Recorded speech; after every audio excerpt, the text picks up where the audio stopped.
I always wanted to serve on a jury. I'm really super excited to be here, so I really appreciate you having me. I'm looking forward to it. Creating this whole crowd, Daddy. I want to give a big shout out to the 13th Jury Podcast and Brandi. Yeah, and I applaud you guys. Keep doing what you're doing. That every time you run into Phil Barber, you should reach for it. And then I just looked to the jury, and it's sort of like, look. I was in the eye of the storm, and you guys were watching the storm. Hey, if you're bored of work, come pop in and say, hey, what's up? You are a ray of sunshine, and I love what you've done with your YouTube channel.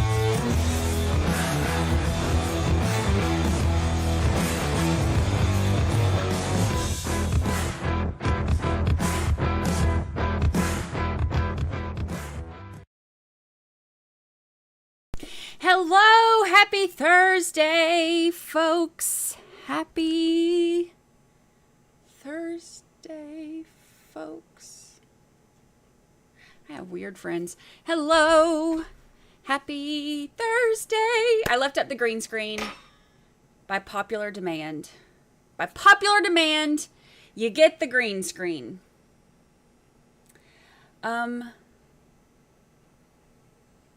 And it's actually, the picture is actually clearer. Today is a little bit cloudier. But, oh, dolphins!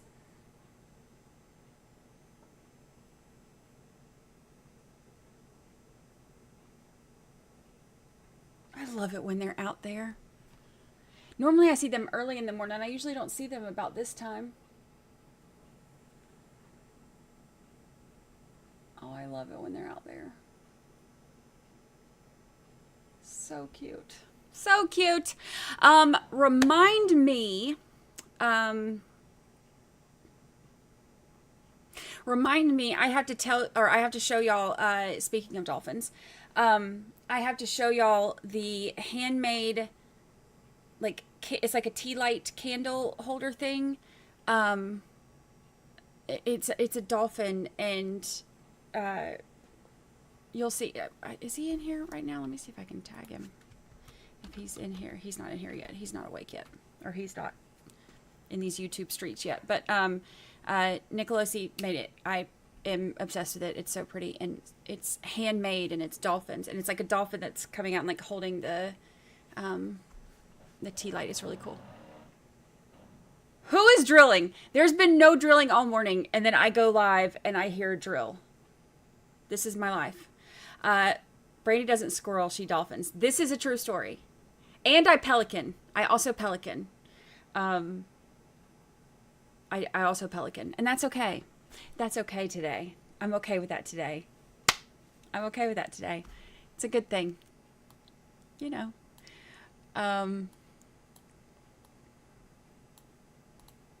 People tell me that my ADHD makes it hard to follow. You know what? I get it. I get it. Oh,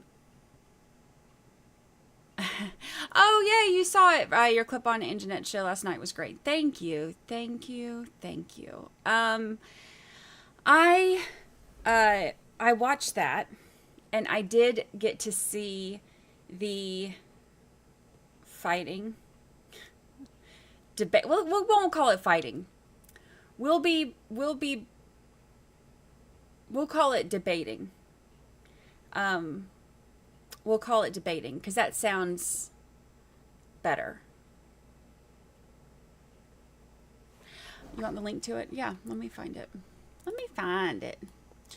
I watched it last night at bingo that I did not win.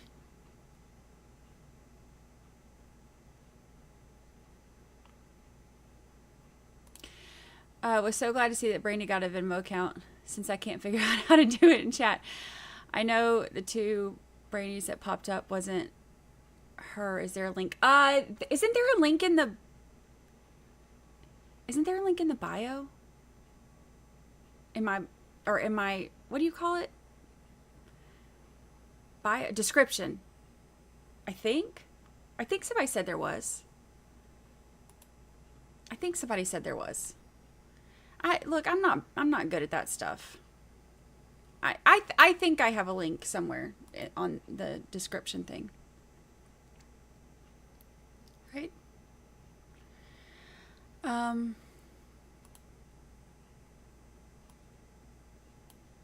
Maybe. Okay, let's see. Let me find this.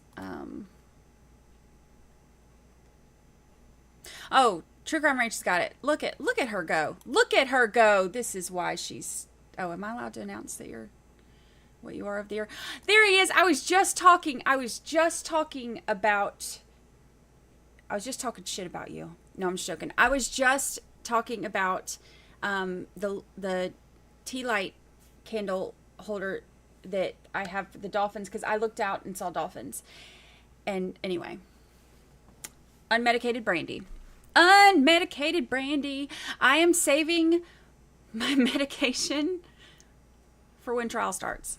So until then, like, my mind is on a constant field trip, and I'm just taking y'all with me. I'll start another stream. What do you mean? I'm here. I'm here. Can you hear me? Is it kicking y'all out again?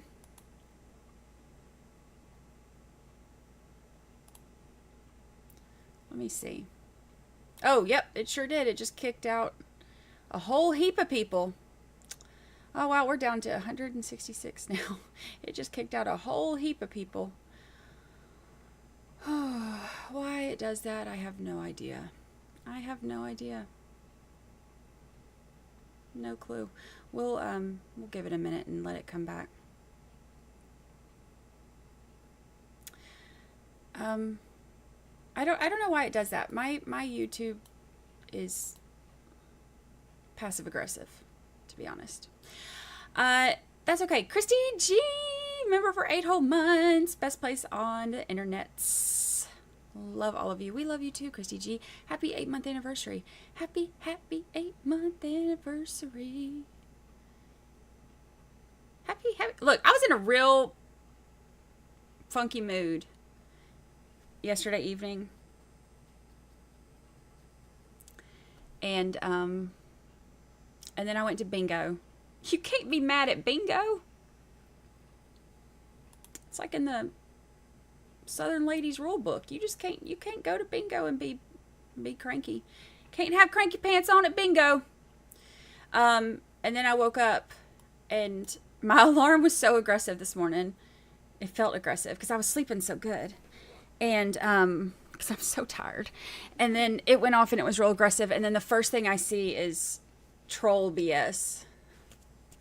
Lots of this and none of this. And I was like, oh, off to a great start. And then I was getting some stuff together for the show. And then I was kind of surfing around. I watched RA a little bit. I watched Glare a little bit. And they had me cracking up. So cranky pants gone. It's a good thing. It's a good thing. Never start your day with... I have finally figured out how to turn off my notifications for Twitter on my phone. And I think that's going to make all the difference in the world. Once I figured out how to do that... Psh. Of course, everybody already has a hard time getting in touch with me. And now it's going to be even worse. But that's okay. Bingo is cathartic, isn't it? We had fun. Hold on, let me show you. Didn't I post pictures somewhere? I think I didn't I? Where'd I put them? Probably on the Facebooks. Let's see. Did I put them on the Facebooks? Yes, I did. I put them on the Facebooks. I want to show you this one because this is funny. This is... Oops. Wrong. Oops. Dang it.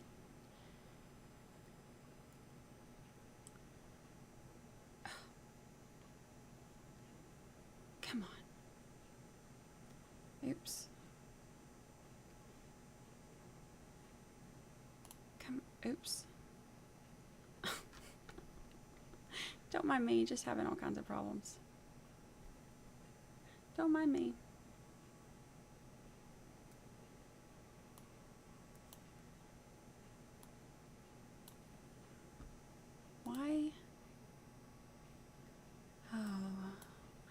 love how the first, like, ooh,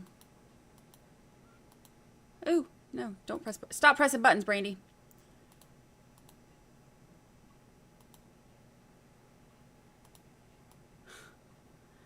I used to be pressing stuff.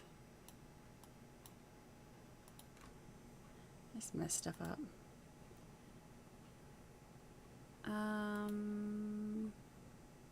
Okay, there we go. That should be it. Nope, that's still not it. Oh, wait. Oh, I know what I gotta do. I gotta change. I gotta remember how to do it.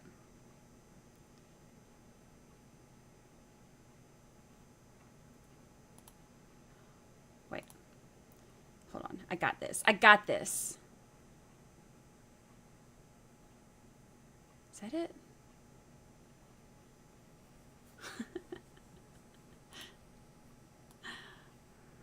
Oh, wrong one. Wrong one. Wait, now this is it. Nope, that's not it either.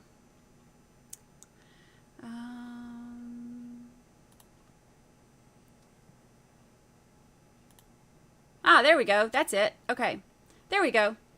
Look, it only took me 4 business days to get my life figured out. That's okay. It's okay. We're here. We've made it.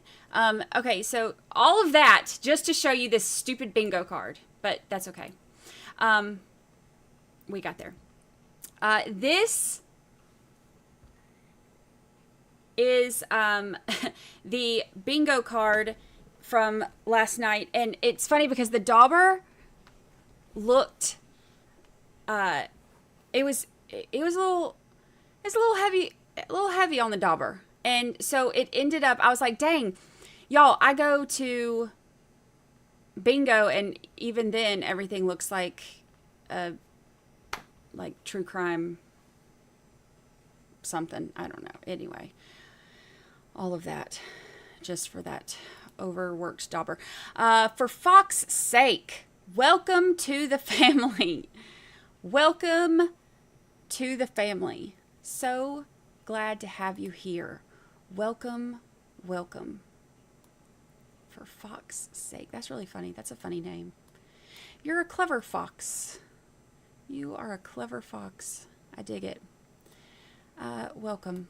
Welcome to the family. It wasn't true crime bingo. It just looked like true crime bingo because of the overexcited dauber. It's dauber spatter. You can see, okay, so you can see in the background, see there's the boats and the water and stuff, like, so the place we play bingo at is like outside. It's really cool. But it was a lot of fun. It was lovely. And it was such a pretty night.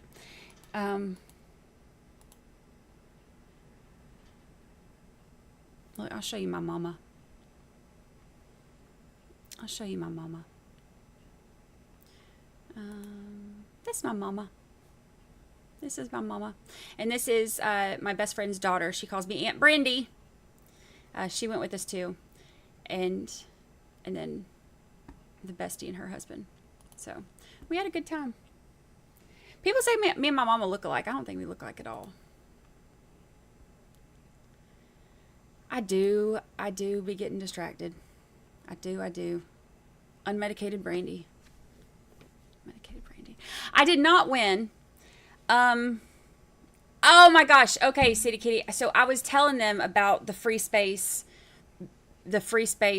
Walmart bingo, and they all looked at me like I was crazy. You know, I spend so much time here talking to y'all about, you know, crimey stuff. So then when I go out and try to have like normal adult conversations in the normal adult world, and all I seem to talk about is crimey stuff, I think my friends and family get a little bit weird like weirded out sometimes. I think that they get maybe a little worried about me. You know what? And that's okay. That's okay. There could be worse things, right? Than talking about nothing but, I don't know. One day they're going to have me committed. That's okay. That's okay. Do we look like, people say we look alike. I don't think we look alike at all. I don't think we look alike at all. My shirt. Oh, my shirt. My shirt says, surely not everybody was kung fu fighting.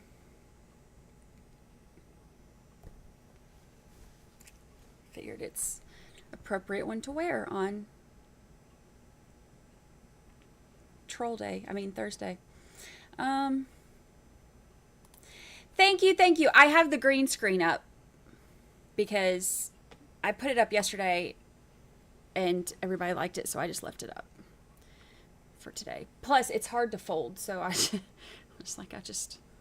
left it up. Let's see. Melanie Little had an awesome show last night. She showed oodles of 13 documents and the witness list. Oh, yes. We are going to go over some of that today. I started to watch a little bit of Melanie's show, and then I left to go to bingo, so I didn't get to see it. So I have it on my saved list so I can watch it this evening. So I spit an image of my mom, really. So many people say that, and I just don't see it. I don't see it.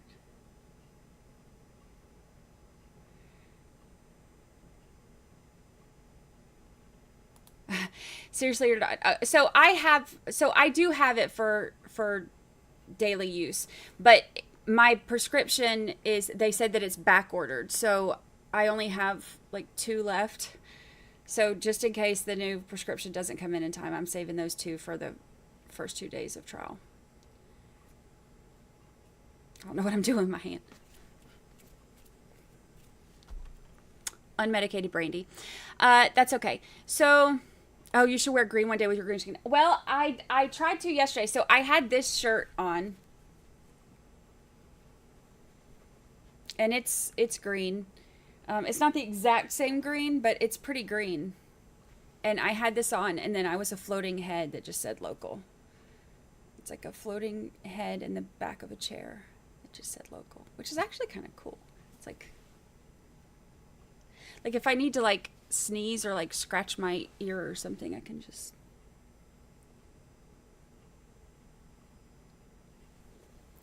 This is why I shouldn't go on. This is why I shouldn't go on unmedicated. That's okay. Of course everyone was kung fu fighting. Of course.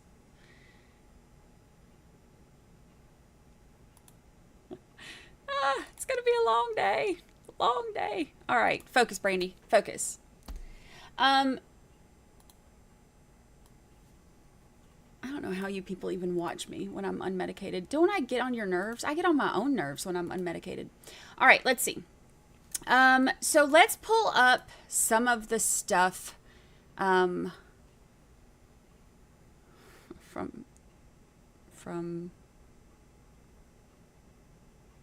what? From what? What were we looking at?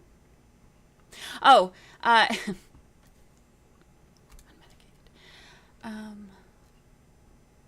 Let's see. Well, I'll show you. I don't want to play the whole thing.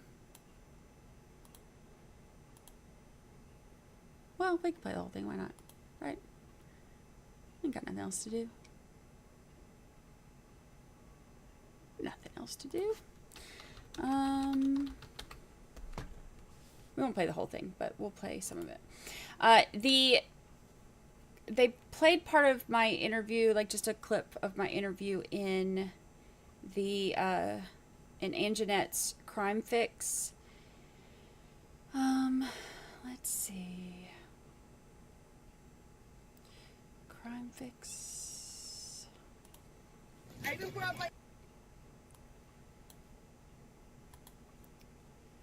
All right.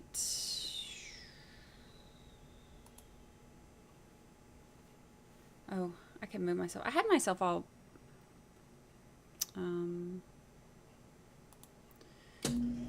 moved to weird location because of the stream. Okay, so the beginning, like she's going over details of the case, which we already have. We know the details of the case. The clip, my clip on this one is very small. Are largely consistent. This is mostly the debate between declarative statements that she didn't. Not a question mark at the end, but clear, Turtle Boy and Grant. definitive statements on scene. Reed was indicted in September 2022 and said this when she was booked at the jail. You were indicted by grand jury. Okay, you're aware So a lot of this we've already seen. So Or not already seen, but we've already know. If you want to tell us, my part on this is very small. We'll listen, but you Like, it's only a small clip. Right? And I'm sure he's going to do it again. All right. If you want to talk to us, you want to give us a story. Since that time, a federal grand jury has heard testimony about the case, but no federal charges have ever been filed. Reed's supporters believe O'Keefe was beaten and attacked by Albert's dog, Chloe, while prosecutors say that theory is nothing more than a tinfoil hat conspiracy and that O'Keefe's death was caused by blunt force trauma and hypothermia. Now, despite that, Reed might suggest that one of the Alberts, or possibly a federal agent named Brian Higgins, killed John O'Keefe over the objection of prosecutors. We do not have to prove that Brian Albert or Colin Albert or Brian Higgins or some combination of them intended to kill John O'Keefe. We don't have to prove that any of them attacked John O'Keefe such that he eventually died. They have to prove beyond a reasonable doubt that they didn't. But the fact of the matter is there is evidence that all three of them had a motive, had the opportunity and the means to attack John O'Keefe.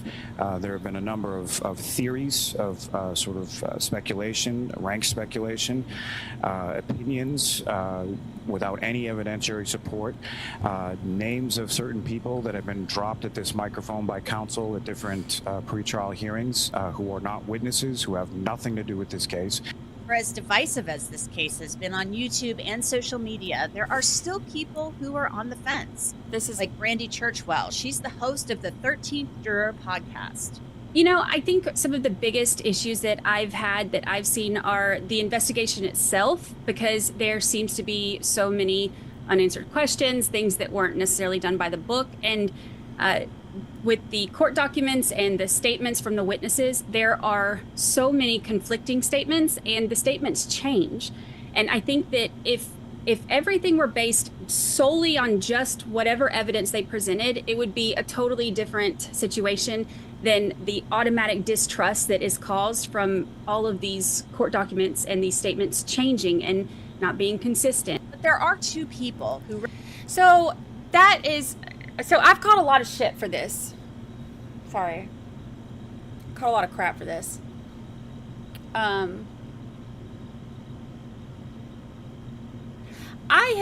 have tried to make sure that I give both sides. I have tried to make sure that when the extremists on both sides act like fools, we acknowledge that the extremists on both sides are acting like fools. I have been very critical of the investigation for good reason. For good reason. The investigation was BS.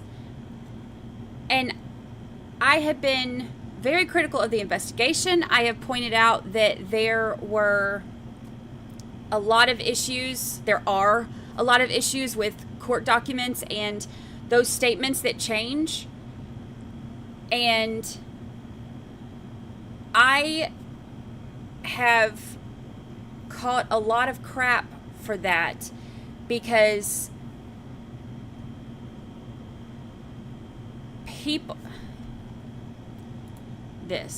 anytime anyone calls anything that doesn't agree with them, they call it the tinfoil hat conspiracy. I have been trying to, like, okay, for the people who are angry about things in this case, I get it. There are things in this case that make me angry, because all anybody should want is truth and justice, right? Like justice for John O'Keefe, the truth to come out, things to be done the right way. And that's all any of us should want. And I have tried to the point of exhaustion. And some of you who know me kind of behind the scenes, and I like some of you that are in here right now know me more behind the scenes and know how much time I have put into this in the last couple months, especially trying to calm down some of the toxicity behind it. I have reached out to people in, the like Karen Reed is guilty camp, and I have like some of like the main ones, and I have reached out to people in the, some of the main ones in the Free Karen Reed camp, and try to like say like, hey, like let's calm some of this down, and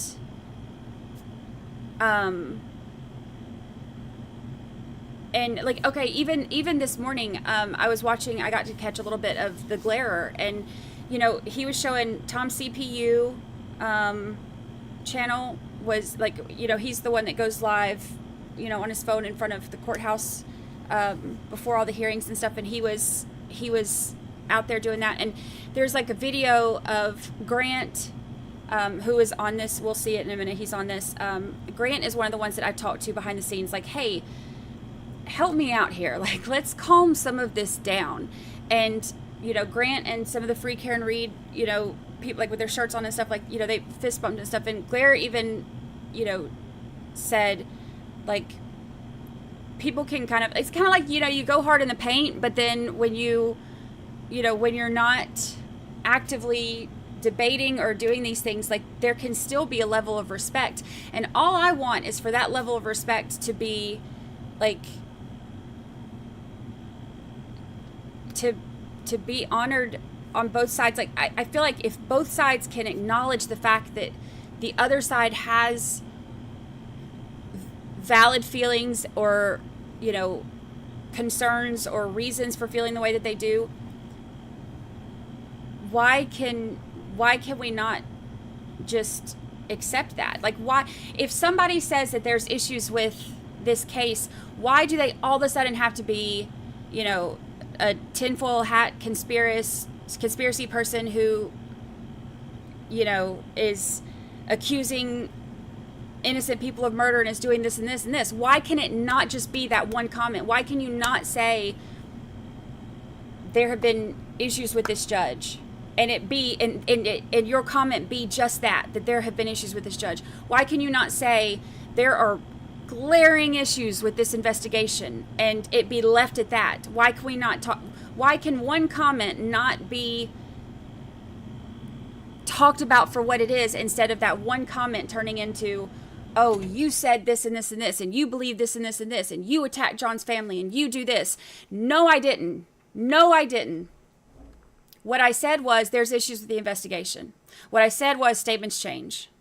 What I said was everything that you look at in this is questionable, and there are holes in it. That's what I said. So all I have wanted is for both sides to stop just trying to piss each other off. Stop spreading lies. Stop spreading lies about what the worst is? And I posted this on Twitter yesterday. You know what the worst is? Do not, under any circumstance, listen to one side tell you what the other side's theory is, because they're not going to tell you what the other side actually believes. They're not. They're not. If you want to know what somebody thinks, if you want to know what the prosecution side is, it's in court documents. If you want to know what the defense side is, it's in court documents. Do not assume that you know what somebody thinks based on a few comments about certain parts of something. Don't assume that you know everything about what they think. I think that has caused so much of what has gone wrong here, because when people are under the automatic assumption that everybody on this one side has to think this and everybody has to think that. This is not an all or nothing thing. You can take a look at evidence and look at it and say, this part makes sense to me, this part doesn't. This part I understand, this part I still question. This part I think could be true, this part I think probably isn't. You can look at these things individually. You don't have to assume that everybody thinks everything presented by the defense is 100% exact how things happened or how things whatever. You don't have to look at somebody who believes that she's guilty and think that every single thing that the prosecution said is exactly what they believe. I feel like if we could all try to make a little bit of effort to not assume what somebody thinks, it would help us all to not be so annoyed or angry with everybody, because I think that part of what keeps everybody so pissed off is just that assumption, like all of the assumptions. So I don't know. I think I have talked to people on both sides and asked, like, hey, let's calm some of this toxic stuff down. Some things that are worded by people are written in such a way that deliberately triggers an emotional response, and they know what they're doing. Anger sells. Anger sells. People keep saying, oh, conspiracy theories sell. No, that's not what it is. Anger sells. Anger sells. Look at any kind of marketing. Look at any kind of anything. Think about all the cases that you've ever watched that have been huge. How many of them are conspiracy theories? Little to none. But how many of them piss you off? All of them. It is not the conspiracy theory. Let me be real clear about this. Let me be real clear about this. And it's just my opinion.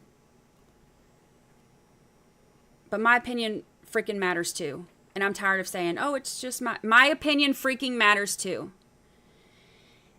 It is not that conspiracy theories sell. It is that anger sells. So when you have people who are intentionally trying to gather the troops to be pissed off at somebody else, that is as bad or worse as it's worse than saying that you believe it. It's worse than saying that you believe in a conspiracy theory. Because if you believe in a conspiracy theory, that's what you believe in. And look, we've seen them happen, especially in the Boston area.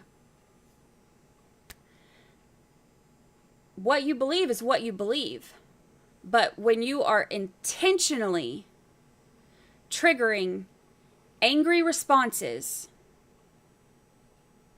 that's no longer about what you believe. That's you continuing the animosity intentionally, because it's not that the conspiracy theory sells, it's anger that sells.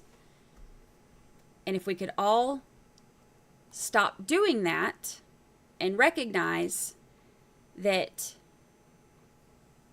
both sides are entitled to look at the information, and not everybody has to believe every part of each side or either side.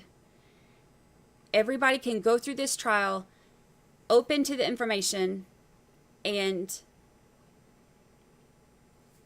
decide on what they believe. There are 12 jurors for a reason.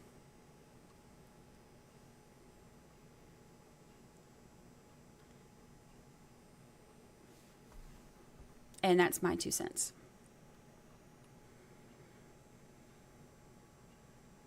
Trial's expected again. Well, they don't have jury pool tomorrow. So depending on how many they get done today, we're at 11 jurors now. The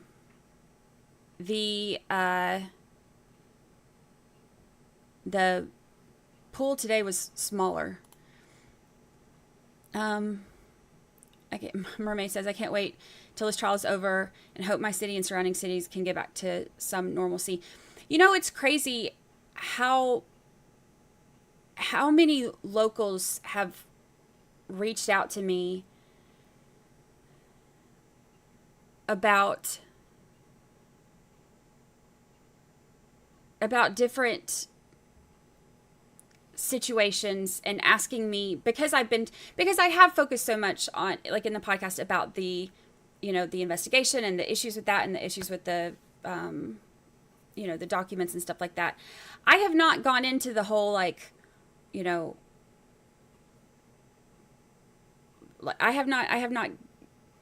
have given the sides and the explanations of where they came from and all of that stuff, but I have not spent the majority of my stuff focusing on, who I think did it. I've gone over the evidence from both sides. Papercut, have you listened to it? To the podcast? I'm not saying that in a bitchy way. I asked somebody if they watched something yesterday and all hell broke loose. That's a genuine question. Have you listened to it? Because anybody that's listened to it, I go over the 2 conspiracy theories. One where the defense is saying that, there's that one. And then one that where the prosecution is saying that it's all a conspiracy for the defense to use, like, Turtle Boy and other, media, social media and that type thing to spread information. So I go over both versions of the conspiracy. And both sides. But regardless, even with the title being Conspiracy in Canton, it's based around alleged conspiracies in Canton. So, but I mean, anybody who wants to, like, and I've had people who've judged the podcast by the name, but that's kind of like judging a court document before you read it, isn't it? So,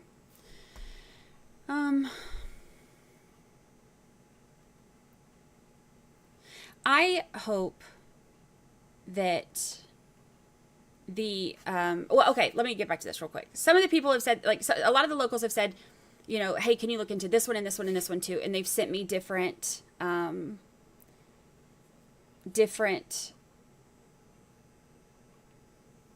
situations, different news articles, court documents, names, all kinds of stuff to asking me to look at that too. And the Sandra Birch War has been a big one too. That one's been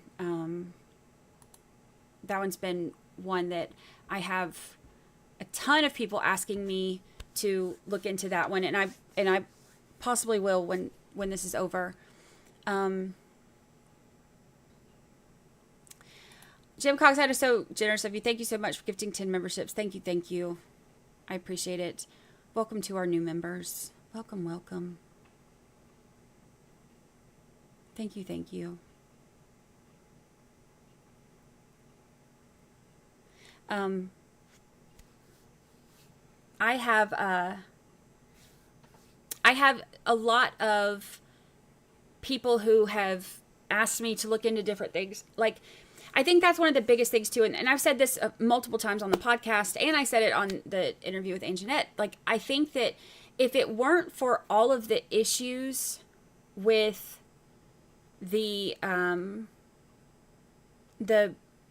distrust of the police and the officials in the area, and the issues with this investigation specifically, even before, or not before, but even independent of the previous issues and things like that, I think if it wasn't for that, people may be looking at this a lot different, because it's a lot of people, you're not going to, myself included, you're not just going to believe a conspiracy theory that's like, people, I hear them all the time. That doesn't mean I'm going to believe them all. It's to have multiple people involved in something, you're going to have a reason to believe that that's possible. The reason that people believe that this is possible is because of all of the other issues that have come from this same community and this same group of people. And I think that for people who don't understand that, they're not going to understand why people think that this is, valid concerns, and why people think that this could be possible. Because if you don't understand how many issues there have been, then you're not going to understand why people believe that this could be possible. I just wish that everybody would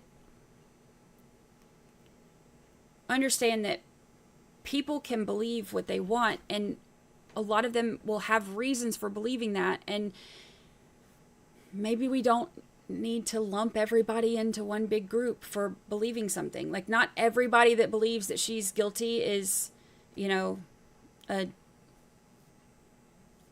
dumbbell, and not everybody that believes that she's innocent is a tinfoil hat conspiracy theorist. You can come to different conclusions and still not be hateful to each other. And that's all I wish that people would get through there. But I mean, I don't know. Apparently I was told yesterday that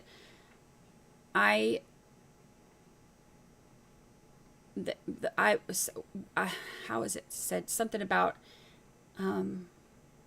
I come off rude when I say things or something. I don't know.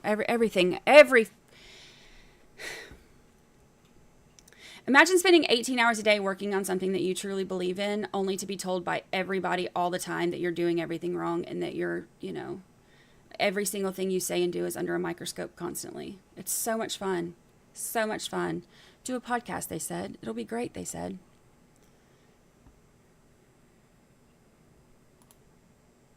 Thank you, Mermaid. You've done an outstanding job. It's been so hard to have family, friends divided, and Boston police impacted poorly. I know and love many BPD. They are brave, selfless, dedicated every day. And that's the thing, is like, they're so, like, I am a supporter of, police officers. Like, there's so many good ones.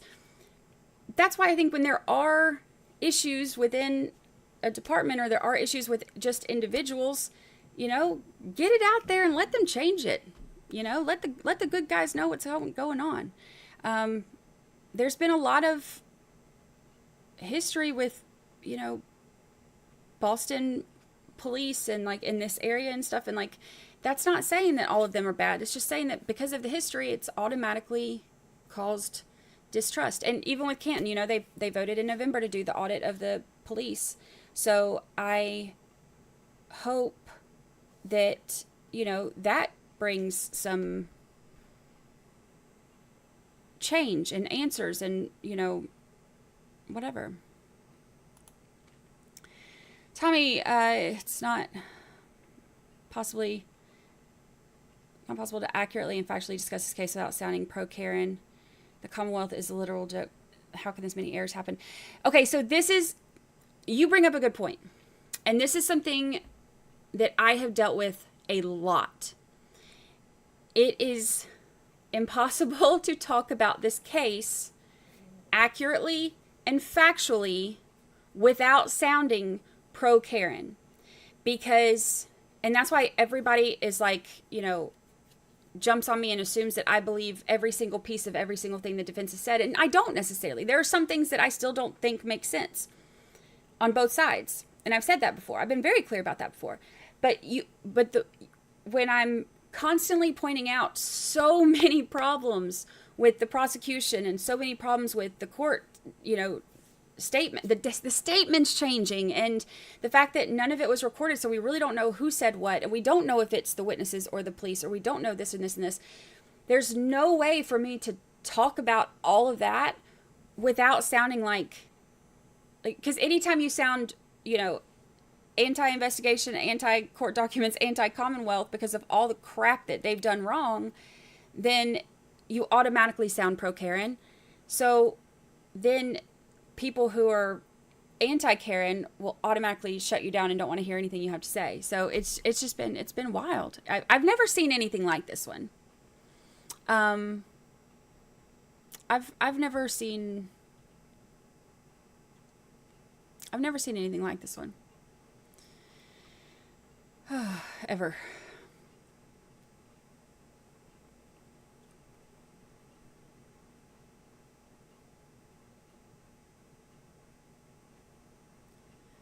The investigation was shoddy, and all medical professionals would need DA to show how Officer O'Keefe's pedestrian strike resulted in his fatal injuries, but only damage to Lexus's taillight. So that's another thing too that has been. That's one of my main. That's been one of my main questions. Which on this last episode, that's why I interviewed Dr. Kinsey, because I really respect Dr. Kinsey's opinion. And obviously he didn't examine, like you can only see pictures, and he can give his opinion on, same as anybody else at this point. Like he can, look at what he can see and what's been given and give his opinion based on that.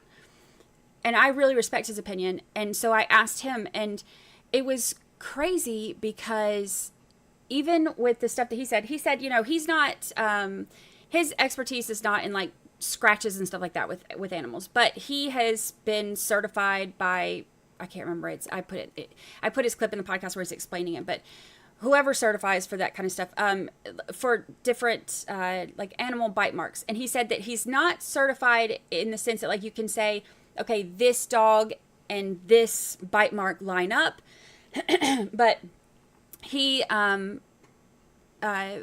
is trained to like look at them and say, this could potentially be this animal or that animal. So he, I talked to him about it, and he said, as far as the scratch marks go, he said, he's not certified in that, but with the bite marks, he said to him, it didn't look like dog bite marks. So, and he said, everybody, he's like, the thing about, expert opinions is everybody could have a different opinion. He's like, you could show these pictures, or even have like, different people take a look at John, and you could have, 3 different people take a look at him and give you 3 different opinions. And that's something that we've talked about before too.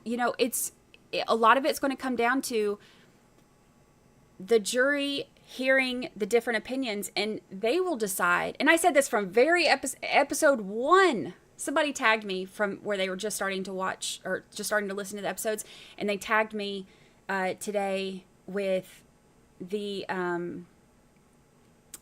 like the, what's it called, the transcript or whatever, where it's at the very end of the thing, and I'm saying, it's at the very end of episode 1, and I said something about how like this is just getting started, and it's all going to be deciding which evidence you put more weight on. And like that's, and I'd forgotten I even said that, but I say that all the time. But I mean, it's the same thing. Like you can have,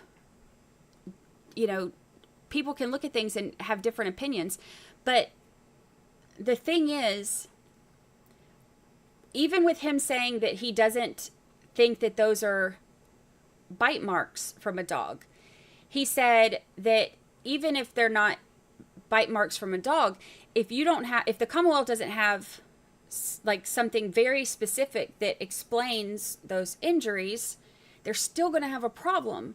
So it's kind of one of those things where it's like, okay, even, Dr. Kinsey, who's so, has so much experience and is so well trained, for him to disagree with the bite marks, but still acknowledge that there are issues, I think is the exact thing that I have been trying to say. Like, you don't have to agree with every single piece of the defense to still see that there are problems. You know what I mean? And I think that's the perfect example. Like, there are still holes that haven't been filled yet. And hopefully, all the questions can be answered during trial and the evidence that comes out. I hope that things are answered then. I think, even things that are answered, I think that there are going to be people who don't hear it or accept it.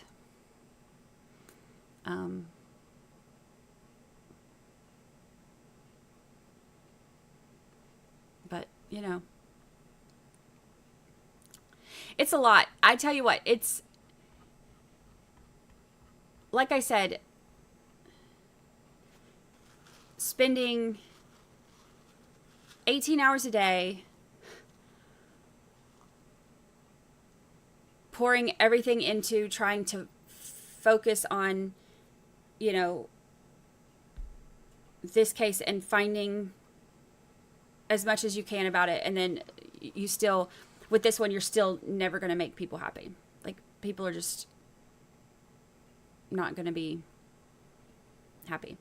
I hope that everybody can go into this with, open minds and be open to the evidence, analyzing it critically, and not just looking for the things that go for your chosen side if you've chosen a side. You know what I mean? So we'll see. We'll see. All right. So we did a vote this morning.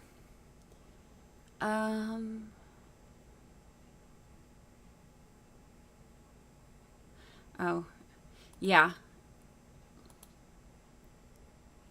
Yeah, I was told that, it doesn't matter what I was told. People are gonna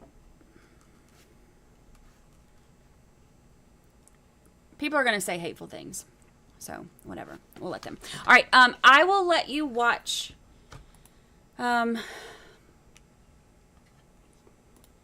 this while I pull up the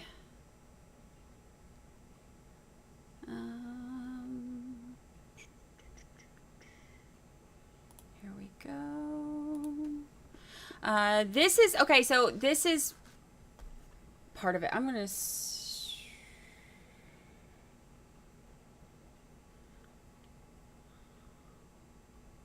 actually, you know what? They get a little rowdy. Represent just how divisive this case has become. For fear of you, the FBI agrees. These are the two. Brant Ellis. He's a law student who believes the evidence points to Karen Reed's guilt. I'll let you watch this. So thanks both of you for joining me. I want to start with you, Aiden. You've been following this from the very beginning, and you believe that Karen Reed is innocent. Why? The autopsy photos are inconsistent, and the FBI agrees that with somebody who's been run over by a car. John O'Keefe was not run over by a car. He had no broken bones. He had no bruises anywhere from the nose down. He had a 3-inch laceration in the back of his head. He has dog bites, what are clearly dog bites, on his right arm exclusively. They there's two witnesses, Lucky Loughran, the plow driver who drove by the scene at 2:30 at 34 Fairview Road and reported that not only did he not see a body 12 feet from the curb, that if there was a body there, he most definitely would have seen a body there. Ryan Nagel, also, who was directly behind Karen Reed when she pulled up to 34 Fairview Road, reported that John O'Keefe was not inside the car and John O'Keefe was not outside the car, and that Karen Reed's taillight was in perfectly pristine condition. So if John O'Keefe was not inside the car and John O'Keefe was not outside the car, then John O'Keefe certainly must have been inside the house. This is backed up by the fact that Apple Health data shows John ascending and descending 3 flights of stairs between 12:21 and 12:24, which Karen Reed's phone does not, indicating that they were not in the same place because Karen Reed does not have steps inside of her car. Additionally, of course, Jennifer McCabe undoubtedly was inside the house and is the sister-in-law of Brian Albert, the homeowner, undoubtedly, and the FBI investigation confirms this, Googled how long to die in cold at 2:27 a.m. A Google search that she then subsequently deleted before handing over her phone to police. She also deleted all of her calls between 5 and 9 a.m., including 2 very incriminating calls to her sister, Nicole Albert, at 6:07 and 6:08, that lasted durations of 9 and 7 seconds, which she deleted from her phone, which is extremely suspicious and evidence of consciousness of guilt. Okay, so some of that is, of course, a lot of, what we have talked about with, as far as like the defense's theory and stuff. The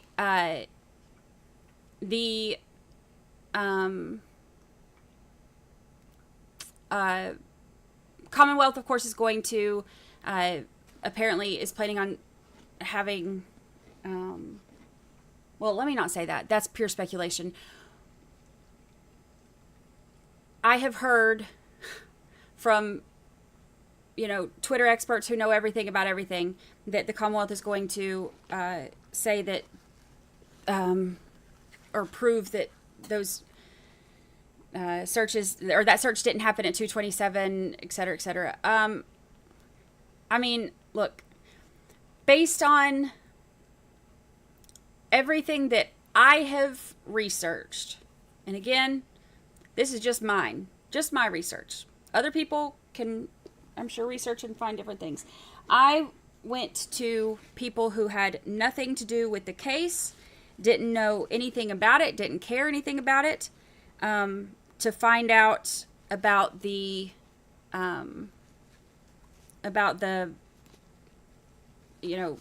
coding and how it works and all of that stuff, because I wanted somebody who didn't want to prove to me one way or the other that anything did or didn't happen. And based on that, my personal belief at this moment is that it happened at 2:27, and there's not a way to get around that based on what I've seen. Now, again, like I have said, I am always open to hearing what comes out at trial, but based on what I've heard so far, the 2:27 thing to me is a 2:27 thing. So we'll see. Okay, so that was I see some of y'all asking who this is. So this is Turtle Boy / Aiden Carney. I've mentioned him in the podcast before. He has the TB Daily News. He's got a huge following. He's been kind of like the face of the Free Karen Reed stuff. He's the one that I mentioned in the podcast episode, has the witness intimidation charges. He's been very, very vocal about the Free Karen Reed side. This is Grant Ellis. His mom hates me, but that's okay. She was one of the first ones to block me when it came to this stuff. But his mom blocked me, but he follows me. But I have talked to him. He's one of the ones that I've talked to about, like, let's work together to calm some of this down. And, he and I have no bad blood. We don't agree on most of anything. But as you'll see from his clip, he is very, very passionate. There was a lot there, but I do want to say We don't know exactly what the FBI expert said. We know what the defense says the FBI expert said about the injuries and whether or not they were consistent or inconsistent with being hit by an SUV. I want to turn to Grant now. Grant, why do you believe the evidence points to Karen Reed being guilty? Okay, and I just want to remind everybody, like I said, they are both very passionate, but no talking bad about them. Like, no, let's all keep it nice. They are very passionate. Well, I think there's really two important views on the evidence related to Karen Reed's guilt. The first is what is not true about what Aiden was just talking about. So let's take it one by one. And Anjanette, I think you pointed it out rightly. The FBI expert that Aiden's referring to was only provided 2 extractions by Mr. Yannetti, Karen Reed's counsel. But what Aiden neglects to mention is that the FBI conducted a separate analysis, this time using Axiom and Celebrite. And the conclusion of that analysis was that the searches were conducted at 6:23 and 6:24 a.m. and it was done at the behest of Karen Reed. That was the timestamps. And the Celebrite internal expert himself is a witness for the state who will confirm the timestamp of those searches. So that's to address just a primary falsehood. So that's one reason why I think there's some evidence of Karen Reed's guilt. Going to something else that Mr. Kearney was talking about, Mr. Kearney knows the evidence in this case shows that John's Waze data, John O'Keefe's Waze data, does not show him arriving at that house until 12:24. So the 3-second window where Mr. O'Keefe at 12:21 a.m. in his Apple Health data went up and down 3 flights of stairs in 3 seconds is entirely an errant and unrelated piece of information if the Waze data, which it does, confirms that Mr. O'Keefe didn't arrive at 34 Fairview until 12:24 a.m. Furthermore, there's also evidence that Mr. Kearney doesn't even address, and the omission of it is so telling as to Karen Reed's guilt. Mr. Kearney doesn't address the voicemails from Karen Reed right after 12:45 a.m. when she is alleged to have hit John, screaming that she effing hated John, that he was a pervert, and that he was sleeping with other women. And what else does Mr. Kearney not address? That just 1 month before John's death, Karen Reed herself started an affair with a federal agent. I believe Mr. Kearney knew about this affair and covered it up from the public to try to protect Karen Reed in the lead up to this trial. And that federal agent that Miss Reed was cheating on Mr. O'Keefe with, on the January 15th, 2022 Patriots game, that agent went over to John's house, and Karen followed that agent down to the basement on his way out and gave him a kiss and said to him, "Federal agent, I know where the cameras are, so I know that this will not be caught on camera when I go to kiss you." And the reason why that's relevant, Anjanette, and this goes to the last thing I want to talk about with regard to Karen Reed's guilt, is that there were 17 Ring videos deleted between 1 a.m. and 5 a.m. from John O'Keefe's Ring system, which Karen Reed had control over, according to John O'Keefe's niece. Real quick, that is misleading. According to the documents, Karen Reed didn't have control over the Ring videos. They asked her, they asked them if Karen had access to it, and I'd have to pull it up. I quoted it exactly in one of the previous episodes, but I quoted it exactly, so I can't remember exactly how it's worded, but she said she thinks that, however she worded it, was like, I think maybe she could access it through the home computer or something like that. It was something like, I think maybe, but not like, yes, she absolutely had control over it. That is misleading. And the only people who we know for a fact, without just somebody speculating who may or may not have, the only people we know for a fact who accessed it were the police, because that was, and again, come for me in comments all you want, I'm just going over the facts. Like, the only ones that we know for a fact that accessed it were the police, because it's in the court documents that they accessed the Ring camera footage through John's phone. So, I mean, you can decide what you want to from that. Sweet Caroline, welcome to the family. Welcome. And so that, Anjanette, coupled with the fact that Karen Reed went back to Fairview Road before going to Jen McCabe's, is evidence that she saw the body, had a panic attack, had a meltdown, and then tried to bring witnesses back to the scene, knowing that body was there, which is why Karen Reed... Okay, again. Okay. Thank you, Amy Lee. I appreciate it. Thank you. This is again misleading. She did call angry, which to me, everybody's going to have their own interpretations of that. To me, those angry voicemails are proof that she didn't just... How do I word this? You're not going to intentionally, you're not going to murder somebody and then intentionally call them and cuss them out. So to me, if she hit him, calling him, cussing him out is more of a sign that she either didn't know she did or didn't know that it did any damage or something like that. Because you're not going to call and cuss somebody out for, on voicemails when you know that you just murdered them. To me. Little B, happy 7-month anniversary. Happy. Reed started screaming before she got past the tree line coming up to... Oh, that was another thing too. She didn't... Okay, so some people are saying that they believe that she called and got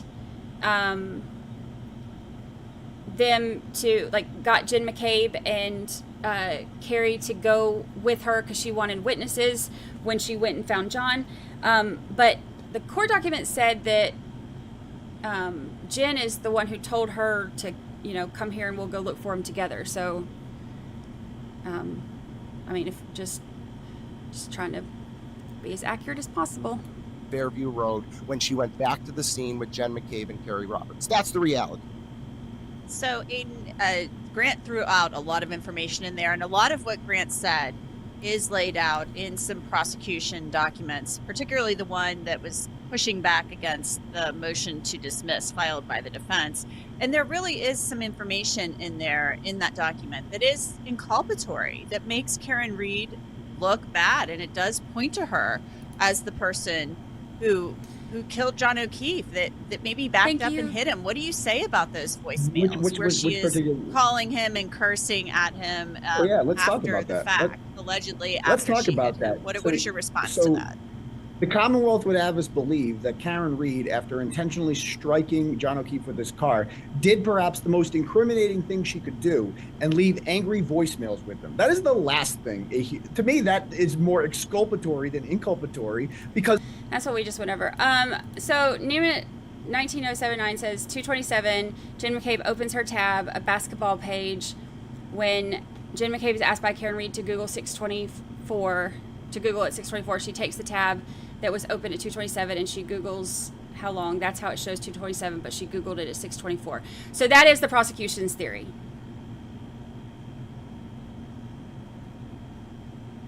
It is not what I believe because it goes against everything, all the research that I've done on how that works. But that is the prosecution's theory, yes. And some people will, it is totally okay to believe that. I personally don't. I don't even know how long I spent researching that, but I personally don't believe that, but that is the prosecution's theory, and some people do believe that, yes. Because a guilty person would not leave a message saying, I hate you, immediately after hitting someone.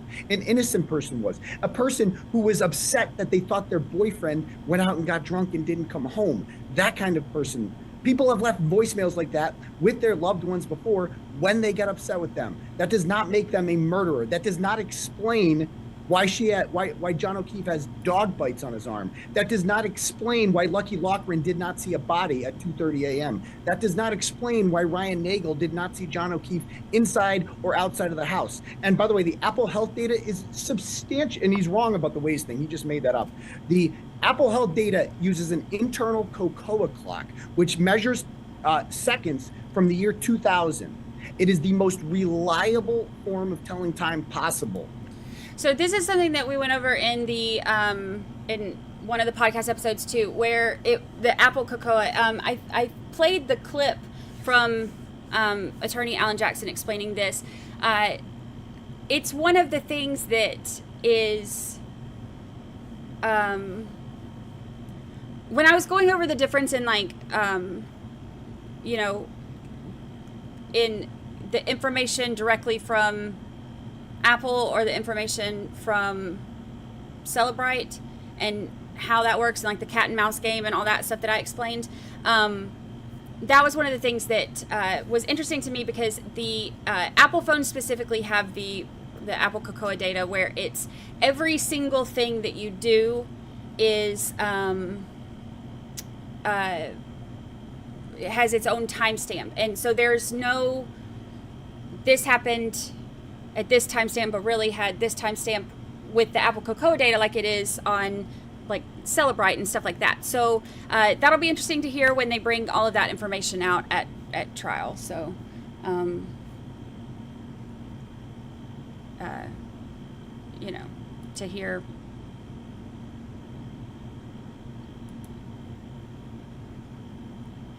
to hear all the information on it and see what you believe and what makes the most sense.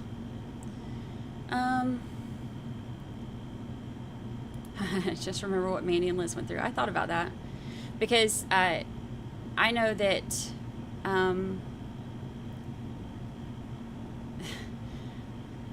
I've thought about that when people, like when a couple people were being really hateful to me about me covering this because of what the defense has said about some of who they believe is involved in it. And I thought about that because they went through the same thing when, like reporting the fact that Buster's name was in the police report. It's part of the record. It's you can't report on it and just skip that because some people are not going to like it. Like, so I've thought about that. I'm pushing through it. I still believe she is innocent until proven guilty. I think we all should. We all should believe innocent until proven guilty. There are some cases that you go into that like before you even get there, like, and I use Chad Dorman as a perfect example. Before we even get there, we already know, we already know what's going to happen. We already know he did it. We already know, like, there's not a question about it.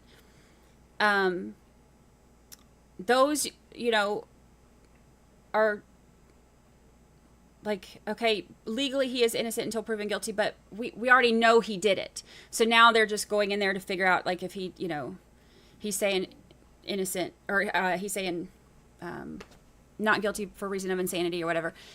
But we know he did it. This is not that, because this one has reasonable doubt. So all I ask is for anybody to go in there with an open mind and innocent unless proven guilty. Like, see what the evidence says. I think that, like, calling her, all these names and stuff on social media and, all these terrible things that are said about her, I just think it's too soon for any of that. I think, if trial proves that, she's guilty, do you want to call her names? Go ahead. I just think it's, like, if there's reasonable doubt going in, why not just wait to attack everybody until after? I don't get it, but what do I know?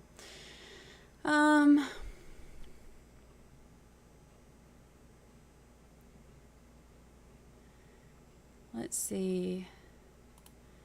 I'll let y'all watch the rest of that. We're not going to go through their whole thing, but I wanted to. Somebody mentioned it. My part on that was very small, but we had the link dropped earlier, so y'all can go watch the whole thing. But she wanted the two most extreme sides to debate, and I think it, I think that was a good representation of the two most extreme sides.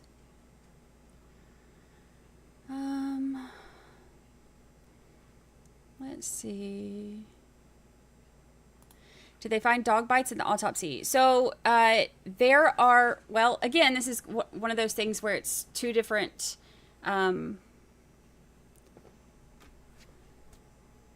experts. Uh-oh.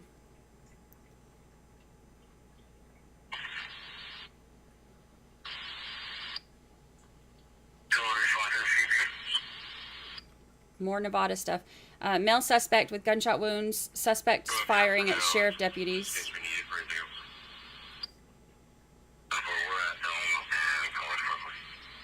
Suspect firing at sheriff's deputies. Oh, goodness gracious.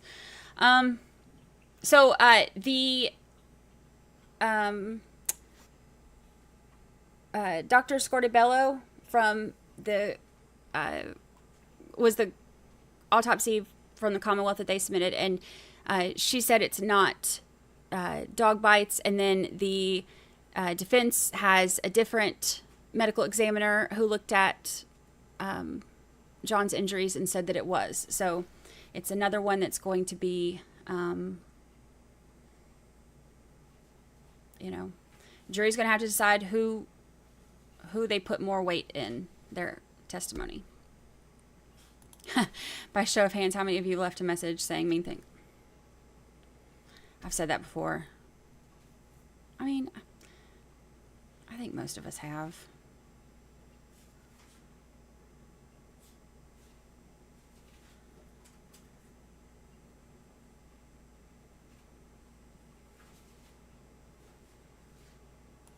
So if I did a search on my phone last night and then just did a search on the same tab just now, it would show I searched it last night. Makes no sense. Yeah, no. Again, like based on my research and what I've done, I don't. It's not what I. But everybody's gonna, hear the explanations and decide what they.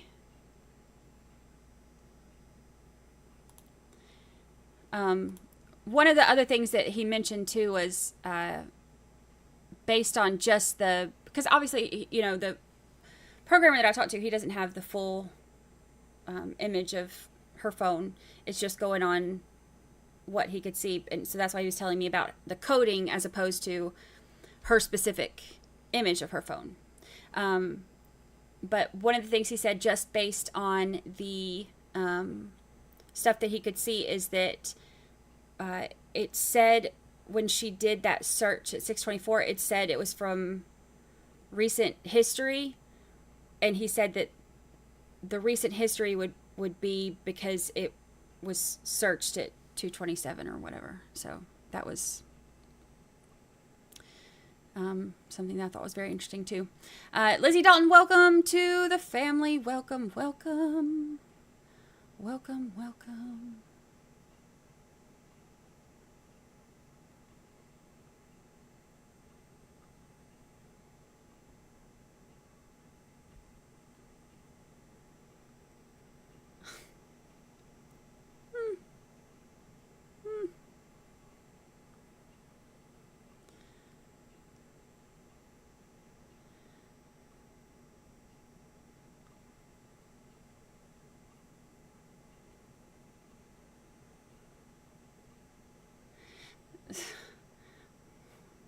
Okay.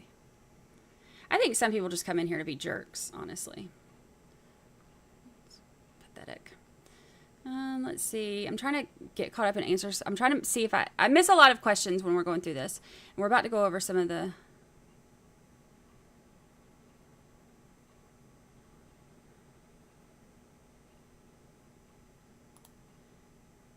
Yes.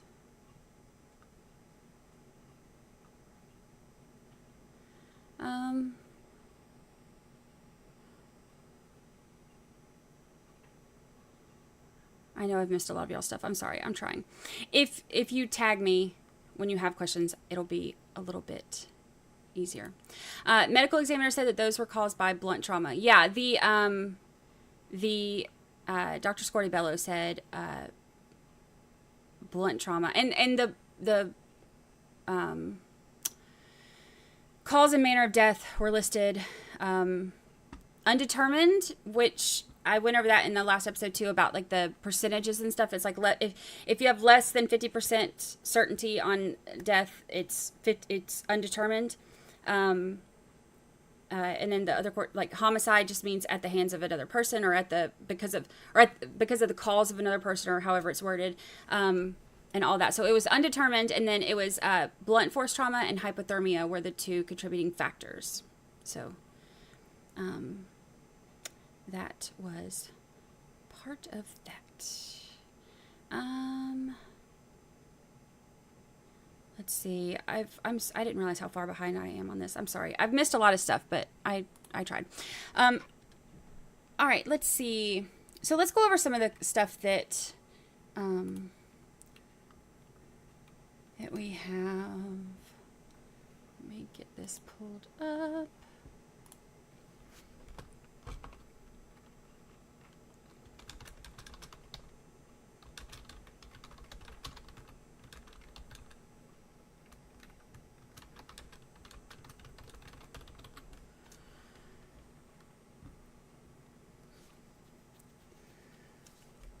All right, let me find it. I saved my witness list yesterday.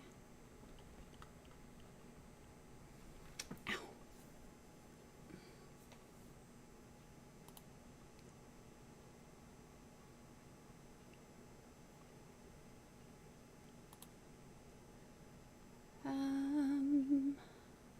Where'd I save it? What folder? Oh, first, before we get into that, let's look over real quick and let me pull up what's going on in court today, because they've got a couple updates on the internets.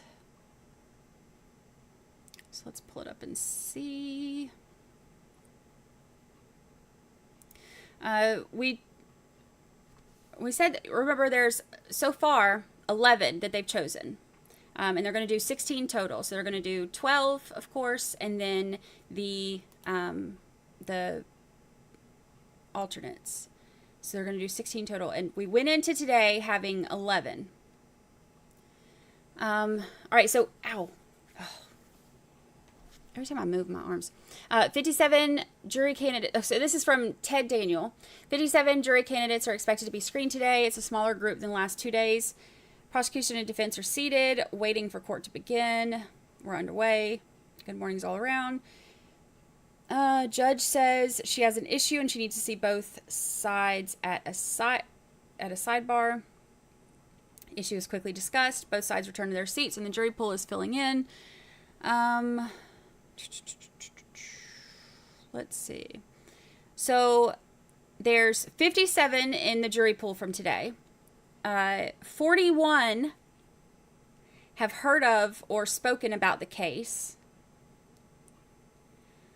20 have formed opinions, and 8 have formed bias.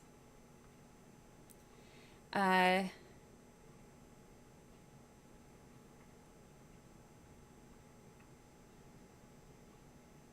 that's a lot. Gosh, my scanner is blowing up.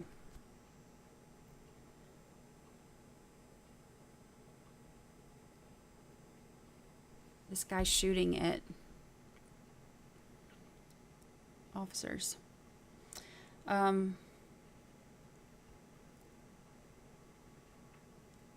people had bias. Okay, let's see. Okay, so Ted Daniel also said the DNA analysis from Bodie Labs in Virginia has been entered by the prosecution. A piece of hair found on the back of Reed's Lexus SUV was sent to the lab to see if it matched John O'Keefe's DNA. The defense has been trying to get the results excluded, citing a delay in testing.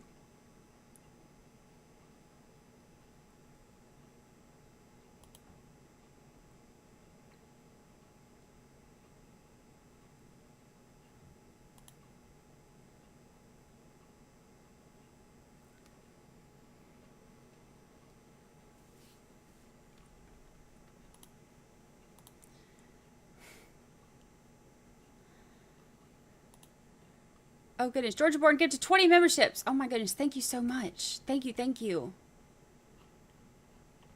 Gosh, I was reading. I almost didn't see that. Thank you so much. That is very generous. Oh, and I missed Mermaid. Mermaid Mary RN has been a member for 4 months. And Lizzie Dalton is a member. Oh, y'all, I was reading and I missed all of the exciting things to celebrate with y'all. I'm so sorry. I'm so sorry. Okay, let me try to find this. Thank you, thank you. And welcome to all of our new members. Welcome, welcome.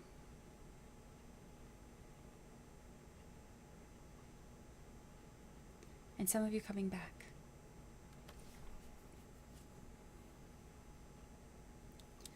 Okay, all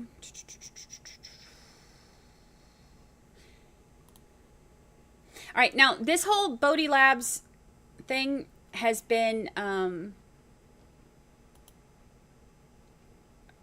mean, this has been going on for ever. This is, I went over this in depth in one of the episodes because they had, what was it, oh, hi, Woos. Sorry, babe.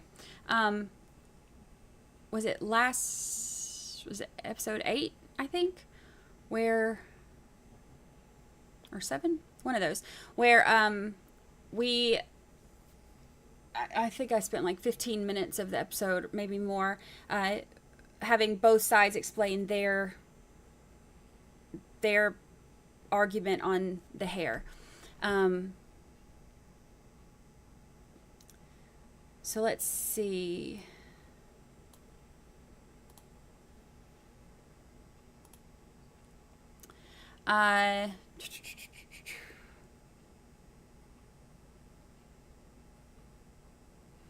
So copy of Bodhi Technologies, mitochondrial DNA case report,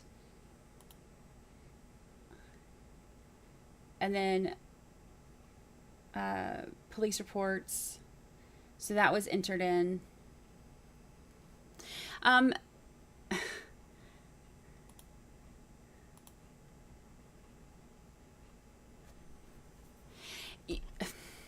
You know, they said in the last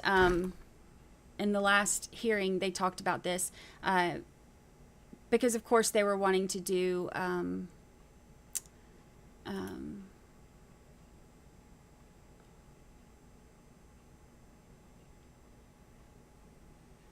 there we go.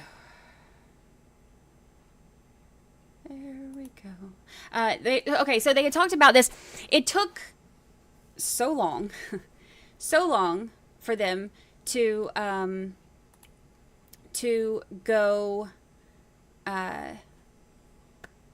to do anything with this, like to do anything. Oh, Toy White, Streamlabs does that. If there's not a space after the period, it's been like flagging people thinking that they're posting a link, and I don't know how to make it not do that. So you didn't actually post a link. Streamlabs has been doing that, and I don't know how to make it stop. Outrageous for him to be turning over Discovery on day 3. So this is what's kind of crazy to me too, and this is something that we talked about a lot in the last hearing. We listened to them argue this because they had this. They kept calling it the alleged hair, the supposed hair, whatever. They had this for such a long time and did nothing with it. So I think the biggest argument with this was, of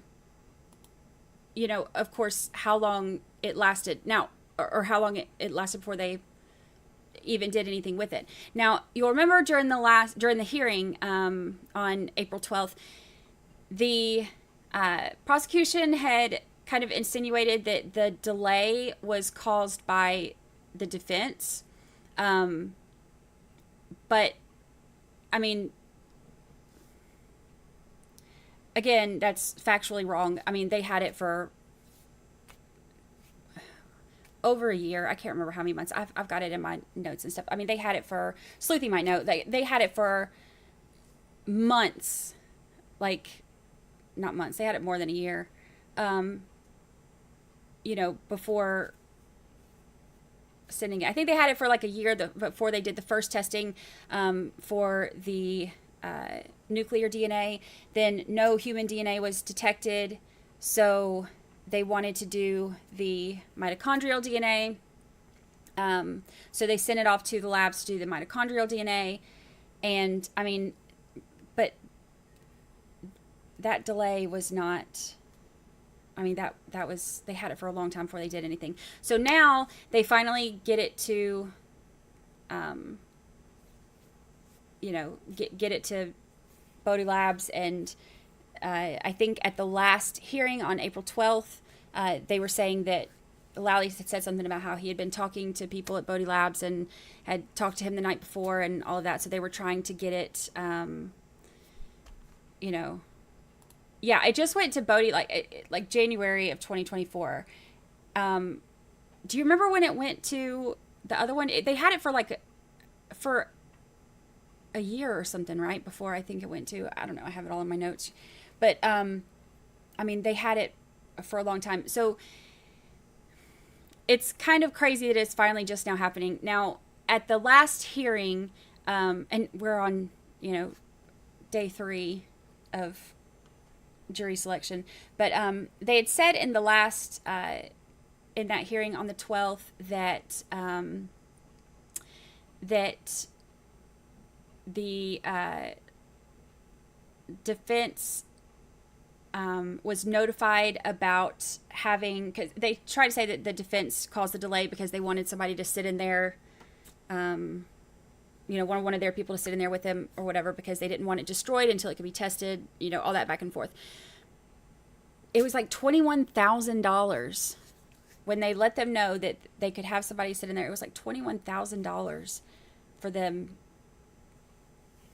to have one of their people in there, which is crazy. So of course, defense, you know, that's 21 grand to sit in there. And then I think they finally ended up, so obviously they're not gonna be able to do that. I think they finally ended up sending it, like what, January like 11th or something like that. But yeah, this year. So after all that, crazy.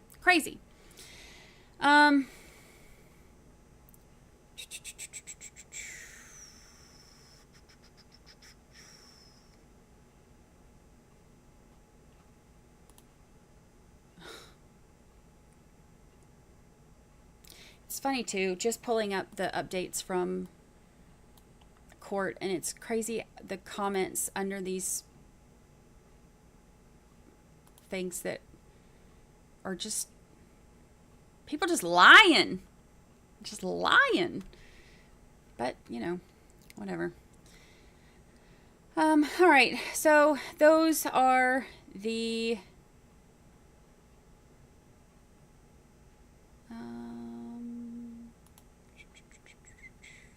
I think that's all the updates that I see for what's going in there today. Yeah, that's all I see. I checked on the other reporter too.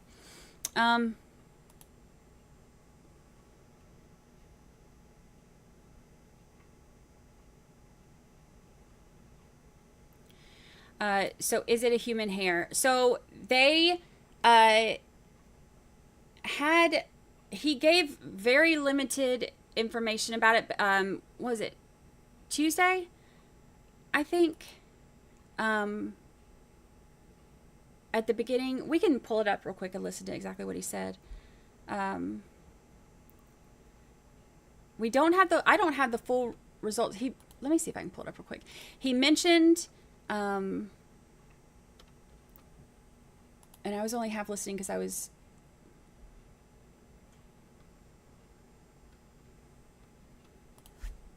let's see.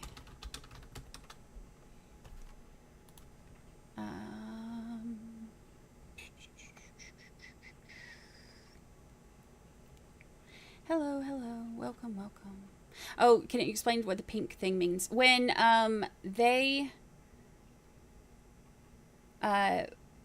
said that they were not going to allow them to have protests around the courthouse, they apparently it said something. I saw a screenshot somewhere, and they had said something about, maybe wearing a specific color. Instead of being able to wear the free Karen Reed stuff, they could wear a specific color that would be like in support. And Karen Reed said pink, or somebody said pink for her or something. So I think the screenshot that I saw said that she's the one who wanted pink, but so I'm not sure where the screenshot was from or where that originated, but that's what where the pink came from. Since they can't wear the free Karen Reed, they're wearing pink in support of Karen Reed. Which is funny because they did the Vinny Politan the other night had it was him and Benchu and who else? There were 4 people in their total, and they all had, like, Benchu had on a pink jacket, and one of them had on a pink dress, and Vinny put on a pink tie, and so they all had pink. And oh gosh, people were mad about that. People get mad about everything. All right, where is that?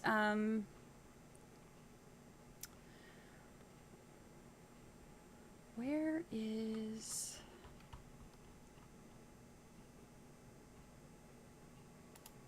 Good morning again, counsel. Good morning again, Ms. Reed. Good morning, jurors.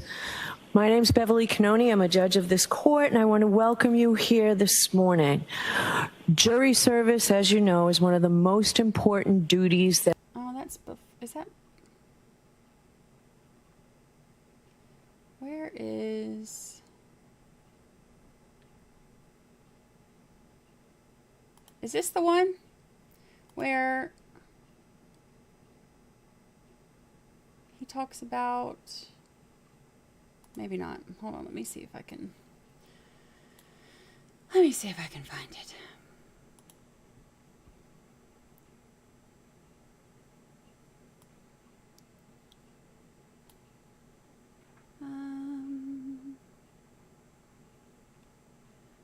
Karen Reed.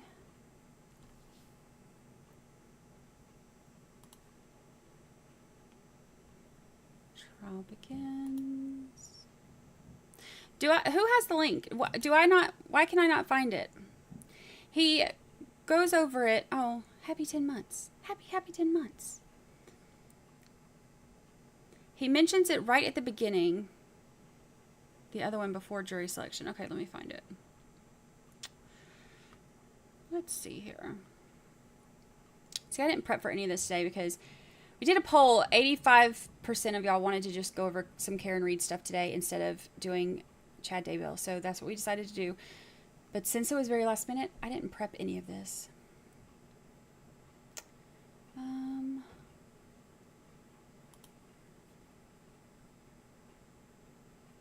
Let's see. It's not that. 16. Yeah. I heard... Yeah. I heard that she was getting things wrong.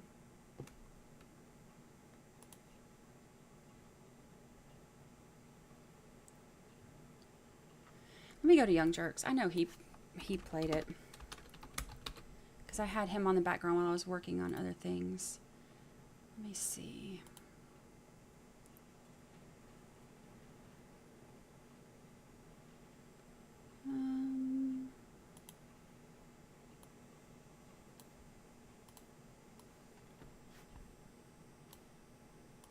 I think, because it was during this, I sent all of y'all to go watch with him because I wasn't quite ready.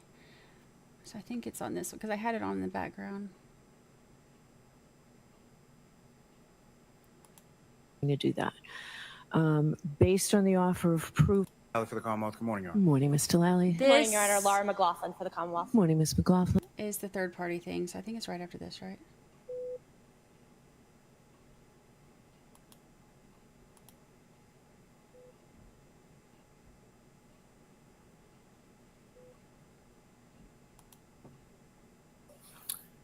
Yes, Your Honor. The Commonwealth moves to trial. Okay. Ms. Reed, can you please stand? Karen Reed, you are now set at the bar to be tried. And these good men and women who are there. All right. So good morning. Before this.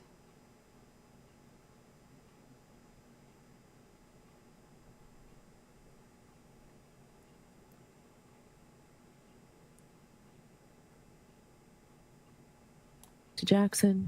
Good morning, Your Honor. Elizabeth Little, also on behalf of Ms. Reed. Good morning, Ms. Little. And good morning, Your Honor. Attorney David Yannetti on behalf of Karen Reed. Good morning, Mr. Yannetti. Good morning, Ms. Reed. I figured I'd come out for a minute before we brought the jurors over. So I did get the pleadings last night that were filed yesterday. Oh, it was the same one when he blamed the defense for the delay? Am I in the wrong one altogether? On the statement of the case, the defendant wants me to add, the defendant contends that Mr. O'Keefe's injuries were suffered as the result of a physical altercation with another person or persons and not from being struck by Ms. Reed's vehicle. The defendant denies that she has committed any of the crimes alleged in that might be why I can't find it. I'm going to pull it up because they said that he gave very minimal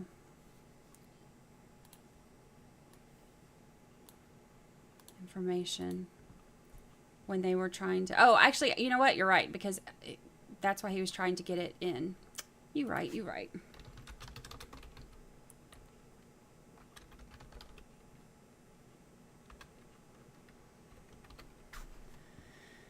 Oh, let's see. April 8th is the big... Shh, too loud. Too loud, too loud.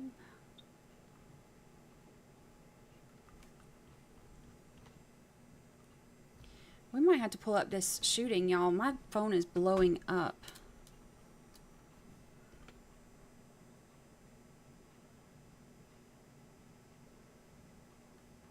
Male subject, gunshot wound, suspect firing at sheriff's deputies. All right, let me see.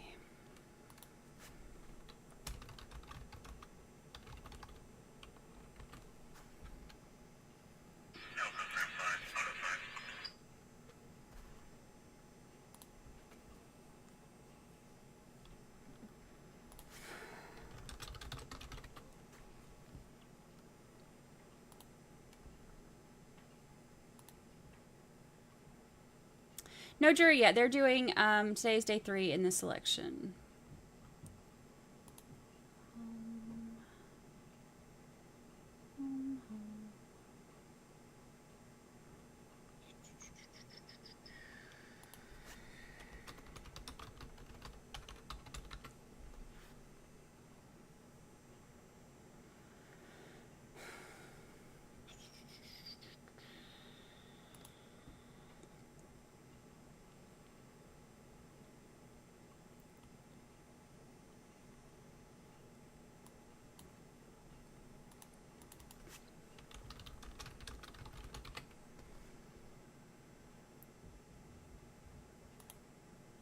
Did not strike Mr. O'Keefe in the back of the head, which is simply something that no one has ever said, intimated at any point ever. There is also a medical examiner in the federal materials who concurs completely with Dr. Scorti-Bello's findings. Let's see if we can find what he says about Bodie Labs and...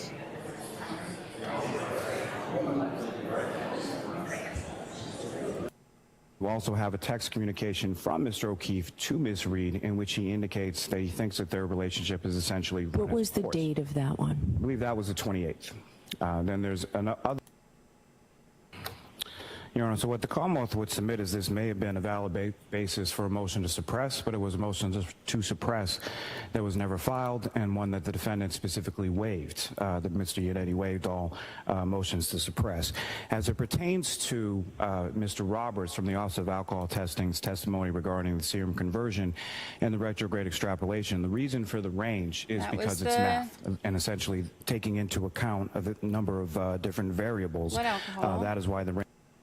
accounts that the defendant has provided to numerous Can you give people. me an idea now? That Do was you know the the substance? body So the cam. substance essentially are exactly what Mr. Whiffen had included in his report, was which was done back in Celebrate. to misread, or these aren't situations like in some of the case law where it's an indication to a third party and the defendant was whatever witnesses they may or may not have. But essentially what I would state in regard to this, as far as what an expert can testify to and what an expert cannot testify to. But essentially what an expert can testify to is facts that they personally observe based on testing or things that they do themselves. They state as essentially their investigation into some unnamed criminal activity or some unnamed crime. Open the door for further material to come in, that's understandable, but at least a preliminary showing as to exactly what the defendant submits are the statements they wish to introduce in relation to this issue. Isn't the defendant given broad range and cross-examination as to bias? Yes, and that's to what a defense may be.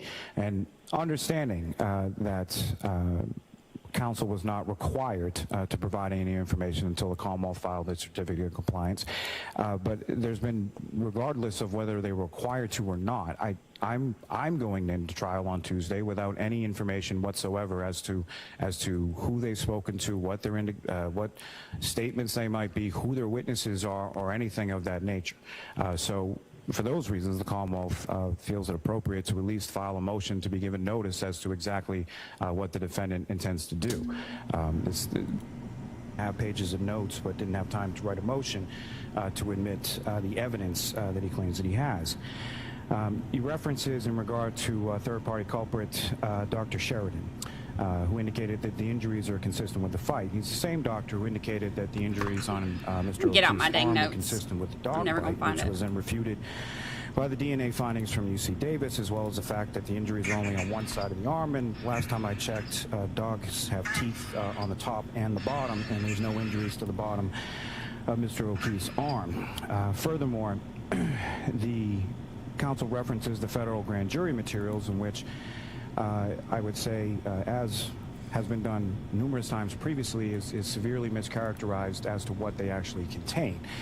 So what, and it's not a crash reconstructionist as it's been alleged here before, it's a biomechanical engineer. And essentially what they did was take painstaking lengths to... Sorry, I got the scanner on about that shooting.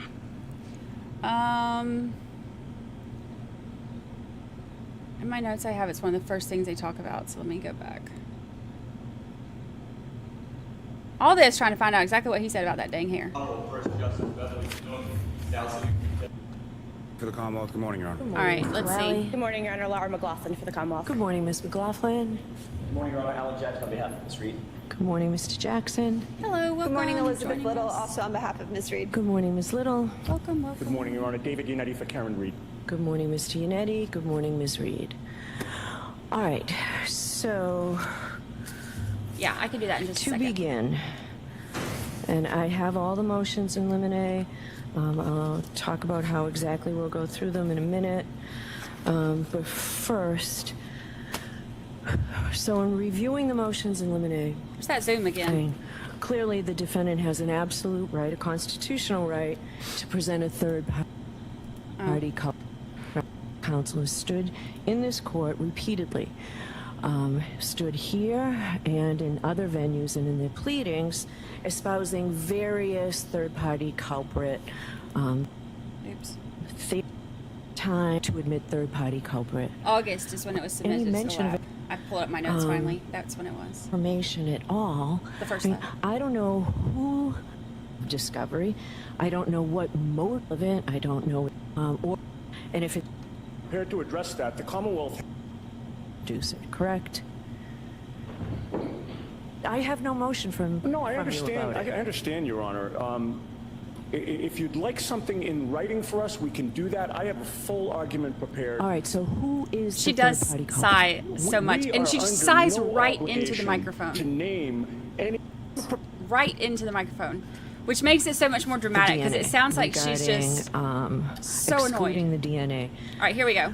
Mr. Lally, why should I not allow that motion? For a couple of reasons, Your Honor.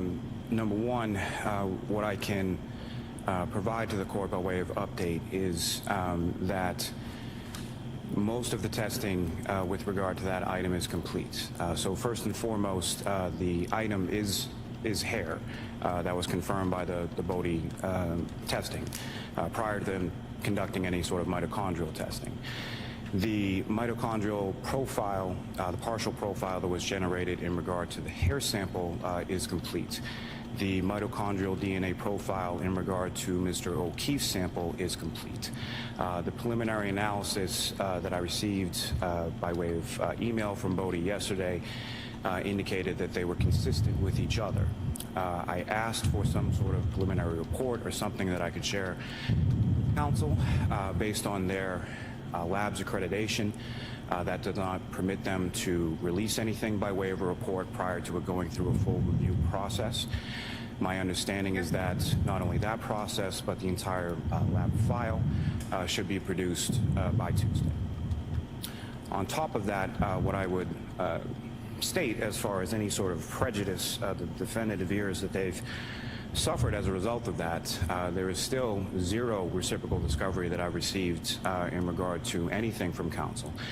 And then part of the delay, at least a portion of the delay in this specific testing, as the court is aware, as you've had a chance to review Bodie Technologies' observance policy as far as outside experts, there was a significant delay in hearing from counsel and for the defendant in regard to whether or not they wish to have someone present prior. How long a delay? I believe it was at least several weeks, if not a month. I mean, we spoke about it in person in December, and I don't believe that My order was in November. Correct. So when we received your order was in November. What took a little time on our part was to get the samples taken from the troopers in regard to the other testing, and in order to get all of those items shipped and transported from the MSPCL to Lorton, Virginia to Bodie. When was that done? Late November. Go ahead. And then there was a evidence viewing, which both counsel attended. We spoke about it there. I think that was December 1st. And then I waited a few weeks, never heard back, followed up on it, and eventually heard back with regard to them not wishing to have anybody present for that. When was that? I don't have a specific date offhand, but I need you to find it. I can. All right, so I didn't know that the defendant decided not to have somebody there. Right. And that prolonged it? They weren't able to go forward, right? Yes. Okay, so let's be clear. They had this hair for a full year. The Commonwealth had this hair for a full year before they did anything. A full year. They were told a full year. I just want to, before they did anything, right? When they were, when Lally says that, and this is why I have such a problem with the way some of this is done, because it's so, I wish that attorneys weren't allowed to be so misleading. He's saying that this is like a full, that there was significant delays because of the defense, but they had it for a full year over a year before they did anything with it. It was submitted to the lab in August. So what is that, like a year and a half, over a year and a half?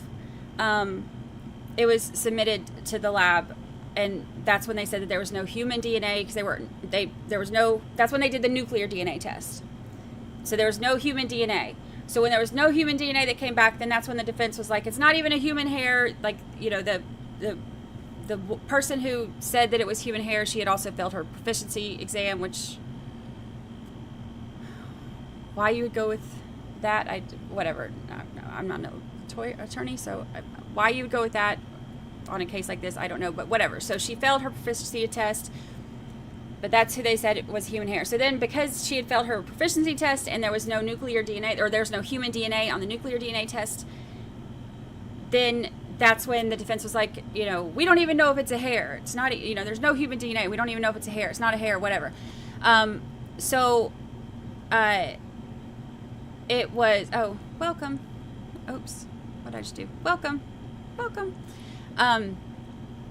So 6 months later, they submit it for the mitochondrial DNA testing. The thing that he's saying about how the defense significantly delayed the testing is, I mean, it's just BS, y'all. Like, I don't care if you think she's guilty or innocent. It's just BS. They had it for a year and a half and didn't do anything with it. And then they had the failed proficiency exam lady say that it was human hair, but she failed a proficiency exam. And then they sent it for nuclear DNA and it came back no human DNA. So they wanted to do mitochondrial DNA and they sent it 6 months later. So it was after that all of this happened. So that timeline that she was just saying, when he said that the Bodie observance policy or whatever, you know, having the observance policy, well, he's about to explain. Let me just let him explain it. And then we'll talk about it. We'll let him respond. How long will it take you to find that information? Shouldn't take too long. I would need to check my email. All right, I'm going to take a 5-minute recess. Thank you. But the thing is, it's not the first time that he's lied about stuff like that in court either, like trying to blame delays on the defense, because what was it? Gosh, I should have taken my medicine. If I had known we were doing this today instead of just listening to Dumbbell, I would have. What was it that he was saying that he was blaming a delay on the defense, and the attorney got up there and she was like, no, like, I've got, you know, all of this, like, she had the dates of the times that she had reached out to him and was emailing him about follow-up on something, and he wasn't responding. I can't remember what it was, but it was him wanting to, you know, pass the buck to the defense on why things weren't done at a reasonable time. And she had all the receipts, like, no, like, we didn't get this because he's not responding to his emails. It was the lab. I think it was the same thing. They were checking on the lab stuff, and they had sent him emails that he wasn't responding to. That was lab stuff too.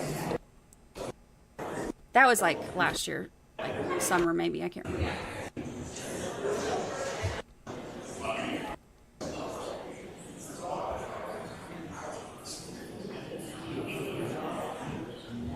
Okay. I'll hear from the defense on this, and then I'll give you an opportunity to address it, Mr. Lally. All right.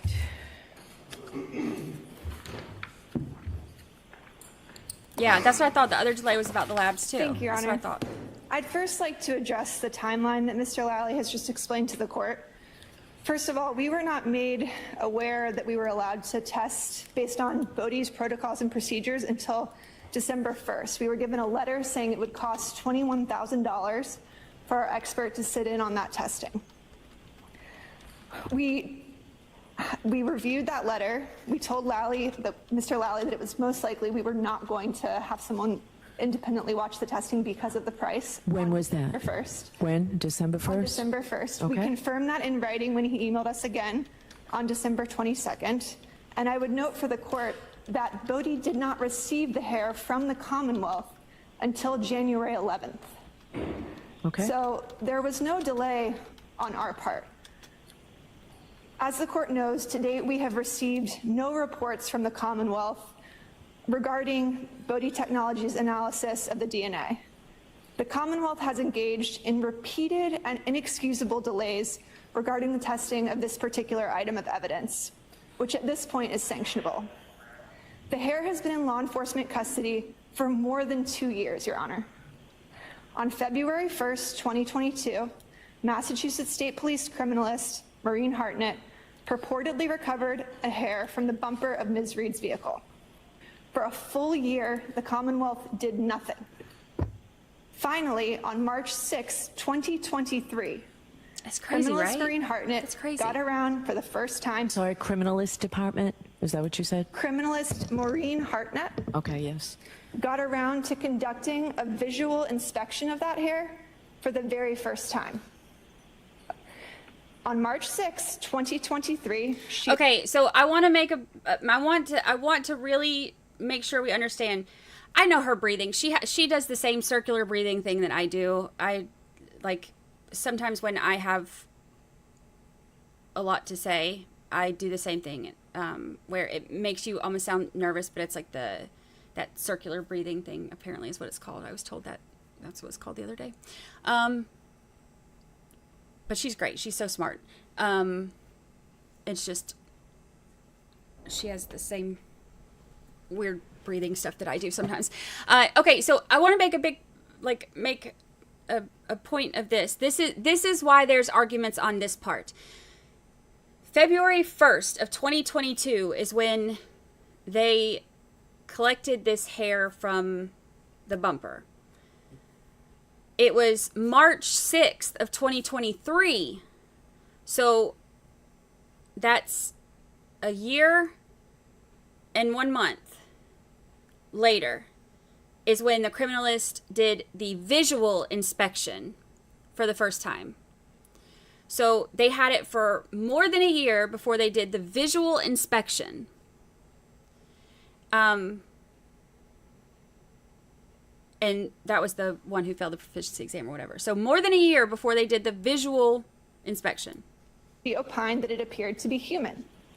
However, subsequent discovery produced by the Commonwealth revealed that she had failed her proficiency test in that precise subject matter only 1 month prior. Then, on August 25th, 2023, the Commonwealth submitted that hair to the Massachusetts State Police Lab for DNA testing, and it was forensically determined that no human DNA was detected. Almost 6 months later, the Commonwealth made their third attempt to find... So, in August, so March was the visual exam, and then August of 2023 is when it was submitted to the lab. So again, this is 5 months later from the visual exam. 5 months later, not 3 weeks, which is a significant delay according to Lally.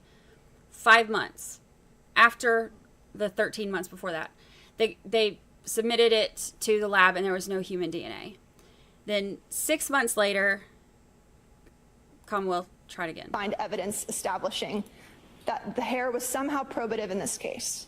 It is now 4 days before trial, and we were told that we're going to receive this on the day trial is set to begin.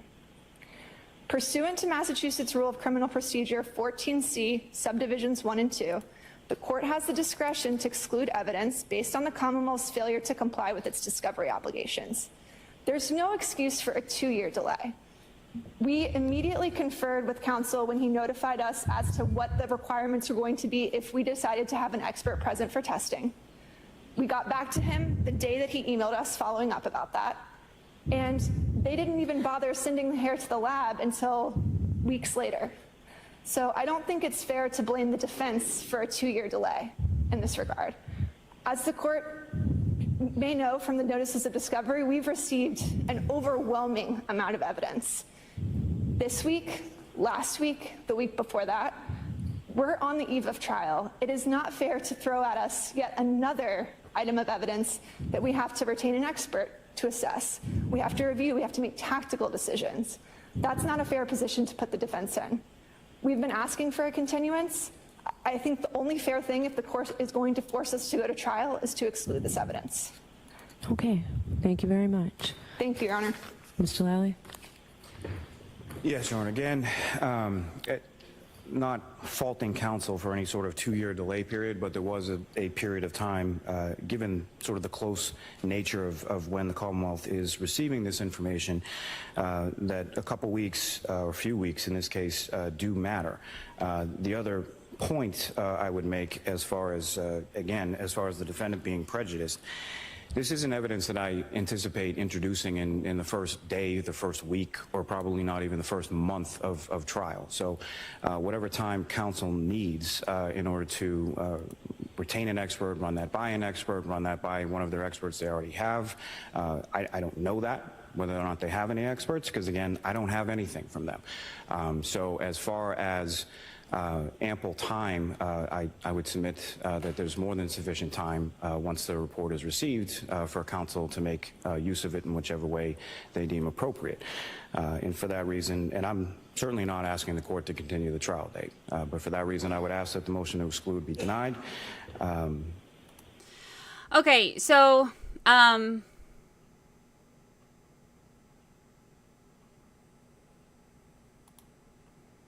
if the defense had not questioned the first investigation, it would not have taken so long either. What do you mean? They questioned the first one after it was already done. So I'm not sure what you mean. When they do the last DNA test, the hair is destroyed. They only have one chance. Yeah. So I've gone over that before in the podcast too. The mitochondrial DNA is, I mean, the hair is like, it's not a big hair, you know? So it's when they do the testing, the mitochondrial DNA, it'll destroy it. So the defense had, because they had somebody who had failed the proficiency exam, you know, the month before and then did the exam, they were saying, you know, which I mean, any defense attorney would, any attorney period would, like if that's, you know, what you're using as evidence, you would want somebody who's, you know, qualified to make that determination in court. So the first test that was done visually, you know, then they had the no human DNA detected on the nuclear, on the attempt for the nuclear DNA testing. But questioning that did not delay. I mean, that doesn't, they had it for more than a year before they even looked at it. So it's, you know, and they did want to have their own experts look at it, their own labs look at it. They had put in that request to have their own, I think they said it was one in California that they had that was highly reputable, that they wanted to have do the testing. And they weren't denying that or asking for the, you know, mitochondrial testing to be denied. They were just wanting to do their testing first, because once you do the mitochondrial DNA, then it will destroy it, and there's no more, you can't get any more testing out of it after that.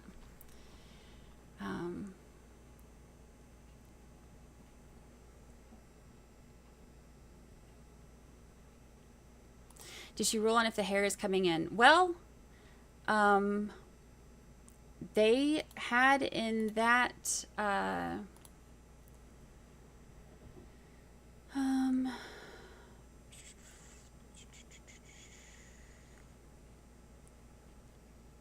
where'd it go? They had, I mean, they said, oh, here it is. I've still got it pulled up over here. They entered it in, so I guess they're going to, I don't,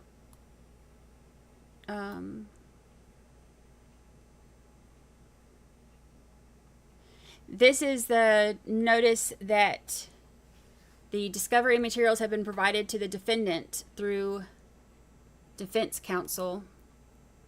And and then the Commonwealth's notice of discovery. So I guess we'll find out if it's coming in.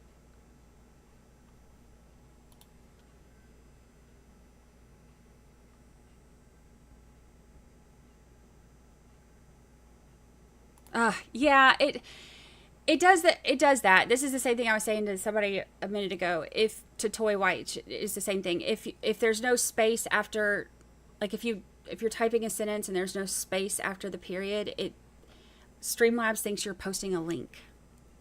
It drives me nuts. I don't know how to make it not do that. So then it gets mad at people. Streamlabs will delete the comment thinking that you're trying to post a link. Let's see, what made it cost $21,000? So that was, okay, so the cost for them to be able to have their expert or their, like, a representative from them or whatever sit in on it is $21,000. That's crazy, right? It's crazy, but that's apparently their observation policy. So the thing about that is, and this is why this is so misleading, and I know people on Twitter run with it, but people on Twitter run with everything. Do not listen to anything you hear on Twitter. Listen to different people from both sides and look up court documents, listen to trial, and make up your own mind. Do not listen to anybody. Don't listen to me alone. Don't listen to anybody alone. Just get various information and make up your mind, but especially what comes out in trial. That's my biggest it's my biggest advice, because it's scary out there. But $21,000 is a lot to have somebody sit in on it. Do we know how she ruled, or has she not ruled on the hair yet? She's ruled against the defense on almost everything. Yeah, she has ruled on the defense against the defense on a lot of things. Yes, she did not rule on that I know. I have not seen her ruling on that. I'm assuming that it's going to be one of the things that's brought up, as they try to introduce it. So. I guess we'll find out. I mean, yeah, the $21K to observe the hair test doesn't even include what Reed would have to pay the expert to go to the lab and later testify on it. That's just the observation fee. Just the observation fee. That's crazy, right? $21,000. $21,000 just to observe it. That's crazy.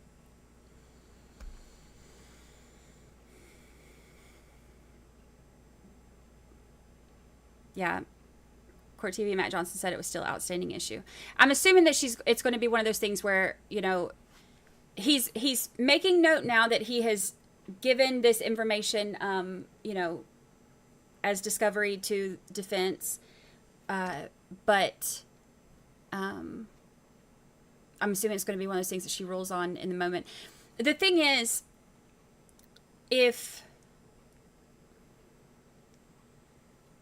let's do a poll. Okay, when you answer this poll, don't think about it as necessarily this case. If you're leaning one way or the other, think about this try to think about this in the most non-bias or preformed thought type of way you can. Think about if this were some other trial and the hair had been, we're now in, like, the discovery date has passed and everything's supposed to be in, and they have this, and the defense is saying, we're now you're giving us this information, so now we're already in trial. We don't have time to, do anything,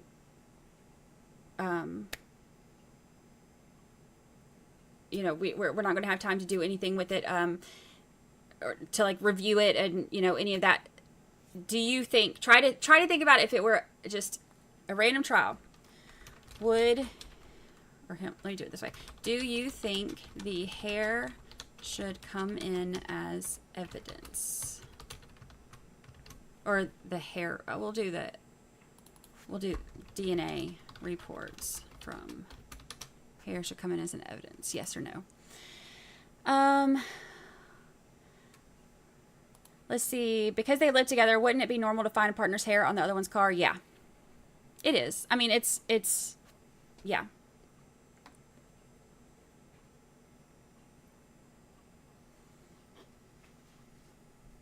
Especially because we know he was, you know, he was in that car that night.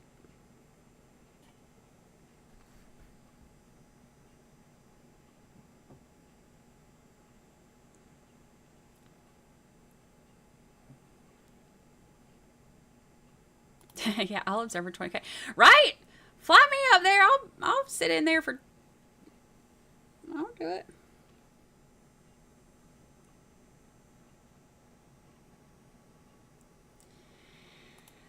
Maryland, Mississippi says, could he have just fallen, hit his head, and froze to death?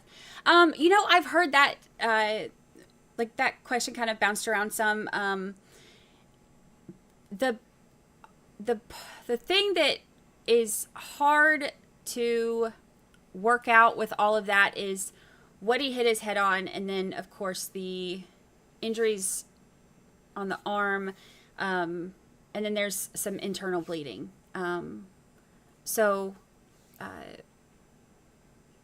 The arm stuff is the biggest part.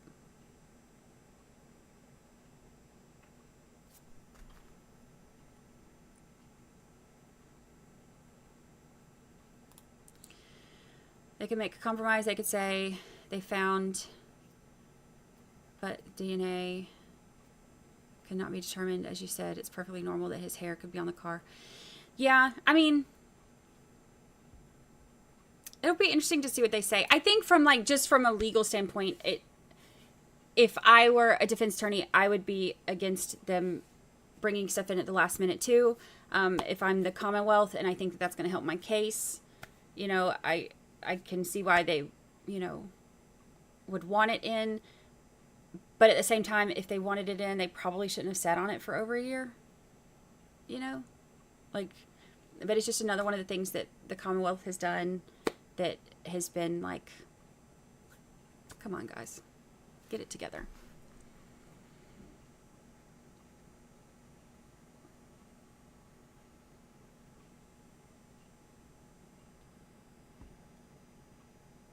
How much does it normally cost? I don't know. But doesn't that seem crazy? $21,000? That's so much. What is the purpose of having timelines and cutoff dates if they do not have to adhere to them? Yeah.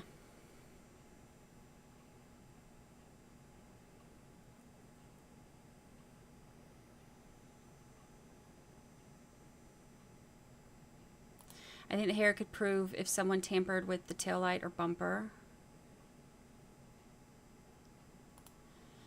The homeowners have or had a dog. I think I remember. Yeah, that was part of the defense's theory too. They had a German Shepherd, beautiful German Shepherd named Chloe, that they had for like 7 years, and they had filed for the animal control records because there were a couple of bite incidents with Chloe, and they got rid of Chloe a few months after this happened, which kind of fueled the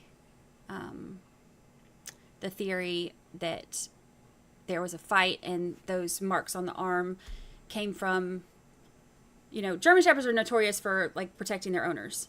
I think I told y'all about my German Shepherd Duke that like saved my kid when there was like a rabid dog that came out of the woods when I was walking. I was walking Duke in Dallas. My dogs, this is back in Georgia, this is years ago. Jacob was little, and there was a dog that came out of the woods, and Jacob was like ahead of me. Ugh, I try not to say his name on here. My kid was ahead of me, and like too far away where there's no way I could have gotten to him. And this dog comes out of the woods and is like this, you know, and then like starts like growling at Jacob, and I'm like, oh my gosh. So let the leash go, and Duke went flying after that dog and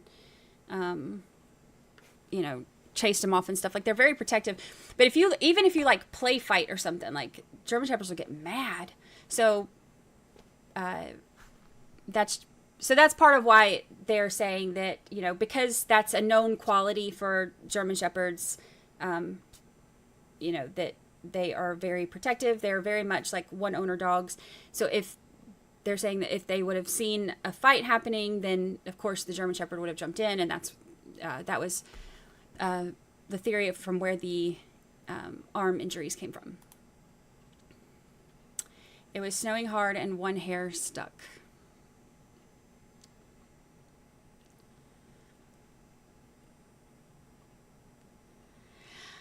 That's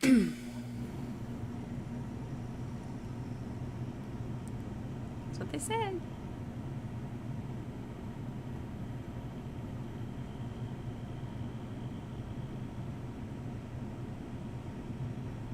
Also, the hair had to stay on the bumper taillight through the wind and snow for miles on the way to Milton State Police Headquarters.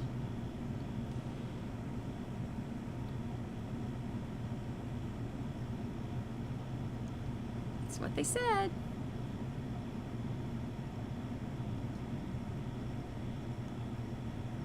The only way I could see, I mean, if there was a hair on there, you know, she went to John's after and parked in the garage, so maybe some of the snow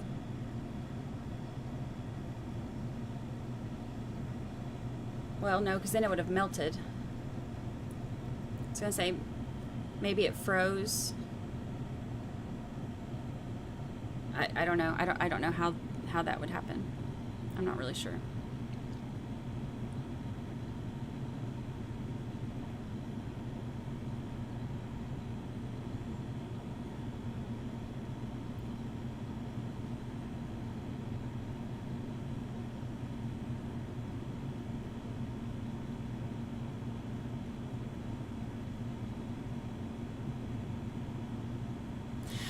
One hair and no blow with that hair doesn't sound right to me. So this is one of the things that I have kind of thought in my head, because I'm like, okay, if their theory is that she hit him and that's where the hair came from, there was no root or anything on the hair. So to me, if they're saying that that's where it came from, then there would have been not only like root, but like blood, you know,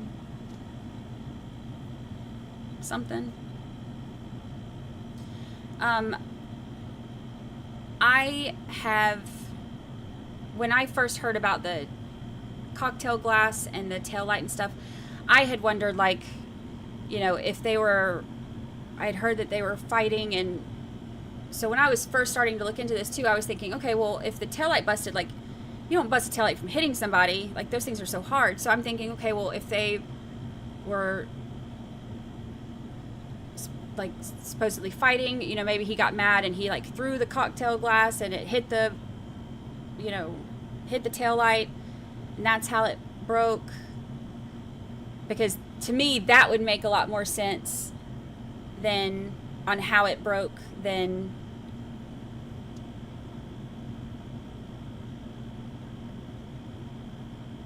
because none of that really adds up to me. And I'm not a crime scene reconstructionist. I'm just some chick on YouTube. But that's something that I've wondered about a lot, because I think that I know it takes a lot to break one of those taillights. So I was thinking, if they are finding pieces of this cocktail glass in the yard, and they're finding, you know, pieces of broken taillight in the yard, well, you know, and they're saying that they were in a fight, hitting him, in order to hit him hard enough to break that taillight, should have had been going, I would think, pretty fast, and there would have been a lot of damage to the car.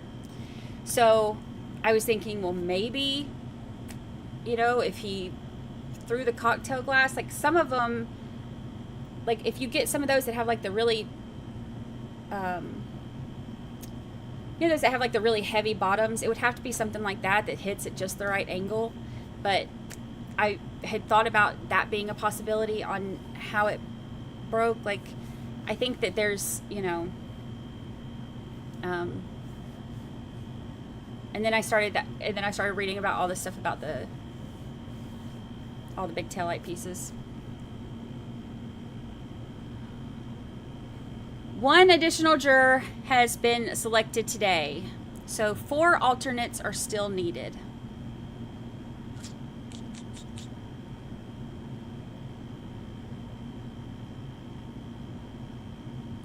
Head trauma from a hit would have had left many cells, not just leave a single hair. Yeah, that's something that I can't make sense of in my mind. In order to test for mitochondrial DNA from the hair, doesn't the root have to be present? So it's the opposite. So to test for so for the testing for the nuclear DNA, the root doesn't have to be present, but if it's not, it makes it really hard to find any DNA off of there. So the nuclear DNA is like you know how you see like the ladder that's like the twisted ladder? That's what the nuclear DNA is. So that's the most not accurate, what's the complete, the most complete DNA profiles that you can get.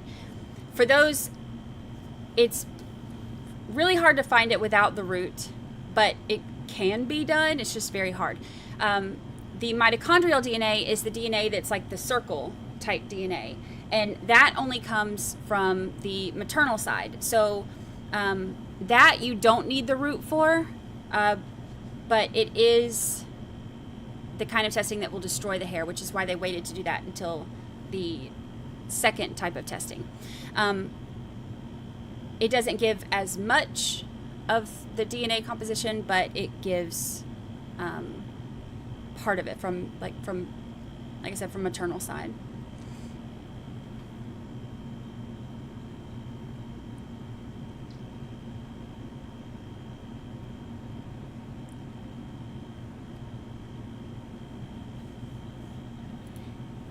Can you Google what DNA examination different costs are?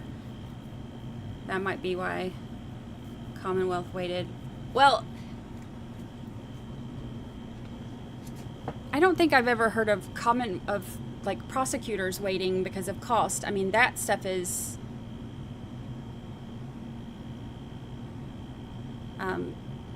but even waiting on the DNA testing, I mean, they waited more than a year before they even had the visual test done.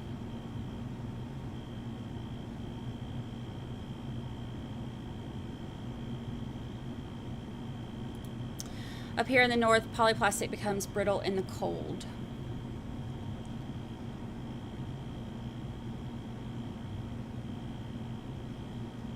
Which would make it easier to break.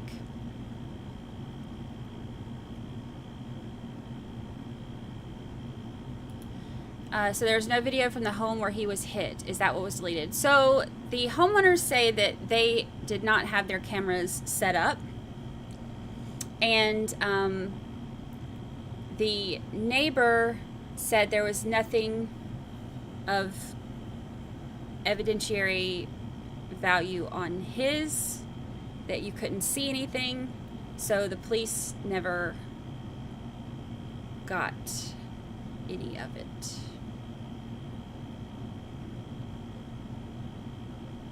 They never collected any of it.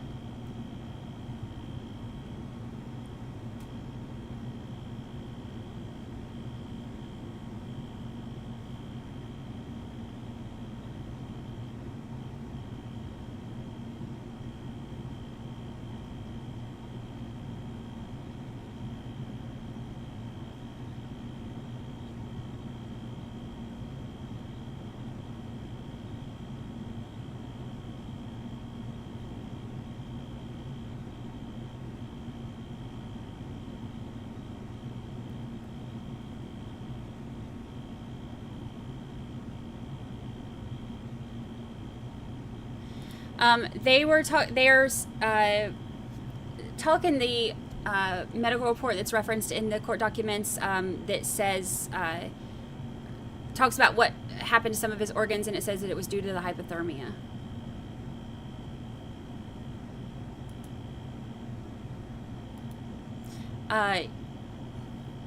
Yeah.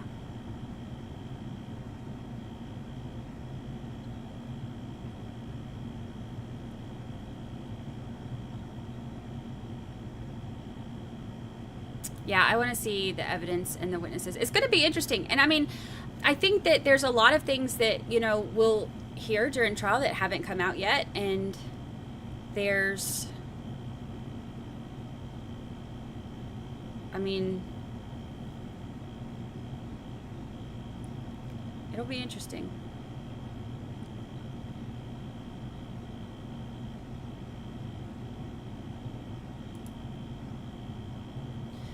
With a Ring camera that wasn't on that exact time in question.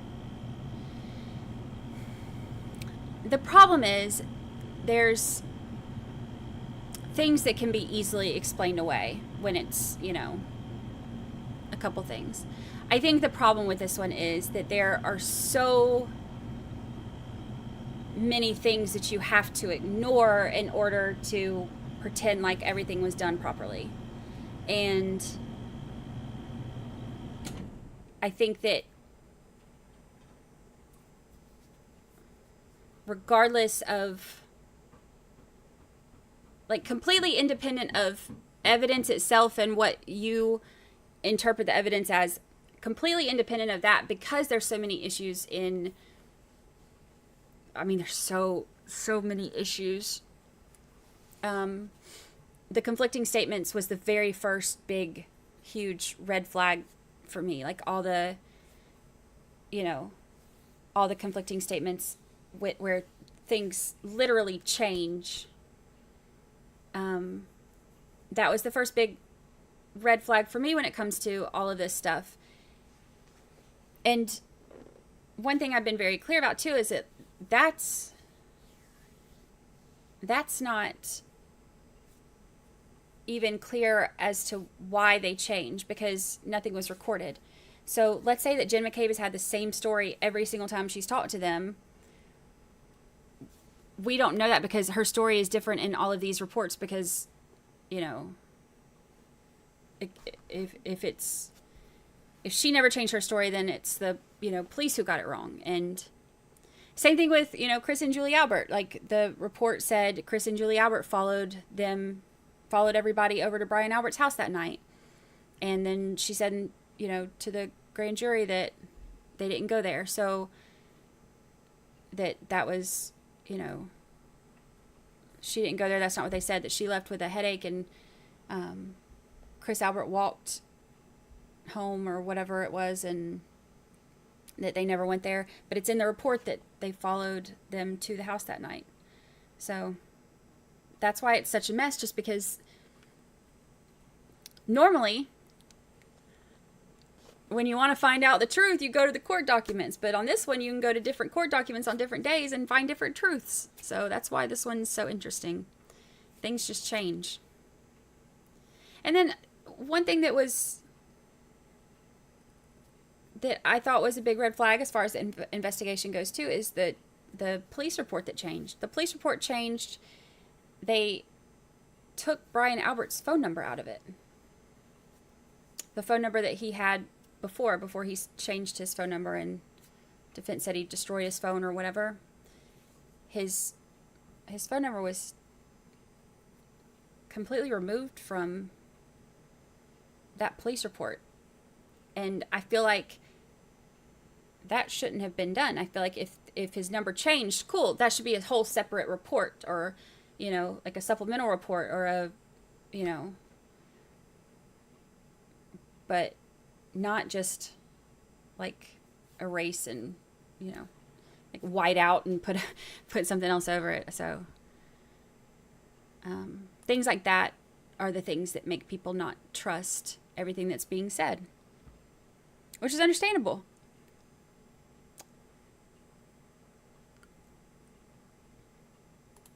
Lucky seems like the most reliable witness. Yeah, he was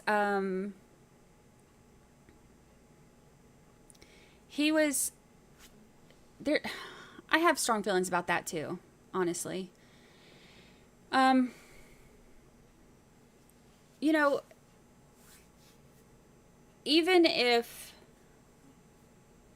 let's say he didn't see, because he says that if there was a body there, he would have seen it 100%. You know, they have to watch, you know, there's a fire hydrant right there. Of course, they have to watch for, you know, stuff like that. He knows that route. There's I put this in the podcast episode, there's a city ordinance where you're not allowed to park on the streets during those months because of snow plowing and stuff. So, you know, so he, of course, noticed that Ford Edge that was parked right there. But let's just say, like, if he was mistaken and he said, I absolutely would have seen a body if one was parked right there, but let's just say that he was wrong and he didn't see John's body and he was there. To me, the fact that he saw the Ford Edge there, and I'm not saying like, oh, it was this person's Ford Edge. I'm just saying that there was a car there in general.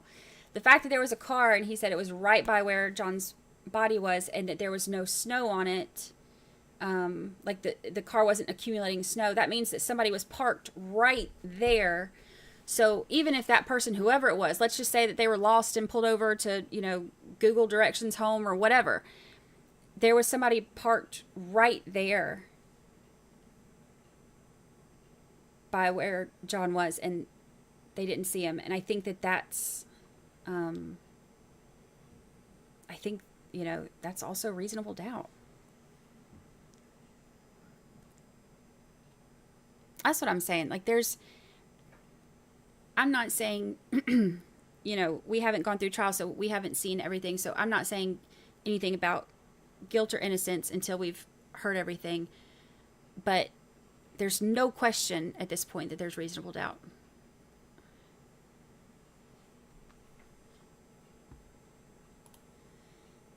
Locals say Lucky's just a kind, trustworthy guy who feels an obligation to tell the truth. Well, you know, another big thing is that they didn't even, prosecution or troopers or whatever, the lead investigator, nobody from the prosecution or the troopers even talked to him until 21 months into the investigation. And that was after FBI had talked to him, the private investigator for the defense had talked to him, and Turtle Boy had talked to him. It was also the only interview that they had recorded, that there was any kind of record of them recording, and the transcripts from it are like 24 pages, and 13 of those pages are them asking about Turtle Boy. So it came across in a way that was like they were recording it because they wanted to use the evidence in the case against Turtle Boy, but they're just now recording something. Like, I don't understand why they wouldn't have talked to him way before that. They put in court documents that they talked to people at the city and nobody would have been plowing at that time. So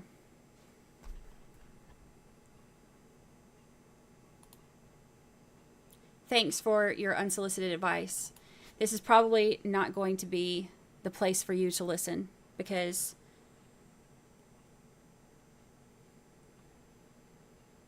I'll give you a big long pause here. I'm still paused. Hold on.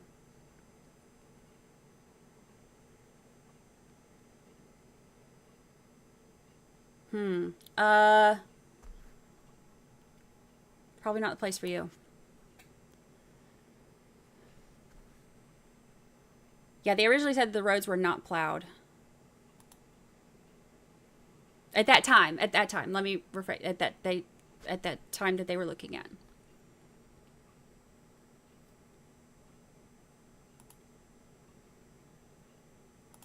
So our poll.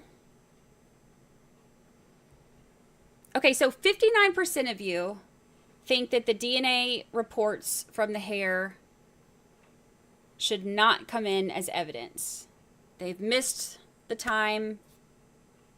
Too late. Shouldn't be allowed in. I think that that's probably where I would stand on it too. It's hard for me to tell because I'm already really annoyed with so many of the way that so many of these things were handled, you know? So I think that it's hard for me. It would be impossible for me to answer that without bias. So I can't really say what I would do if it was a different trial. But I think I'm already so annoyed with how this investigation and these things have been handled that to me, I'm like, no, you've missed your chance. You've had so many chances and you've done so many things wrong. And so to me, it's just my instinct is to just be like, no, you're not allowed. But it's hard to say how I would answer that if I wasn't already annoyed with how they, you know, have handled so many other things.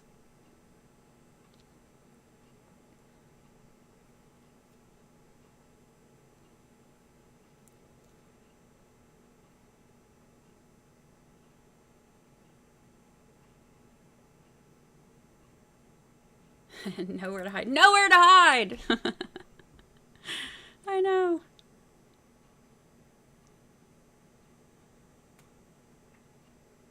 Yeah, trying to be procedurally fair. I am pretty aware when I am not able to look at certain things without my own preconceived you know, feelings behind it. Like, I think that if this were a case that didn't have so many issues in it already, from even like the thing about, you know, them trying to blame that on the defense. Like, I feel like even if it were just one of those things where they were like, yeah, you know, we didn't test this for a year, my bad, instead of like they, you know, caused substantial delays for those, you know, 2 or 3 weeks.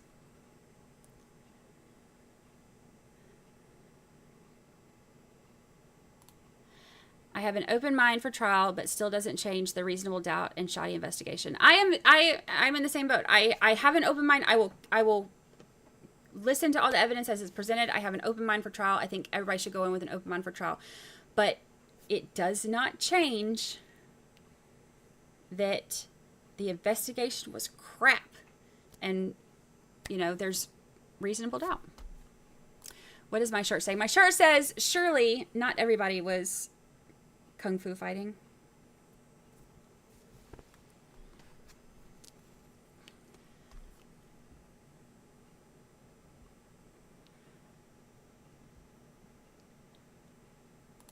Plow GPS was broken too, supposedly. Yeah, they said that the GPS in the trucks was working, but I think, was it in Lucky's interview with Proctor that he said that it was out at the main, like the post where everything's reported to, or however it was, you know, so I don't know.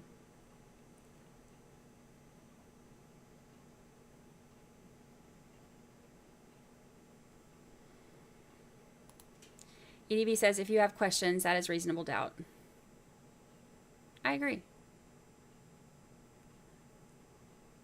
And there are definitely questions. That's what I'm saying. There's reasonable doubt here. And anybody who says that there's not is blatantly ignoring facts, which is a dangerous thing to do.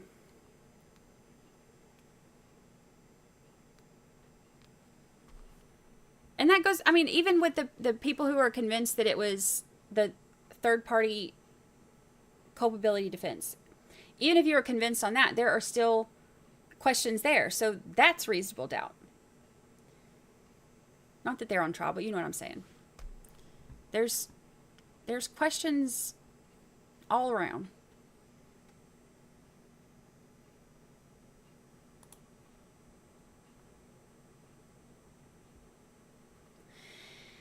What I'm wondering is, are they going to be able to find, and of course a lot of it'll depend on what we hear in trial too, but are they going to be able to find 12 jurors that agree unanimously? What was the trial that they just did that they had 2 trials?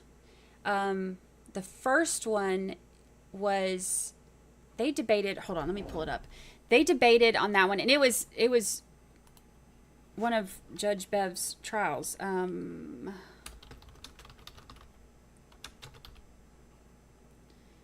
Where they debated for like weeks.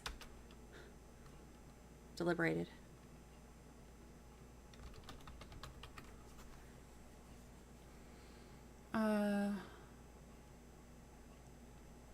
Is it Lopez? How long did they deliberate in that trial?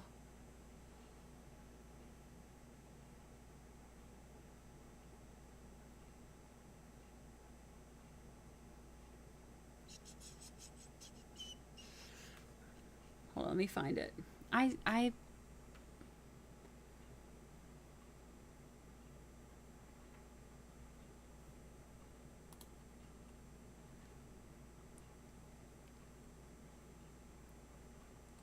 Yeah, Emmanuel Lopez. Let's see. It was...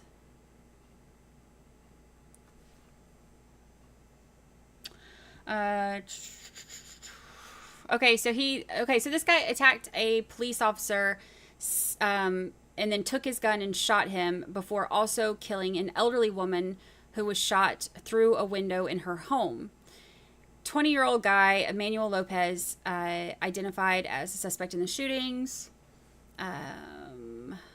The officer, Michael Chestnut, 42, was rushed to the hospital and died. Authorities said the woman who was killed... oh, that was when it first happened. Hold on, let me find that deliberation, because that was...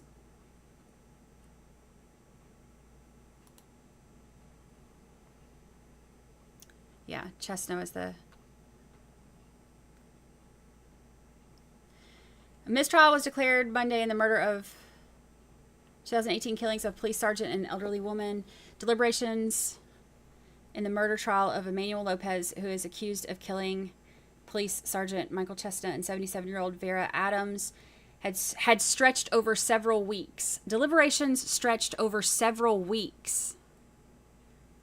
And then the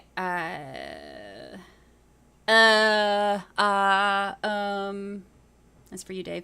The jury from Worcester County had to restart on Wednesday after an alternate juror replaced a person who was dismissed because of a conflict with vacation plans. The jury didn't deliberate that Friday because of internal strife, a court official said. On Monday, they returned to deliberations for about half an hour before sending a question to Judge Beverly Cannoni.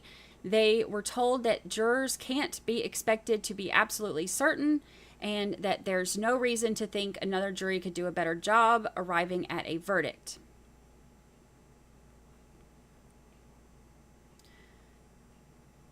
When Cannoni declared the mistrial Monday morning, a person in court broke down in tears. Several weeks.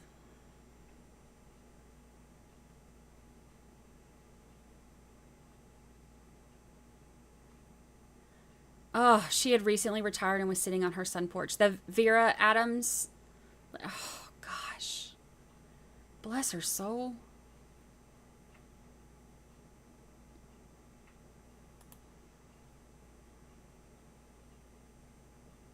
Pronounce Wista.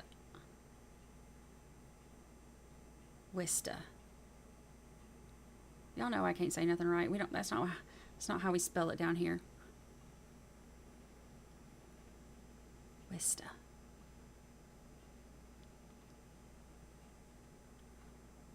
Wista.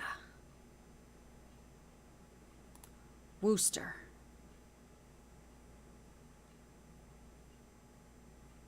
Worcester. Worcester. Worcestershire.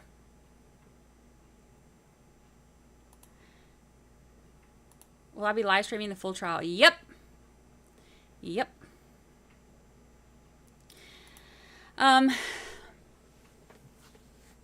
There's one day that I won't, because I'll be in a car on the way back from Nashville, CrimeCon. Yeah, no jury selection tomorrow. So they've got one more. So we've got the 12. Worcester. I am upset. Look, by the end of this 7-week trial, I'm going to be speaking like one of y'all. Southern accent's going to be gone. It is going to be... Oh, no R on the end. I got to get rid of my R's.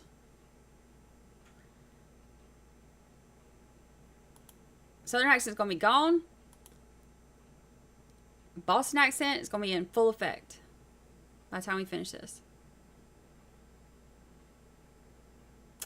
How does that work? We find you here at the start of each day. I've never followed a full trial like I planned to with this one. Yeah, so I'll have the,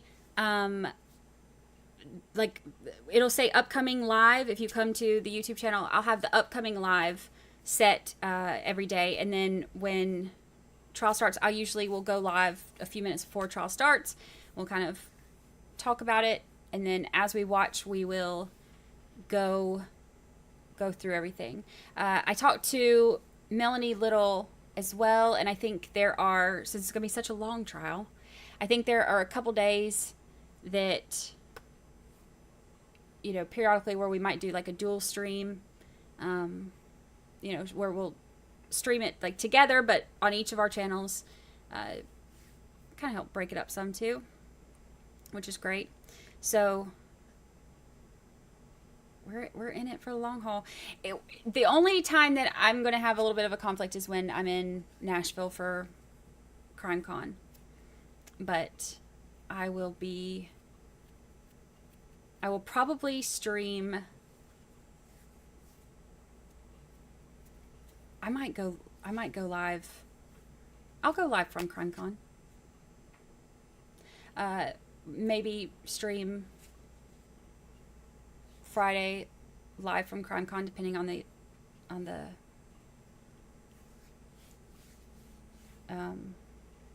Wi-Fi and how good it is.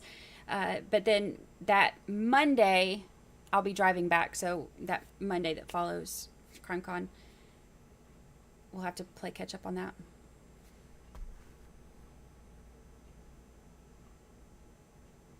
Will the lives be saved in case we can't watch? Yes, and we love our replay crew. Love our replay crew.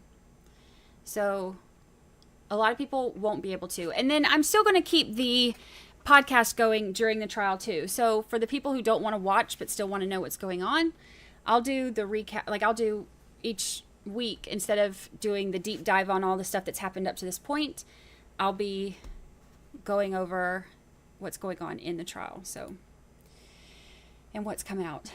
Truth Seeker P, welcome to the family. Welcome to the family. I had thought about having somebody guest host, but with this being so aggressive, I don't know that I want to put anybody in that position. So, because that Thursday before CrimeCon, I'll be on the road, but that's only a half day. And then that Monday after, it's the last weekend in May, first in June, so it's like May 30th through June 2nd or 3rd, something like that. I will be there. I will be there. We have a few of our 13 jurors that are going to be there.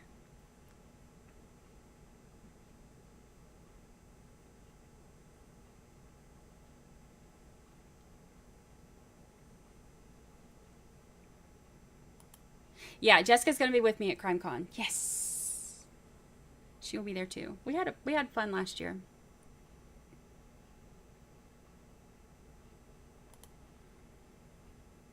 Yeah, Melanie will be streaming on those days. And I'll stream, like, we'll, you know, do the speed trial thing. It's only going to be those 2 days that I won't be able to. So, well, actually Thursday I should be able to, because I'll probably try to leave here. Or if I don't, it'll only be a half day anyway. So, I don't know. I'm going to have to see how things are going at the time. But if this trial wasn't going to be 84 years long. But I can guarantee, because it's going to be, I mean, CrimeCon's going to be right in the middle of all this stuff. I'm sure there's going to be shows live from there. There were last year with different stuff, so... Weezer, thank you for the super chat. Thank you, thank you. Thank you so much. Y'all better behave at CrimeCon, not coming back in the back of police car. What happened at CrimeCon will get live streamed. I learned that last year. They are done with court for the day. Yes, they were able to seat one more juror today out of all of them. And so now they just need to find the 4 alternates. Let's see what we have. So Melanie went over the... I didn't get to watch it because I went to bingo. You know I love my bingo. I hadn't been able to go in such a long time. It's been, what, 6-7 months.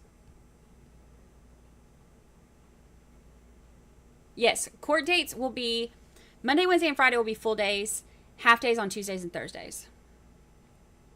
Jury selection is just Monday through Thursday.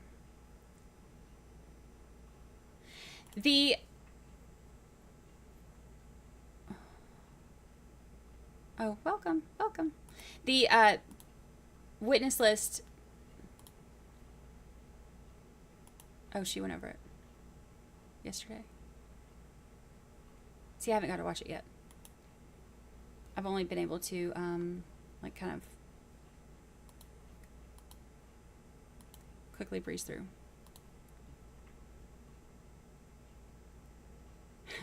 Yes. Love the bingo. Love the bingo. All right. So, what time is it? 12:45 my time. Let's see. Let's check on Daybell real quick and see if there's any highlights we want to watch with that. Oh, good. Melanie went over the witness list and did a really good breakdown. Good. I want to watch that. My next podcast episode is going to be on pretty much the last hearing that we did on the 12th, and then just some of the stuff that's gone on since jury selection started. So, because there was a lot to unpack in that last thing. So that's what the next episode is going to be. Because a lot of people that listen to my podcast are not... Actually, let me check on that. A lot of the people that listen to the podcast don't watch the lives and all of that. It's like there's a whole, you know, heap of people out there that just listen to that and not watching the YouTubes.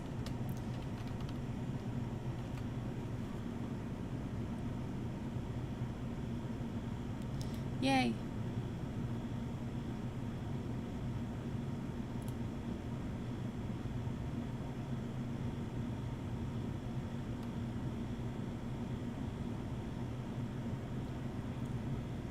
Podcast is doing pretty good. Yay. Makes me happy. If you haven't listened on Apple or Spotify, please do. I thought about not releasing it on YouTube until a week later and making the first one's available on YouTube because I did that last time and it was really good. YouTube's... When I release it on YouTube, then I get a million questions about why there's no video. Like, it's a podcast. I'm sorry. I'm sorry. All right, let's see. Dumbbell. Who do we have?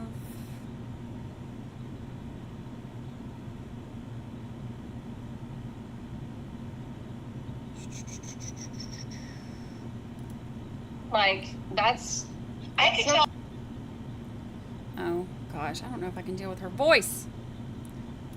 Lori.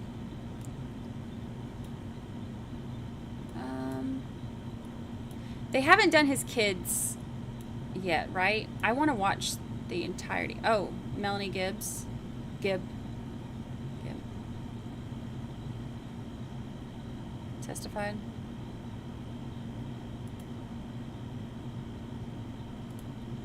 Is that who that is?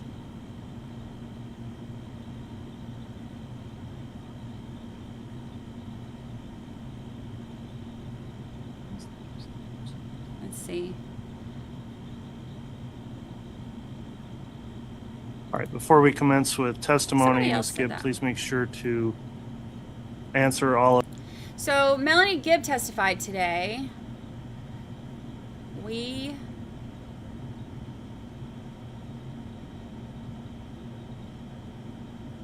How long is hers?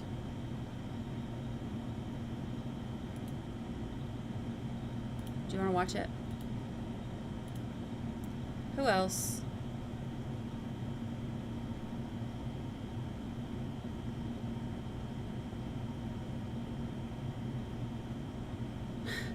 For those who want to know why no video, tell them because you have no eyebrows and someone had issues with it. Everybody has issues with it. Like, I tell you what, people just, for the most part, oh, look, Lucy's in her little bed. For the most part, people are great. Oh, Lucy. Oh my gosh, close your legs, child. Oh my gosh.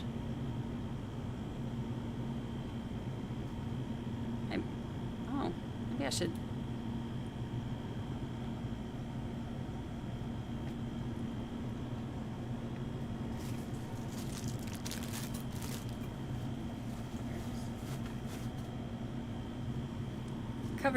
Cover your bits, babe. Oh, she didn't want to. Okay, my bad.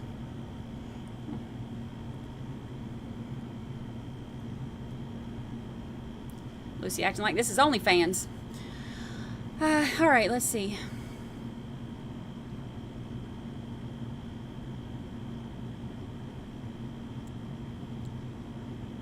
Look, she's covering her face now. Are you embarrassed? Are you embarrassed because you're acting like a floozy on TV? Oh, goodness. Oh, goodness.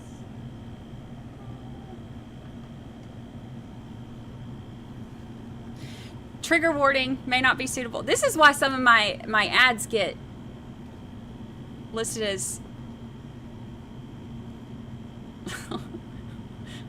not suitable for everybody. I'm onto this. All right, let's watch Melanie Gibb and then see what.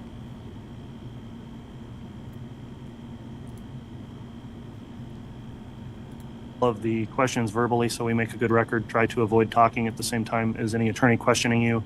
And I am going to inquire now that you're under oath. Have you reviewed or watched any of this trial since it started on the court's live stream? No. Have you talked to anyone else about testimony they gave in this trial so far? All right, with that in mind then, Ms. Blake, if you'd like to inquire on direct, you may. Thank you. Would you please state your name and spell it for the record? Melanie Gibb, MELANIE-GIBB. Miss Gibb, do you know an individual named Chad Daybell? I do. Do you recall approximately when you met him? I believe it was the summer of 2017. Do you recall where you met him? I met him at a get-together that was like a camping environment. Did you talk to him at that event? I did. Did you stay in close contact with him after that? No. Do you recall meeting an individual named Lori Vallow? Yes. How did you meet her? I met her in a church building where I was given a class and she was in the audience. Do you recall approximately when that would have been? I believe October 2018. And do you recall when you met her, who approached whom? She approached me. When you first met her, did you end up striking up a friendship? Yes. And did you stay in pretty consistent contact with her, at least initially after meeting her? Yes. Do you recall going to an event with Miss Vallow towards the end of October of 2018? Yes. Do you recall when that was? It was in October. I would say about a few weeks after I met Lori. And yes, we went to St. George, Utah. Do you recall why you went to St. George, Utah? We went for a conference. Did anyone else travel with you and Lori to that conference? Yes. And do you recall who? I can't remember their names. I think there was 6 of us, 5 or 6 of us. Did you all travel together in the same vehicle? Yes. When you got there to the conference, do you recall if Mr. Daybell was there? Yes. What was he doing there, if you know? He was selling his books and giving a talk. Did you approach him at any point? Yeah, we talked. Were you present when, or let me back up. Did you observe Mr. Daybell and Miss Vallow together? Yes. Do you know if that was the first time they had met? Yes, it was. Were you part of introducing them? I was, we walked into the building together and I can't remember if I introduced her or if she introduced herself. I can't recall. And when you say we walked into the building, is that referring to you and Lori? Me and Lori and several other women. And Mr. Daybell or Chad Daybell was already present? Correct. Throughout the conference, did you see Mr. Daybell again? Yes. Did you have an opportunity to observe Lori and Chad together? I did. What observations, if any, did you make? They communicated a lot and they were very interested in communicating about the things that they were learning and talking about. Seemed to be friendly. And when you say they were communicating a lot, did you see them engaged in conversation together? I did. Did it appear to be deep conversation? Yes. Did they appear to be focused on each other? Yes. Was there anything else about it that caught your attention? They seemed to be attracted to each other. That caught my attention. And at the time that you're there in October, do you know if Lori Vallow was married? Yes, she was. Had you ever met her husband at that point? I had. And who was her husband? Charles Vallow. Do you know if Chad Daybell was married at that point? Yes, I do, and he was. And do you know who his wife was? Tammy Daybell. Had you ever met Tammy? No.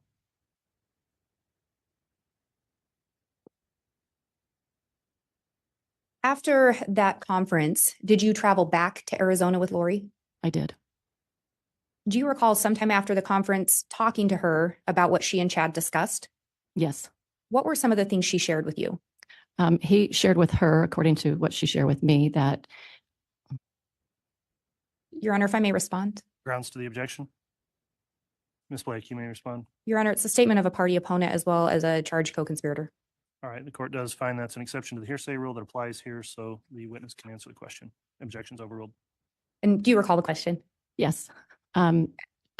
She said that they talked about multiple lives, and I believe she talked about, how many lives that she had lived on this earth, and that she indeed was married to someone named Moroni in a previous life. Those kind of conversations. Yeah. And prior to meeting Chad Daybell, did Lori ever talk about multiple probations before that or multiple lives? She did. So she had some interest in that subject matter already? Yes. But when you talked to her about her conversation with Chad at that conference, she told you Chad gave her some additional information? That's right. Did she say anything regarding what Chad had told her about she and Chad? That they had been married in previous probations. Did Lori seem receptive of that information? She did. And we talked about, you'd met Charles before, correct? That's right. Had you ever met Lori's children? Yes. And specifically, did you ever meet Tylee Ryan? I did. Did you ever meet JJ Vallow? I did. Do you recall where you met them? In Lori's house. Did you have an opportunity to observe Lori with her children? I did. What observations, if any, did you make about her and Tylee? They had a difficult relationship. They didn't necessarily get along very well. And what about Lori and JJ? I could tell she had a lot of affection for him, but he was autistic and he seemed to be very busy for her.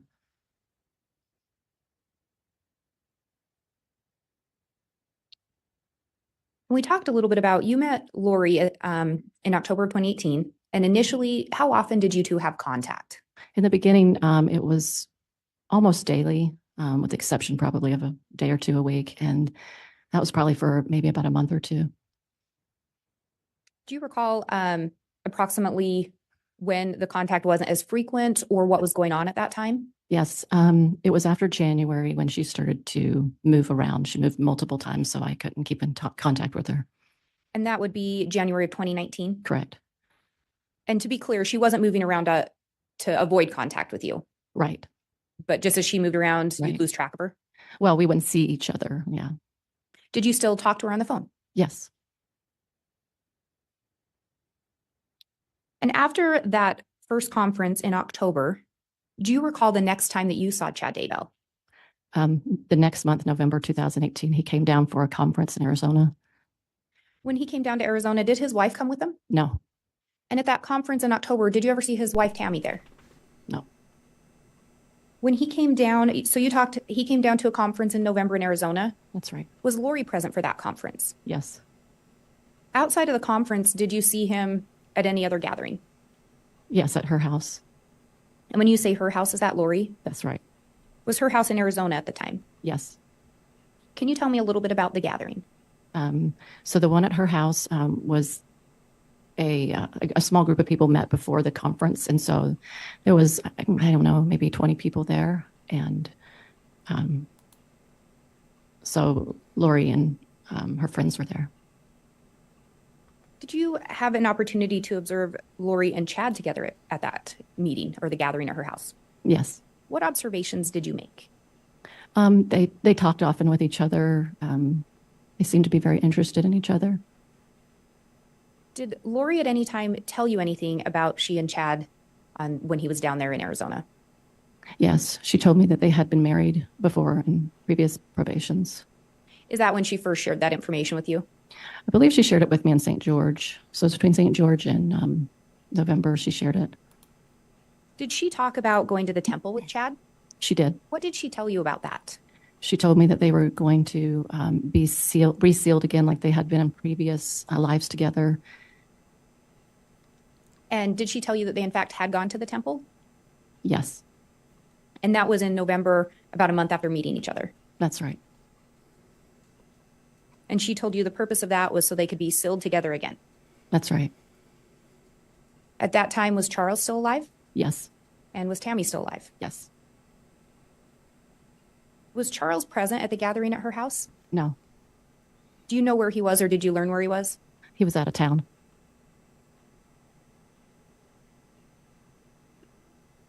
Do you know what Chad did for a living?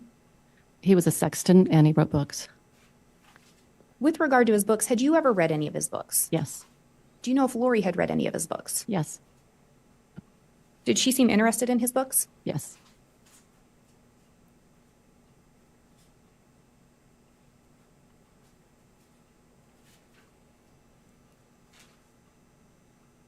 When Chad was there in November, do you know where he stayed? He stayed at Lori's house. And Charles was not there? Correct. Did anyone else stay at her house, if you know? Yes, there were multiple people there. Were there any other men there? I don't know if her brother was there, but nobody else that I know of. And when you say her brother, do you know which brother you're referring to? Alex. Did you ever meet any of Lori's other brothers or her other brother? I don't think so.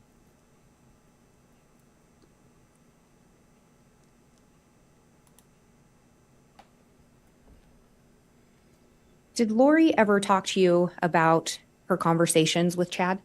Yes. Do you know, did Lori ever share with you? Remember, this is the one that they talked about yesterday with the like hundreds of text messages between her and the prosecutor. So this cross might get. If she turned to Chad for advice? She did. And we talked a little bit about the multiple lives or multiple probations already, correct? Yes. At some point, did Chad or Lori share more information about that with you? Yes. And which one of them? They both did. Do you know which one of them seemed to have the most understanding regarding multiple probations? Yes, Lori would often call Chad, and Chad would give her the information, and then she would come back and share it with me and her other friends. And when she would share the information, would she tell you she got that from Chad? Yeah.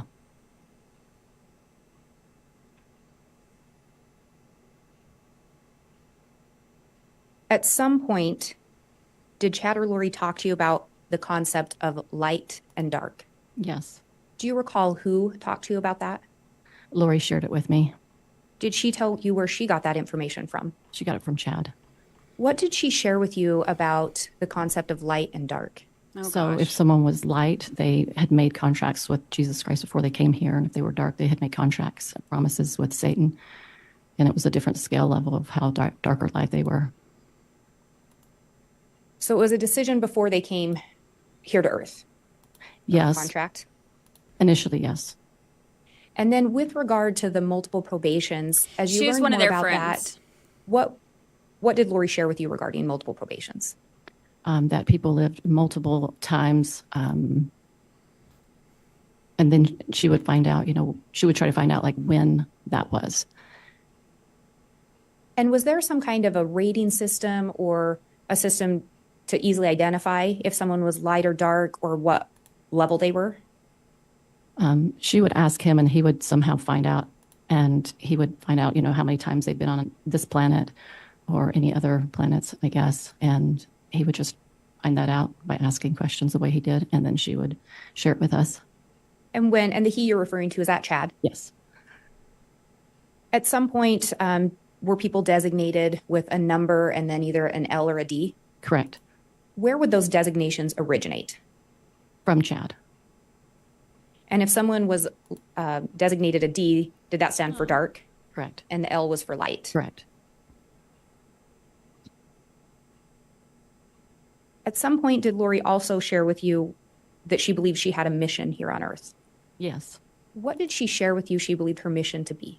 She felt that it was her mission to gather women to the 144,000, and that she would be the leader of it. At some point, she thought she was going to lead that. And when we talk about the 144,000, what's that in reference to? Could you explain a little bit? Yes, it's a biblical explanation for a certain amount of people that would go out and gather Israel in the last days and have the power and authority to do that. So gathering people in the end times. Correct. Do you know where Lori got the idea or the belief that she was meant to be one of the leaders or help gather? I think she got it from herself.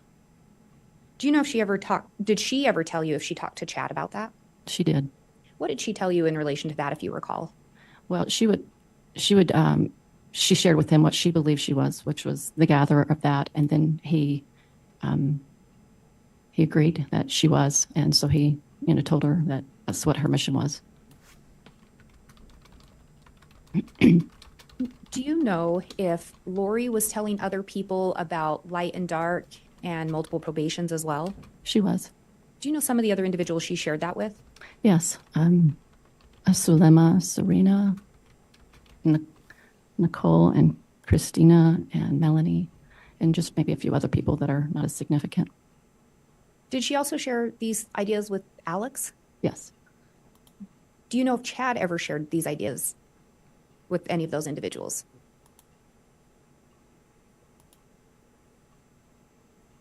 If I may respond. Okay, and I'll note on the record, it didn't pick up on the microphone. It's an objection based on lack of foundation.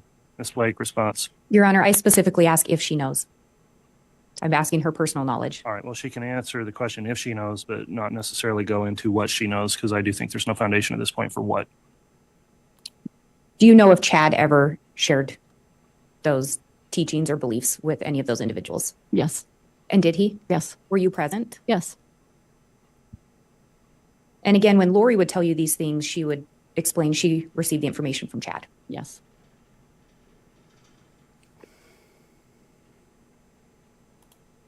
And we talked about that gathering in November at Lori's house. Were some of these things talked about then? Yes.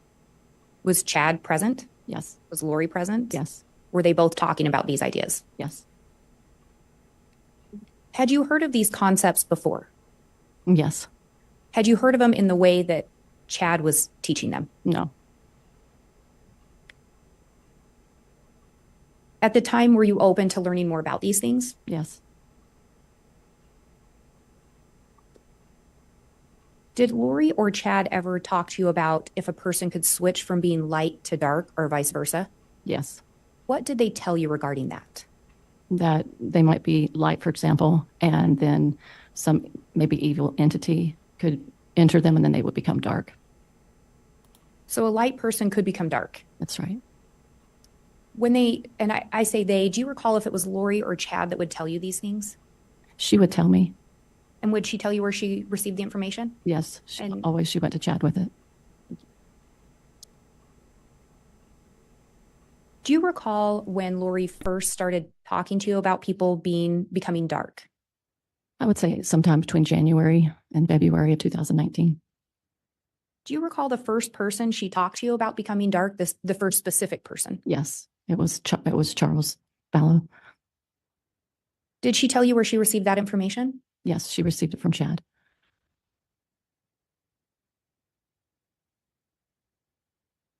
At some point, did she talk to you more about what it meant if the evil spirit came in, like where the actual person went? So when a dark spirit would take over, the original spirit of the person would go into the spirit world. And that's what she originally told you? That's right. And did she tell you she received that information from Chad? Yes. So was your understanding the body of that person was still alive? Correct. It just had a different dark spirit in it now? Correct. What did Lori originally talk to you about? Was there a way to do something to help that person? She would try to do like a casting out of an evil spirit and try to convince the evil spirit to leave. Do you know where she got the concept of casting from? I believe she got it from energy work. At some point, did you learn if Charles had been designated a different name? Yes. What was that name? Ned Snyder. Do you know where that name came from? Chad told that to Lori. At some point, had Lori talked to you about her having a dream regarding Charles? Yes. What had she told you? She said that when it was after Christmas and he was out of town, I believe he went to Texas and he took JJ. And she had a dream during that time that they were not going to come back, that they were going to get in a car accident. And that's what she saw. And that they would be Charles and JJ? Correct. Did she believe Charles was going to be killed in that accident? She did. Was Charles killed in a car accident? No. Was it sometime after that that he was labeled dark? Yes. Judge, how about some foundation? Your Honor, it's a question to her personal knowledge. I guess I can rephrase. Go ahead, Ms. Blake. Thank you. At some point, did you learn or did Lori tell you if he was labeled dark once he did not pass away in that accident? Yes. And again, Judge, if I could have some time, date, place. You'd like to lay additional foundation, you mean, Ms. Blake? Do you recall approximately when Lori told you or when you learned Charles was not killed in an accident? January 2019. And do you recall approximately, I think you've already said, but do you recall approximately when you were told Charles was dark? It was, I would say, weeks after that. And that designation came from Chad? Correct. And then we started talking a little bit about the idea of casting. Right. Did you ever participate in any castings? I did. Can you tell me a little bit about what would happen at the casting? So Lori and a few of her friends would stand in a circle and then feel like they had the power and authority to cast out the evil spirit by trying to use words, I guess, like an energy work to be able to convince them to leave and hoping that the evil spirit would leave. So would some of the individuals say a prayer? Yeah. Mm-hmm. Would some of the individuals talk about sending spiritual weapons or something of that nature? Yes. Was the person that the casting was being done on physically present? No. Was anyone physically touching, doing anything to, in this case, Charles? No. Do you recall, did you participate in the castings for Charles? Yes. At any point, did Lori tell you whether or not the casting was successful? Yes. And what did she share with you? She would say that Ned had left and then shortly after, she would say somebody else got in, another entity. Do you know who told her that information or where she got it from? Yes, she got it from Chad. And did she tell you that? Yes. At some point, did you learn what would happen to the body if the casting was actually successful? She would say that the body was supposed to die if the evil spirit left. So in Charles' case, Ned's out and a new spirit's in. Correct. Do you know if there were additional castings? Yes. In relation to Charles, I should say. Yes. Did you participate in any additional castings? Yes. Do you know if at any point the next entity or spirit was cast out of Charles, according to Lori? Yes. And was it? According to her, it was. And did she tell you where she received that information? From Chad. And then what happened in relation to Charles when that next entity was removed, according to Lori? Nothing happened to Charles. Did a new entity come in? According to her. And did she tell you where she learned that from? Yes, Chad. Was Chad ever present for any of the castings? Yes. Were there castings done on other individuals besides Charles that you know of? Yes. And who were some of those individuals? Brandon Boudreaux was one that I know of. And did you participate in a casting on Brandon Boudreaux? I don't know if I said anything. I was there when they did it. Do you know if Chad was present at that one? Yes, he was. And who was Brandon Boudreaux? He was Lori's niece's, which her name is Melanie's husband. Had you met Brandon? Yes. At any point, did you learn if Brandon had been designated as dark? Yes. And had he? According to her. Did she tell you where she received that information? Yes, from Chad. Do you know if any castings were ever done on Tammy Daybell? Yes. Were you present for them that you recall? I don't recall. Do you know if castings were done on Tylee or JJ? Not that I know of. You were not involved in any if they were? I don't recall any of that. And the castings in relation to Charles, do you recall approximately what period of time those were occurring? So sometime between January and February 2019 up until I don't know, probably before he died. And was your understanding that if the casting was successful, the body would naturally expire? Yes. Were you ever told that there would be violence done to the body? Never.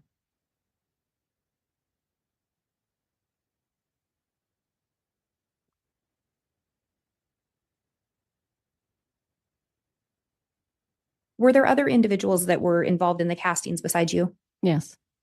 Did some of them seem to have more involvement? Yes. That's Be Kind Tiger. That's one of the things that who we heard a lot during the last in the trial. castings.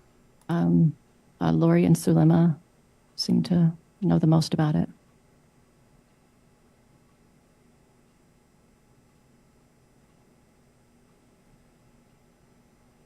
And the casting that we talked about Chad being present for, do you recall where that would have occurred? Yes. Where was that? That was in Arizona.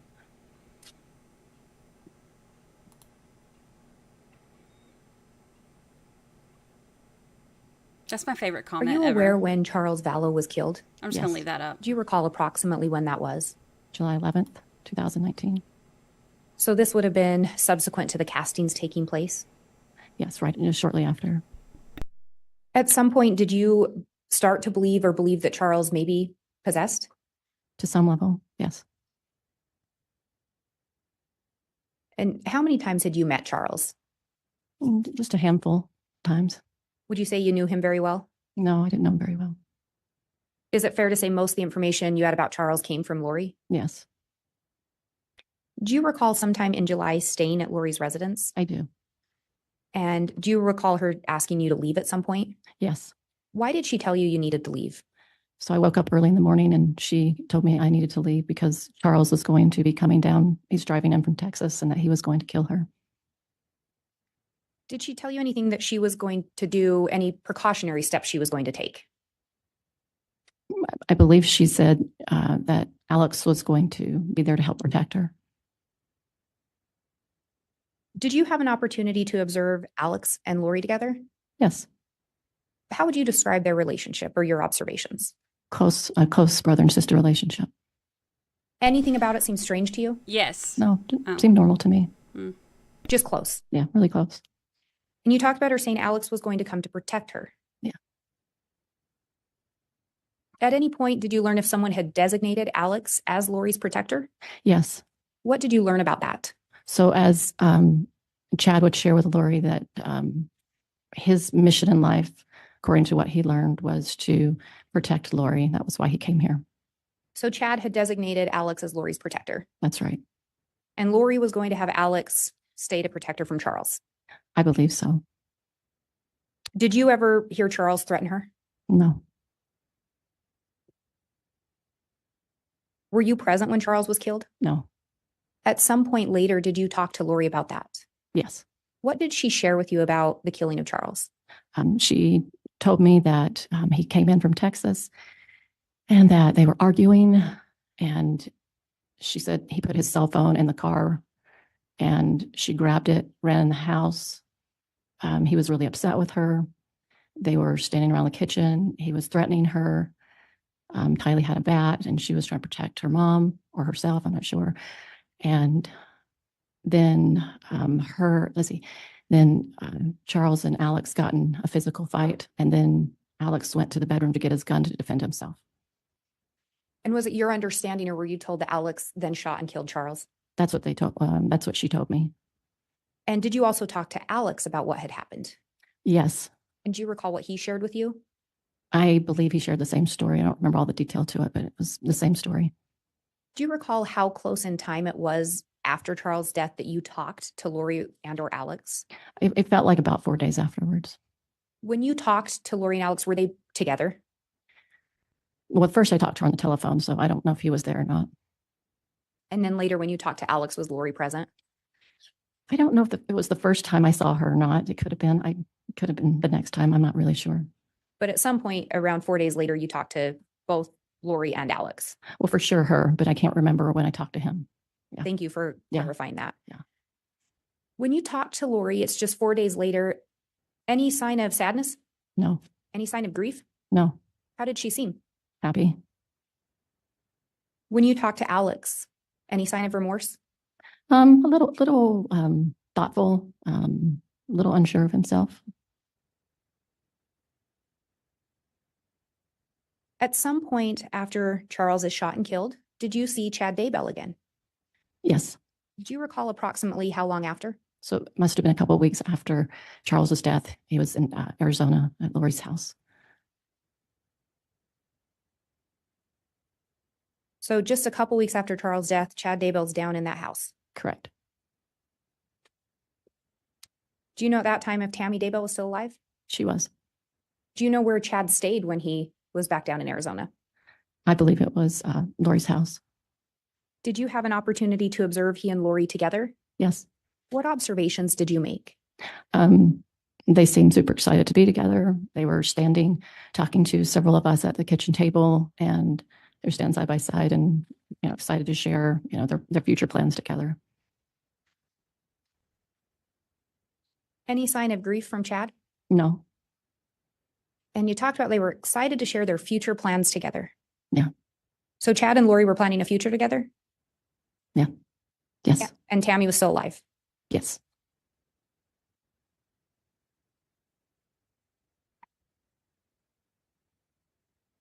And Judge, I'm just looking at the time here. It's almost 10. I don't know if the court wants to take a break at this point.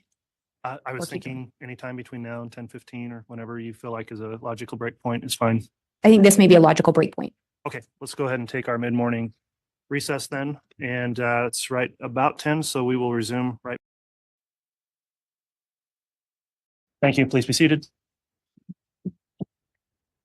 We have the jurors brought back in, please.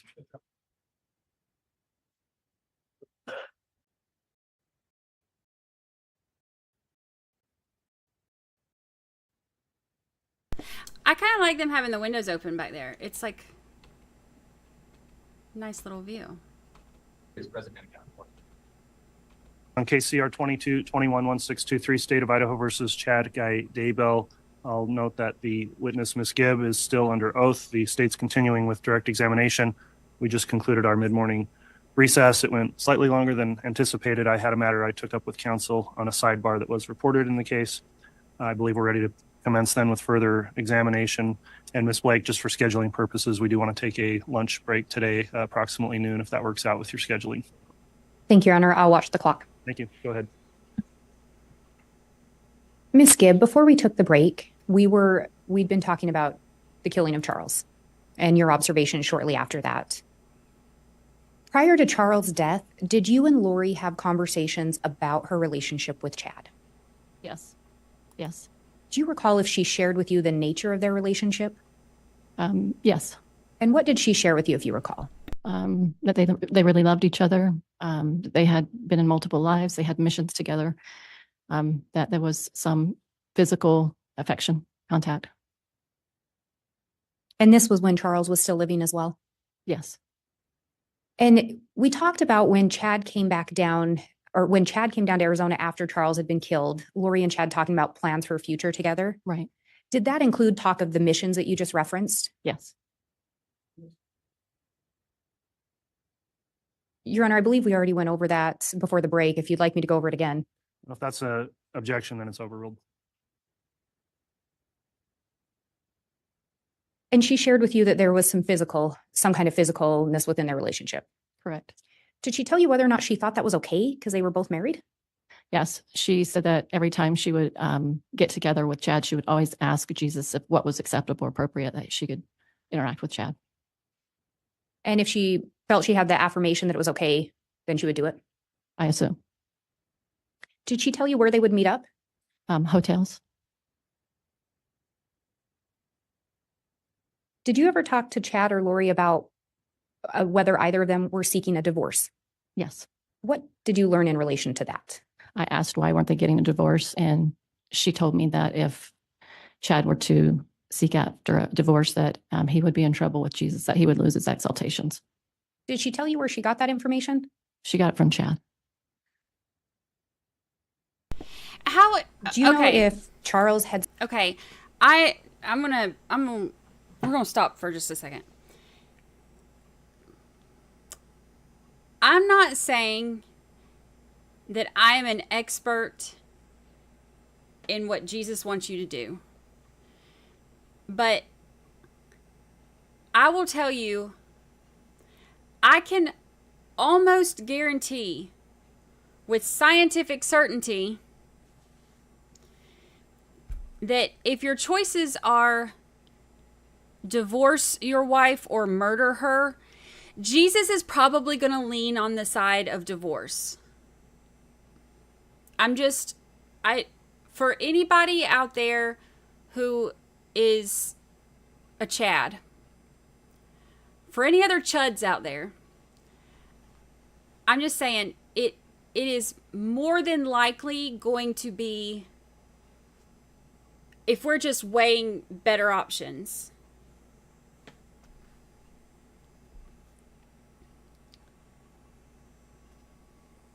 divorce over murder.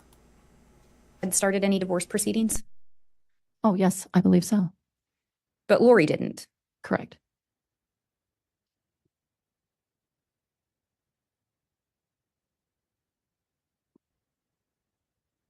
Did you ever see Lori with more than one phone? Yes. Do you recall approximately how many phones you saw her with? 3. Did she ever tell you anything about why she had 3 phones? One was her own personal phone, and then one was she just had a connection with Chad through the other phone, and I'm not sure about the other one. So one of the phones was to communicate with Chad?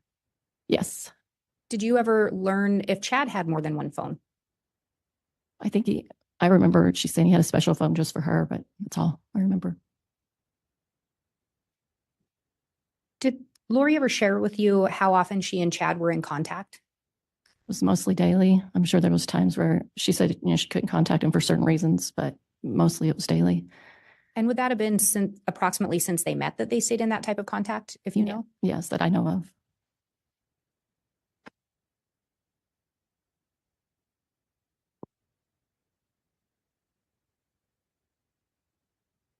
And we talked about Lori telling you Chad had shared with her that they'd been married in prior lives. That's right. Did she ever tell you specific names that they had in prior lives or who they were? Yes. What were some of those that she shared with you? I'm trying to remember her names. I'm not remembering her names. I remember certain positions, though. And what were those positions? She was married to Moroni, and she was married to James, and she was she was Chad's wife, but he was James, and she was, I think, Elena. And then Chad was considered to be Methuselah, and she was his daughter, I believe, but I don't remember her name. Seemed like there was another time she was a lady that was married to a relative of Joseph Smith, but I can't recall her name right now. I can't, and there could have been another one. I'm just not recalling it. And when you say you remember positions, were those biblical or figures within some scriptures? Yes. When she was Elena, do you know who Chad was supposed to have been in that life? James, one of the apostles of Jesus Christ.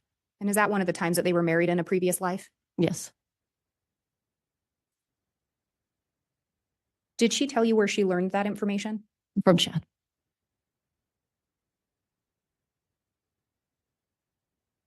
Did she ever tell you how Chad would get his information?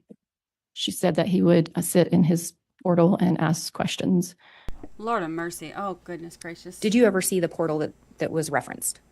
Yes. Oh, well, not his, but hers. Yeah. And what did you observe in relation to Lori's portal?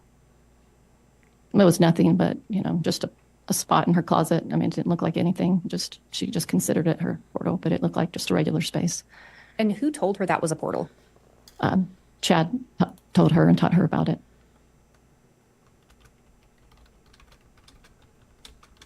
Had Lori ever talked to you about portals before meeting Chad? I can't recall.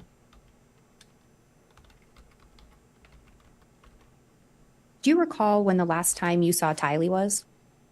In Arizona, July or August of 2019.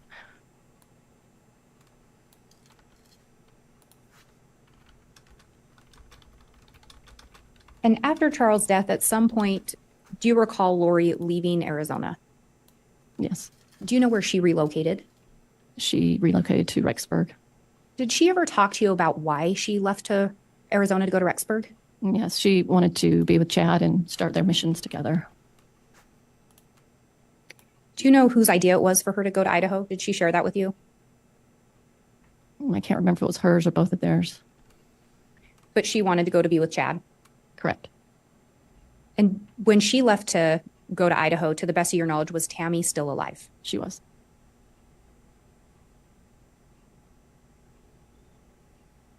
We had talked about people being light and dark. Do you recall if Lori ever said anything to you in relation to Tylee and whether or not what her level was or her rating? She did say she was dark at some point. I don't remember the rating. Do you know who gave her that information? I'm guessing it was Chad. I don't remember. Generally speaking, would she tell you she turned to Chad for these answers? Yeah. Did you know of anything else Chad used to get answers? Yes, one time I saw him with a pendulum. Do you recall what the pendulum looked like? It was gold, I think, or brass, and had like a pointiness to the bottom of it and like a string. Do you recall when you saw that? That was in February of 2019. Do you recall where you were? Yeah, I was here in Boise, Idaho. And do you recall why you were in Boise? Yeah, there was a conference that weekend that I came to. Do you recall who was present with you that you associated with at that conference? Yes, Chad was there, and Sulema, Serena, and Audrey. And there were a lot of other people, but that was in a little small circle of friends. Were those the individuals around when you saw the pendulum? Right, correct. I didn't hear you mention Lori. Was she there? No. Do you know where she was? She was in Hawaii, I believe.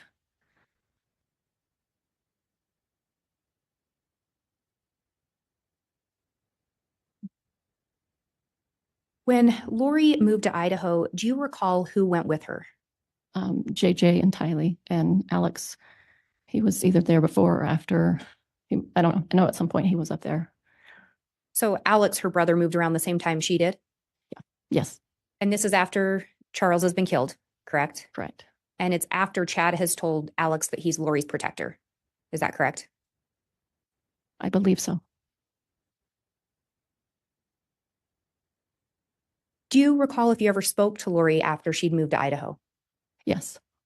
Do you recall if you heard anyone in the background when you talked to her? Yes, she was in her apartment playing games with Alex and Tylee. So you heard Tylee in the background when you talked to her? Yes. Do you recall approximately when that would have been? August or September, not sure. Would it have been shortly after they'd moved to Rexburg? Yes, they just moved in. At some point after Lori and Alex and the children moved to Idaho, did you end up visiting Lori? I did. Do you recall approximately when that was? The weekend of September 22nd. And was that of 2019? Correct. Do you recall why you ended up coming to Idaho during that weekend? Yes, there was a conference in town, and then I was going to record a podcast with her. Had you and Lori recorded podcasts before? Yes. When you came to Idaho, where did you end up staying? At Lori's house. And did you drive or fly, do you recall? I flew. Who picked you up at the airport? Lori. When you got to Lori's house during that weekend, who was present? Alex was there and JJ was there. And then occasionally Chad would come over. And then was there an individual named David Warwick that also ended up there? Oh, yes. And who was David Warwick? He's my husband now. And at the time? He was my boyfriend. Do you know if Alex had his own apartment as well? Yes. And he did? He did.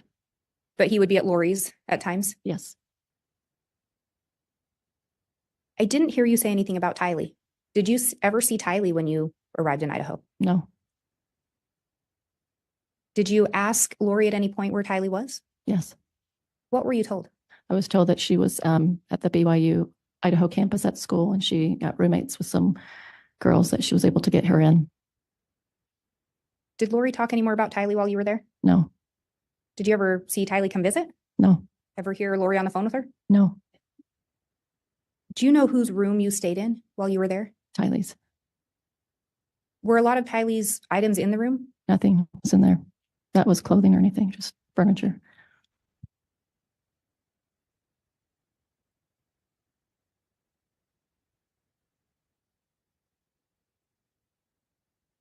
Did Lori talk to you about JJ while you were there? Yes.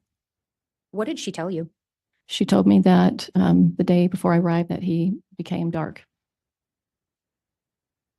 So previously she'd told you Tylee was dark. Correct. Correct? Yeah. And now JJ was dark. Correct. Did you observe JJ that weekend? Yes. Did you observe any behaviors that caused you concern? No. Do you recall her telling you why she believed he was dark? Either Chad told her or she figured it out herself. I'm thinking it was Chad, but I'm not remembering. And Chad was present at times that weekend, Yes. correct? Yes. Was he present when there was talk of JJ being dark? It's possible. Did you ever observe any interactions between JJ and Chad while you were there? Yes. And what were those? JJ seemed to be upset, and so Chad took him upstairs with him, and they went into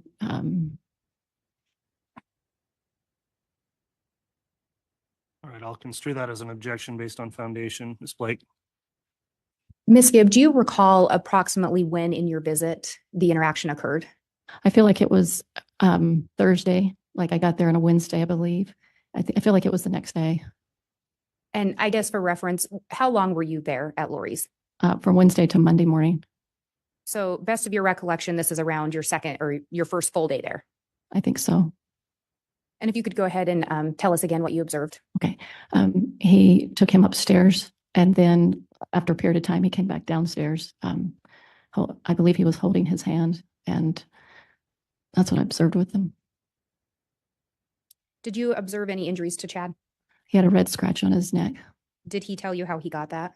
I asked him, and he said that JJ had scratched him. Had you seen many interactions between Chad and JJ before that? No.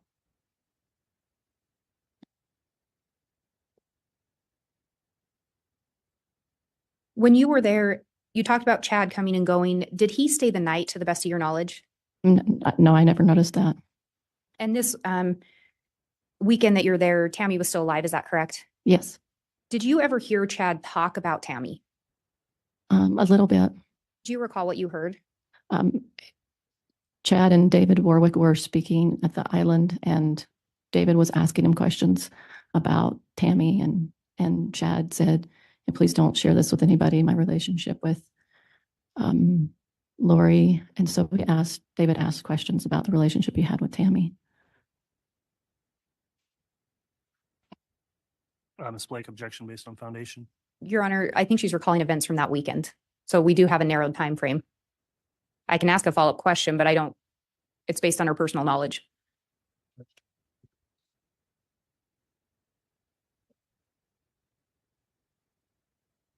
I'll sustain the objection if you want to ask additional foundational questions, Ms. Blake. Do you recall approximately when you heard this conversation between David and Chad during your stay?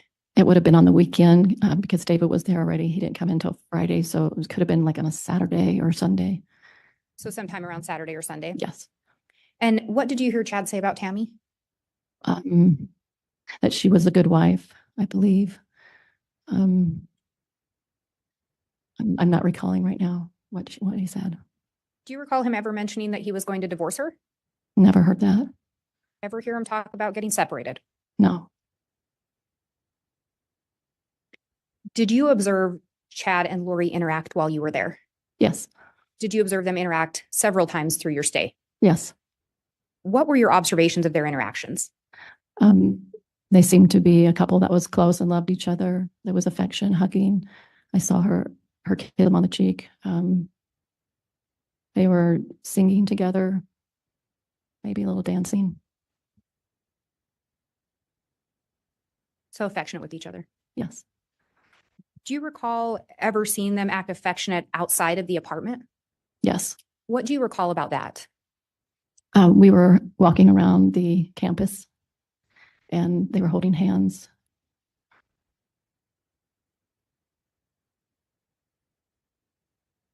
Campus is pretty broad, Ms. Blake. When you refer to campus, do you know which campus that was?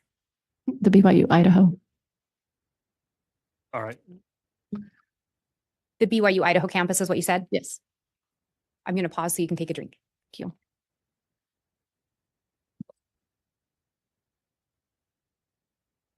And do you recall approximately when you went and walked the track during your time in Idaho?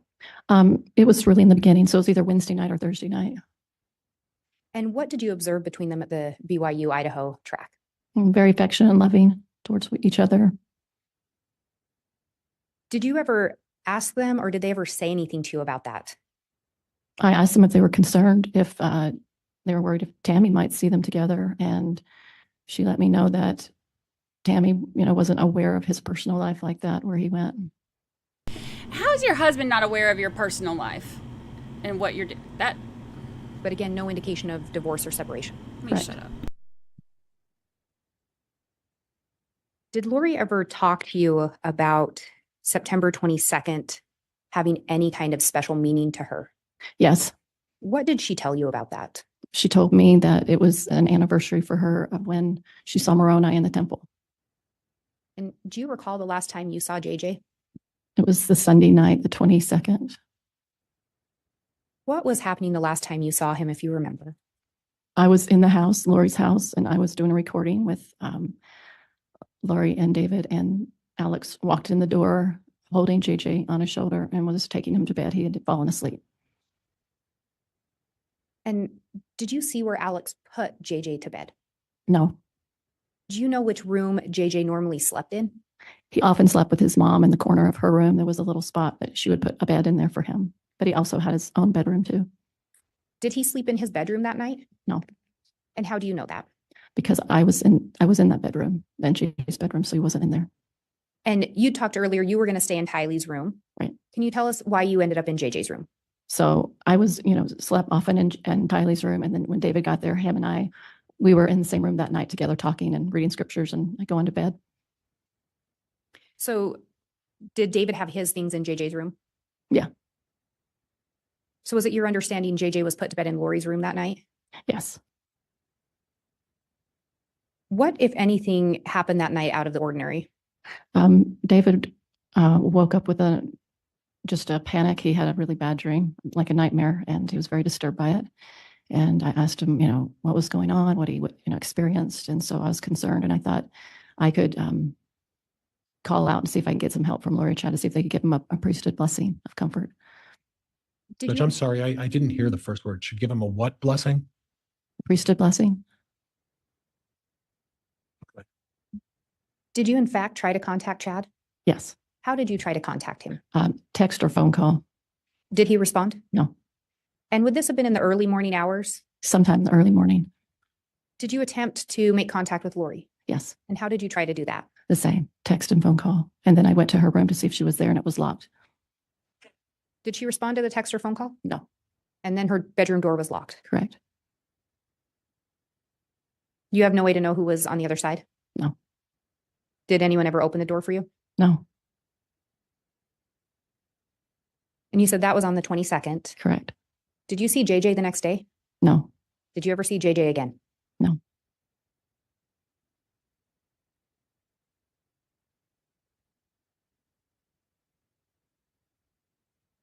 After Charles was killed, did Lori ever share with you how she was going to survive financially?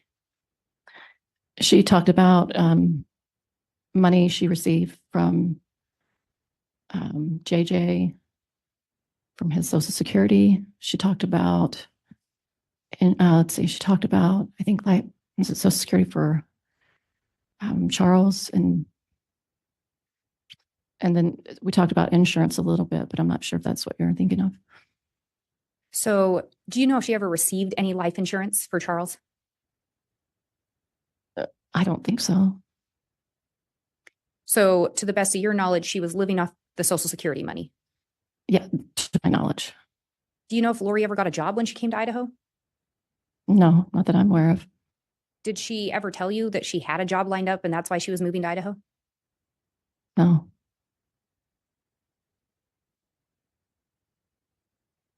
At some point, did Lori talk to you about some struggles with JJ? Yes. What did she share with you about that? She said that he was acting out more as far as the weekend that I was there in September, that he was acting like he was possessed. He was, 1 minute he would be upset. 1 minute she would say he was talking very intelligent, just a variety of different behaviors. She seemed troubled by it, that he had been taken over by an evil spirit, that he was upsetting. I don't know. She just seemed kind of upset by it. Did she ever indicate any kind of a plan of how she was going to handle that? Yes. What did she tell you? She said that she wanted Kay to have JJ. Did she ever talk to you about a plan to get JJ to Kay? Yes. What did she tell you? She said that she wanted to meet together with her in the airport and on a Friday talk night to her in January about 2000. her, like if she had cancer or something like that, and that if she would take him or a relative that was close by to Kay's family, that would take him. And did Lori talk to you about coming up with what to tell Kay to get her to take JJ? Yeah, we talked about that. And did you help her come up with an idea to tell Kay that Lori was sick and so she needed Kay to take JJ? She was throwing different ideas out with me, and so we talked about that kind of scenario. Yeah. Was it your understanding that Lori actually did in fact contact Kay? Is that what she told you? Yeah, she did. Did she tell you that in fact she had given JJ to Kay? She did. And we go back to the last time you saw JJ is the night of September 22nd. Yes. That next morning, did Lori say anything in relation to where JJ was that day? I believe she said that David remembers this more than I do, but that he was with Alex that morning. And is it sometime after that that Lori leads you to believe that she sent JJ to be with Kay? Yes. Did Lori talk to you about how she transferred JJ to Kay, to custody? Yes. And how was that? She said they met up in the Salt Lake City airport and she took JJ.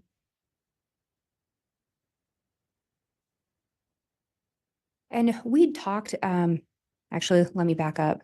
Sometime later so you're there in September. Mhm. Did you continue to be in contact with Lori after that trip? Yes. Did you ever hear JJ in the background on any phone calls? No.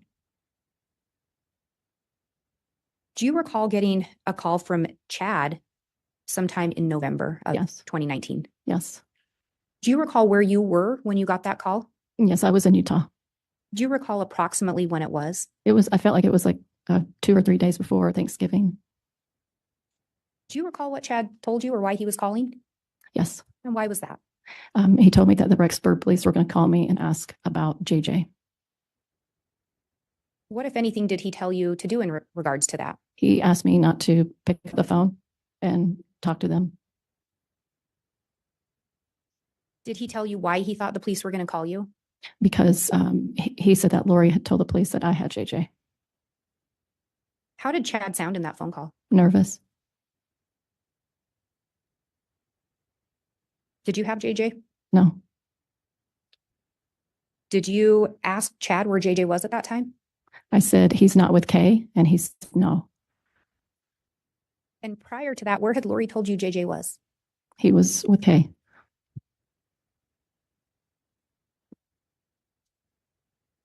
Did Chad tell you anything else that you recall? He said that Lori would shortly be calling me after that, that she was talking to the police. I can't remember right now everything else. It was very brief. Do you recall if Chad indicated where he was when he placed that phone call? I don't recall. Did you learn at some point where Chad and Lori were? What state? Oh, Idaho. Did Lori, in fact, end up reaching out to you? She did. Do you recall what she told you? When she answered the phone, or when I answered the phone, she was very positive and upbeat, as if everything was okay. And she said that she was protecting Tyleen and JJ because Kay was and others were trying to kidnap him, so that's why. And she told me to go to a Frozen movie and take a picture to act like there's other kids like I had him.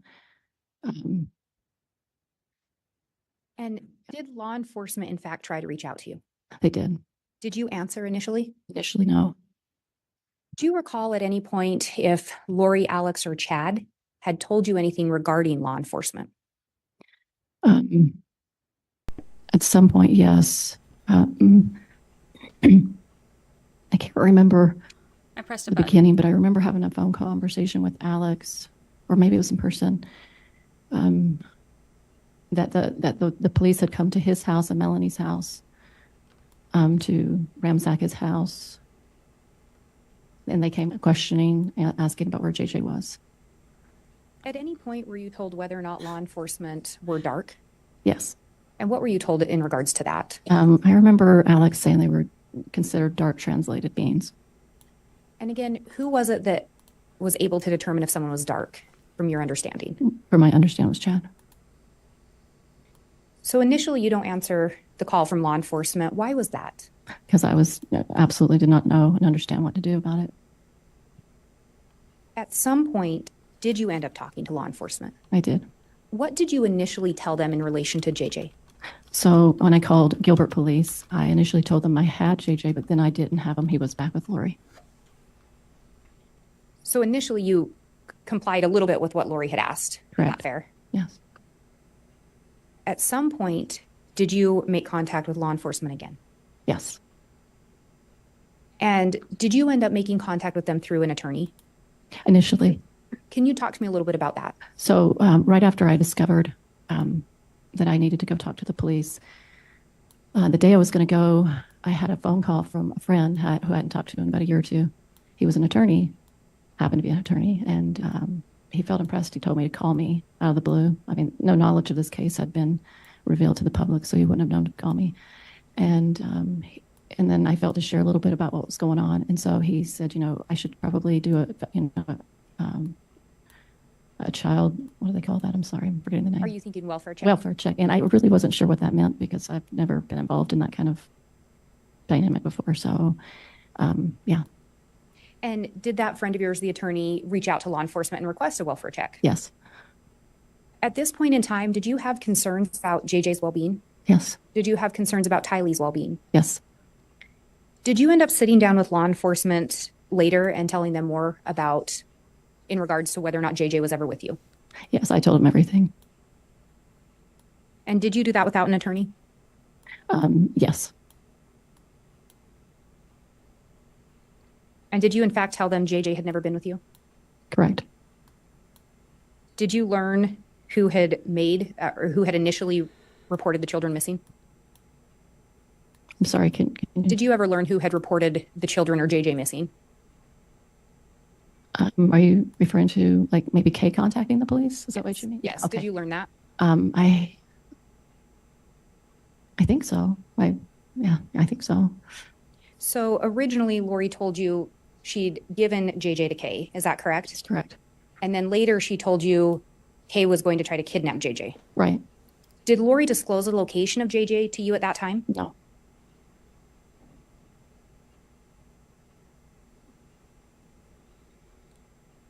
I don't know. I pressed buttons. At some point, did you end up, or let me back up. After those calls from Chad and Lori around Thanksgiving, did you have further contact with Chad and or Lori? So after, yes, after I went to Arizona for Thanksgiving, and Dave and I pulled over and called them because we were really concerned and wanted to have a prayer. We were worried about everybody. So that was a few days later. And did Chad or Lori answer? We called both of them, so. And they were together? Yes. In that conversation, did Chad or Lori tell you where JJ was? They didn't tell me where he was. At some point, did you end up talking to Alex? Yes. And did you talk to Alex about your concerns with JJ? I did. Do you recall what Alex told you? Yes. I asked him. Judge, can I have some foundation as to when this conversation supposedly took place? Objection based on foundation, Ms. Blake. I'll ask some additional questions. Thank you. Do you recall approximately when you spoke with Alex about your concerns? I think it was the day or two after Thanksgiving. Do you recall where you spoke to him? Yes, it was in Arizona, and we were behind the house that he just moved into, which was Suleiman's house. There's a field there. We were walking and talking, and that's where I asked him. Do you recall if anyone else was present for that conversation? Melanie was there, and then shortly after that, Sulema showed up. So, and when you say Melanie, was that Lori's niece? Yes. And what did Alex tell you in relation to where JJ was or to your concerns for JJ? I just said, do I want to know where JJ was? And he said no. And then he proceeded to tell me about the police coming to their apartment, and I didn't understand why they would do that. So we talked a little bit about that. But when you asked if you wanted to know where JJ was, his response was you didn't want to know? That's right.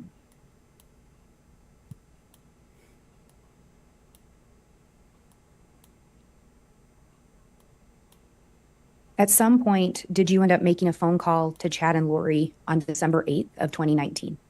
Yes. Who was present when you made that phone call? No one. Did you record the phone call? Yes. Was someone there recording it for you? No. What device did you use to record it? Cell phone. Had law enforcement asked you to make this phone call? No. And you did, in fact, record it? Correct. Judge, I have what's been marked as State's Exhibit 42. It's a jump drive. I have a copy for counsel. And I would request to publish the first portion for identification purposes only. All right. Before it's published, of course, we'll go through the question of admissibility. Mr. Pryor, is there any objection to Exhibit 42 being admitted? I would have preferred a little more foundation, Judge, but at this point, I'm going to stipulate to the admission of the exhibit and allow her to move forward. Okay. Exhibit 42 is admitted, but pending an additional or a first proffer that it is actually the exhibit Mr. Pryor believes it in the court improperly marked. In other words, Ms. Blake, if you just start a portion of it and let everyone confirm it's the call you're referring to. Thank you, Your Honor. And that was actually my intention in order to lay more foundation.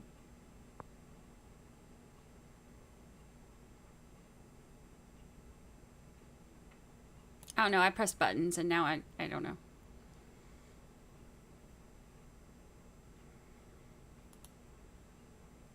And it wants to give me difficulties. Let me try one of the other discs.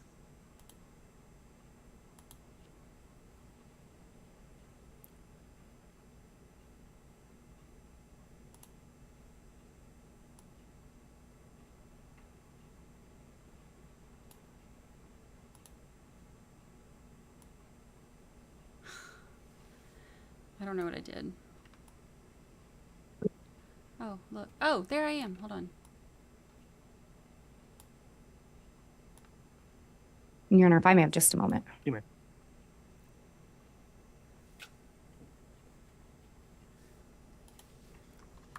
I don't know. I'd be sitting here pressing Sorry about that buttons. technical problem.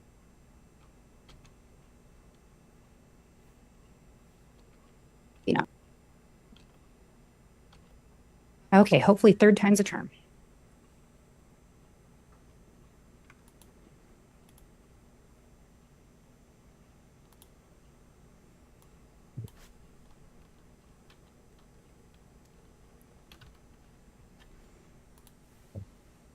I kind of liked floating around.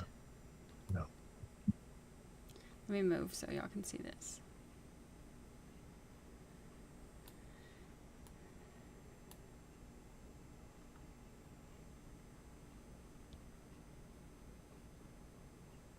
Mormon, thank you. Mormon. Oh, Mildred, thank you for the super chat. She says, as I'd forgotten how awful these. I'm going to pause there are. As a Mormon, they briefly. particularly Were you able to hear disgust me. that? Do you recognize the voice on there? And whose voice is that? Mine. And do you recognize this as the recording that you made on December 8th of 2019? Your Honor, I believe with the additional foundation, this may be, or I'd move for the admission of this exhibit. All right. I've previously admitted it. May it be published, Mr. Pryor? Yeah, there's no, Judge, you're right. You've already admitted it, so it can be published at this point. Okay. Before we do that, I am going to maybe suggest we get a handheld microphone if one's readily available. We weren't getting great audio off of the mic on the stand there, Ms. Blake. You have an extra disc or something? One that's not being used with anything else on it? Just put it on that and see. Yeah, me too. I'm a lot slower. And Your Honor, I think I'd forgotten to turn the mic on again, so we'll see if it plays through and if it picks up better. Okay.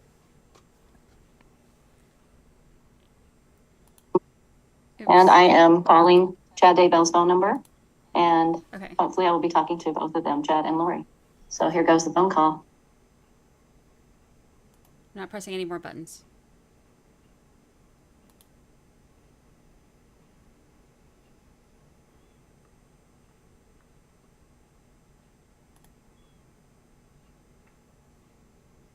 Speak Melanie. Hi, Chad. Hey, Lori. Hi. Hey, let me put on speaker. Oh, okay. All right. We're enough with the phone. How are you guys? We're okay. How are you doing, babe? I'm doing pretty good, thanks. I was wondering, where are you guys? We're just hanging out. Hanging out? Are you in Idaho?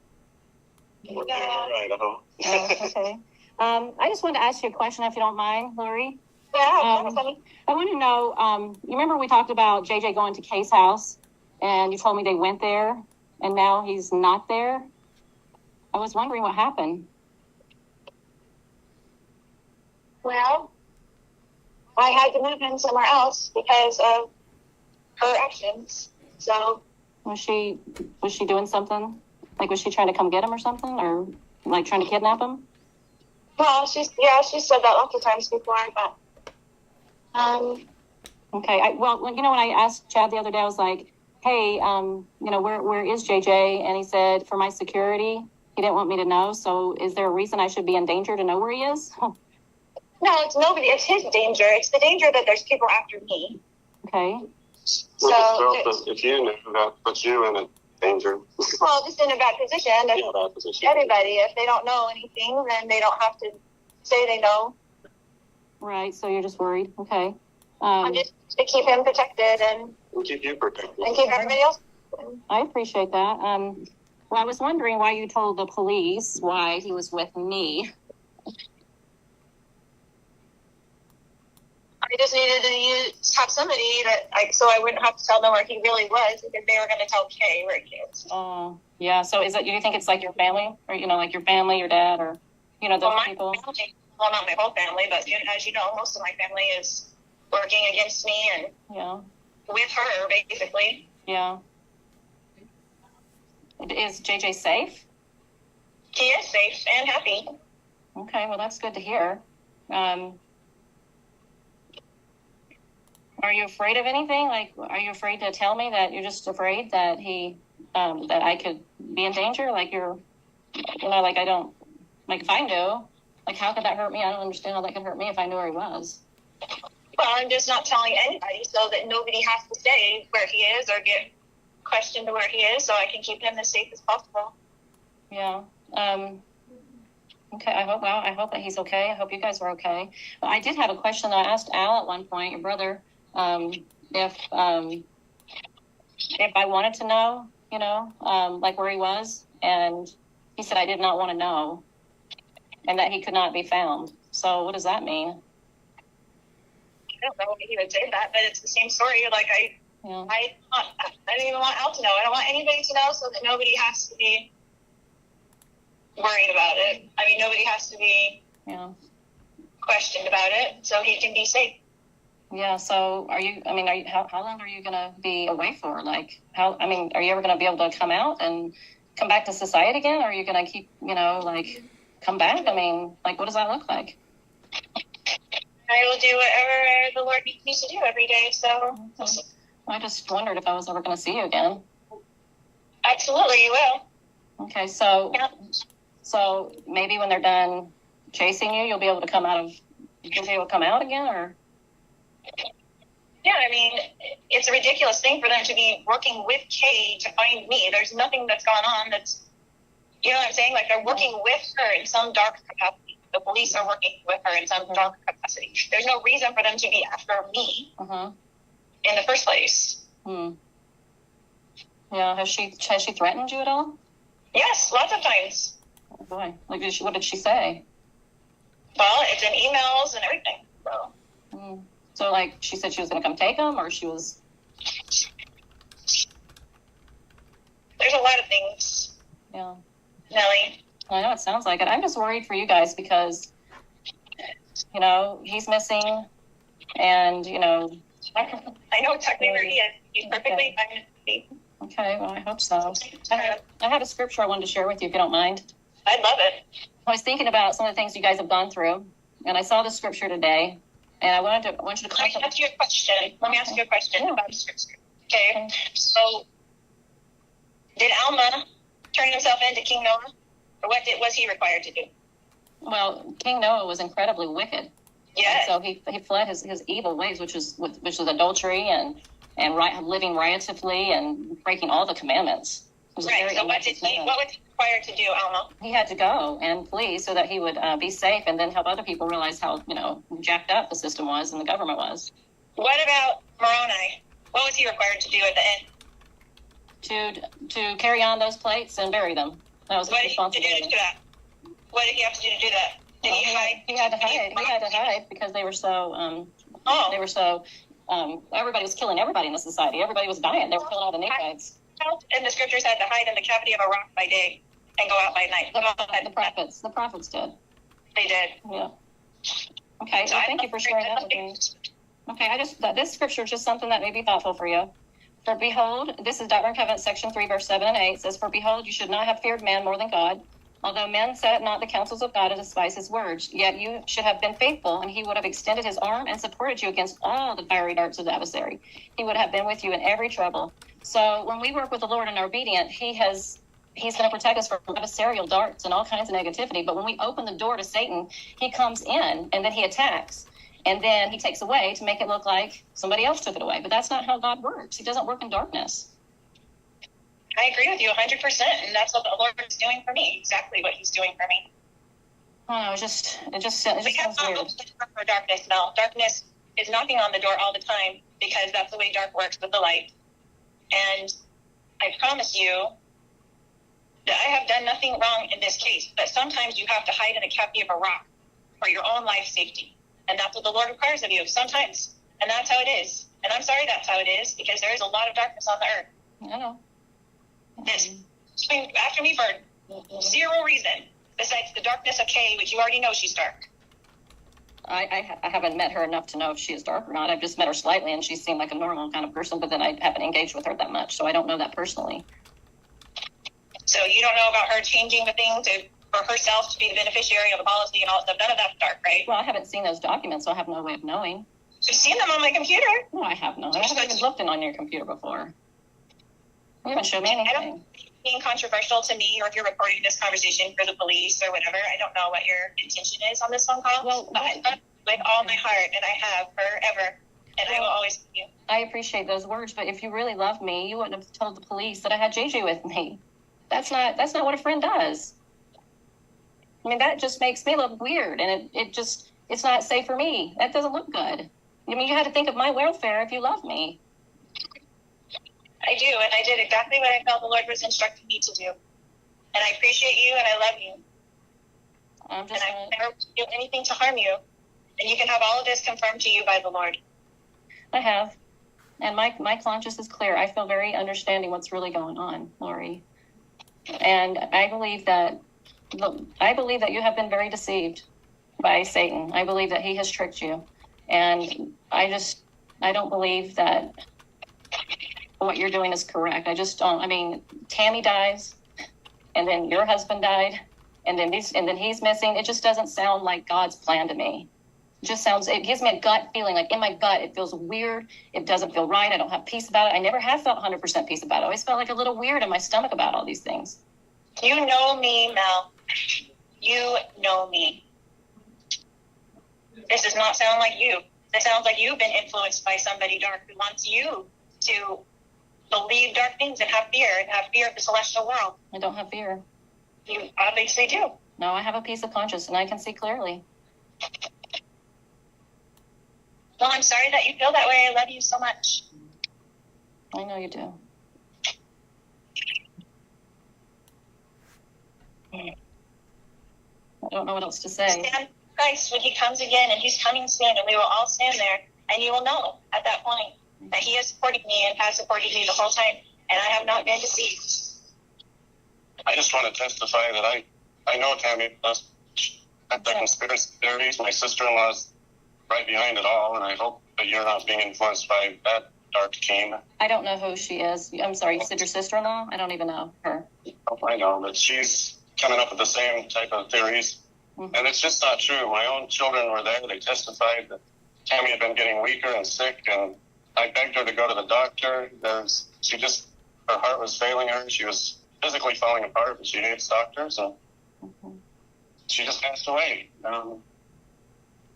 That's how it happened. My son Garth was right there with me the whole time. My kids were at the house within 20 minutes of her passing. There were 2 coroners. They checked her out right there on the bed.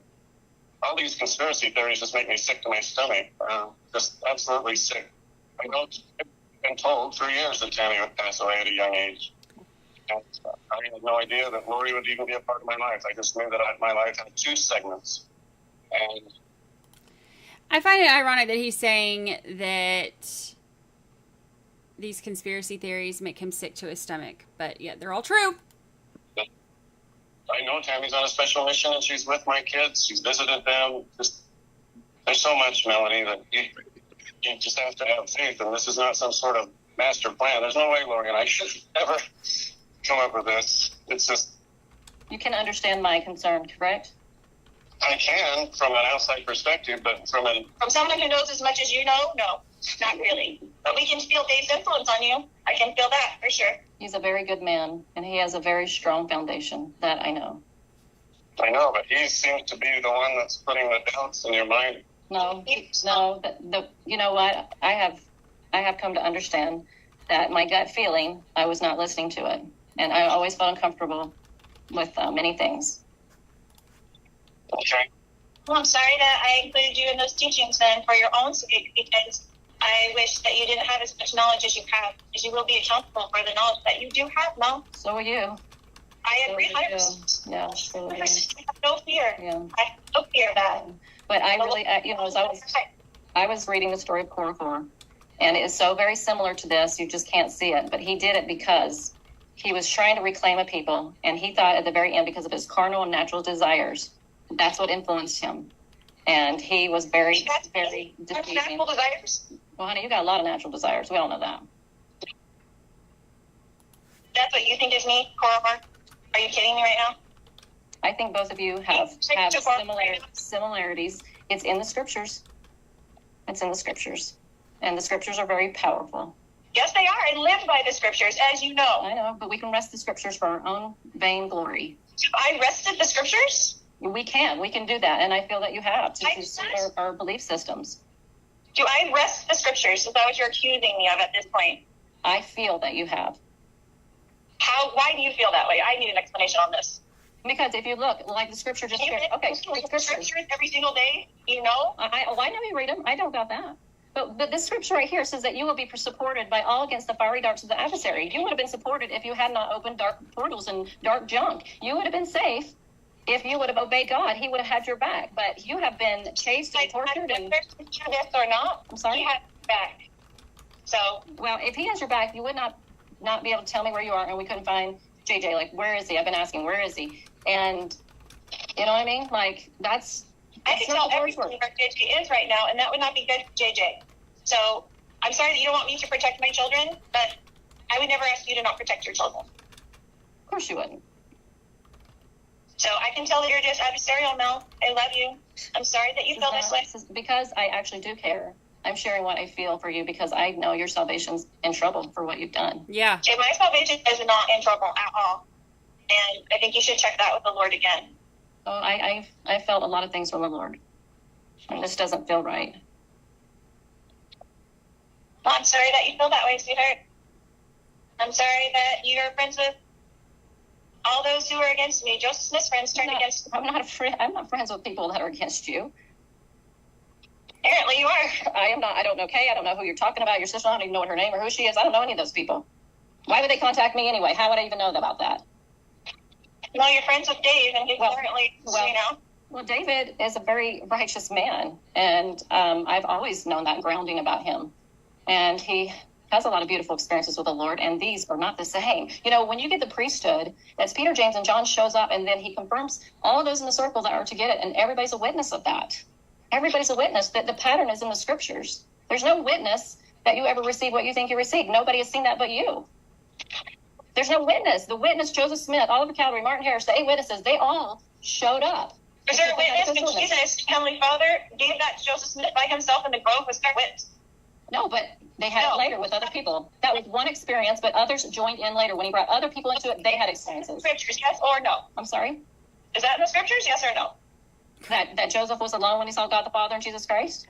Yes, he was alone. He was alone. But he had to open it up first. That's not a pattern at all. What I'm saying is that after he saw that and other people joined in, they saw the things with him. He wasn't alone. There was a witness for them. There was no witness. Anybody's never seen what you've seen or experienced what you've seen. That's your own witness, but nobody said that.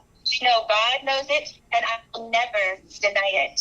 For my soul would be at stake if I did. So you can say it didn't happen to me, Mel, but if I say it, then I am accountable. You didn't witness it. I did. But your behaviors is not, okay, I understand that's what you believe you saw, but this is the thing, as I see, is that your behavior is not one of somebody who's in Christ. Your behavior. What?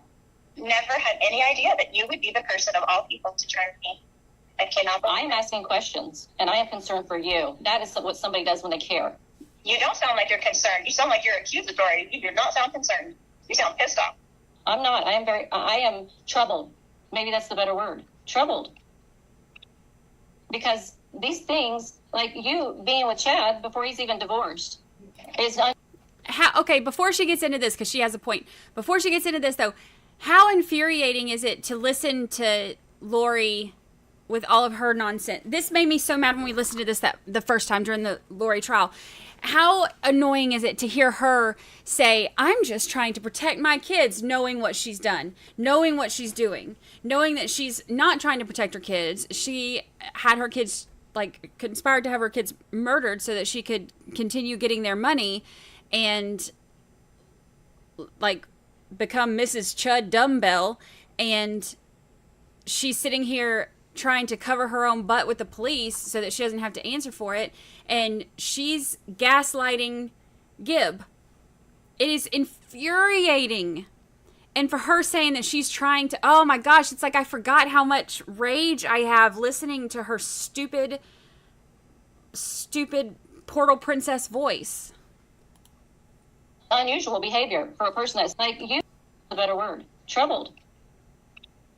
Because these things, like you being with Chad before he's even divorced, is unusual behavior for a person that's seen Jesus Christ. I was never with him, and he was never divorced. Honey, I've seen you guys together. Oh, so I haven't ever seen you with, I've never seen you with Chad kiss him and walk around the track at BYU with him. I never saw that. You see, you were the one just feeling guilty about being with someone before they were divorced. Oh, honey. I think that's not what we're talking about here. Wait, it's not what we're talking about here. That's what I'm saying. You are going off the deep end. But well, I'm just saying this is not a behavior of someone that sees Jesus Christ. It's not the behavior. Really? Have you ever seen Jesus Christ? So do you know what the future behavior would be if you had seen Jesus Christ? I know that when I pray. To do every day, and he does protect me, and he is protecting me, and he will protect me against this accusation as well. And we will both stand there with him, and you tell me if I was lying or not. But we're both standing there with Jesus Christ. Okay.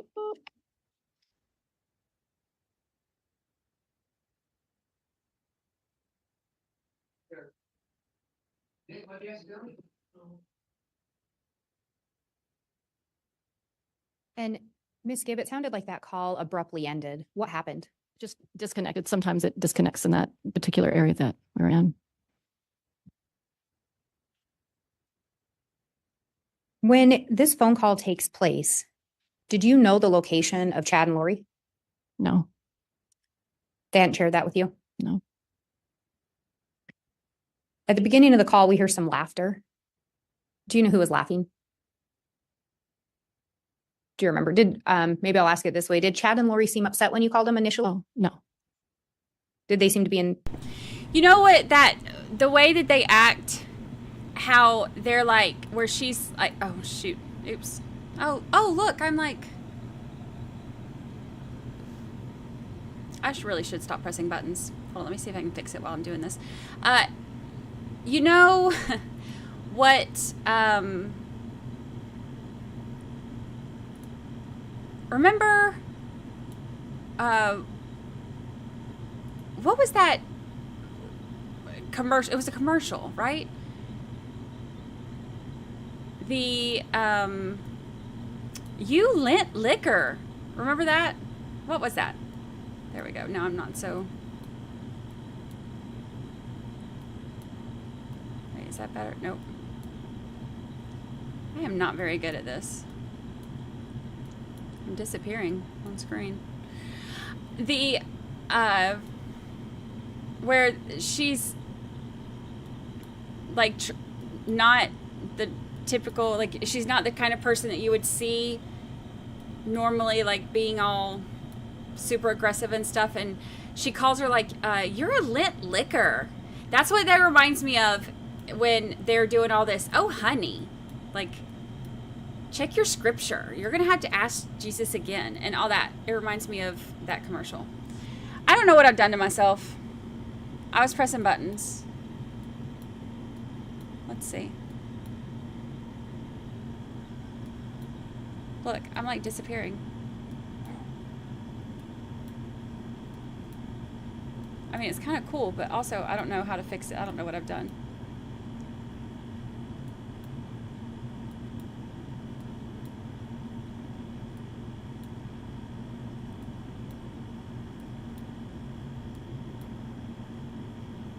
I don't know what I did.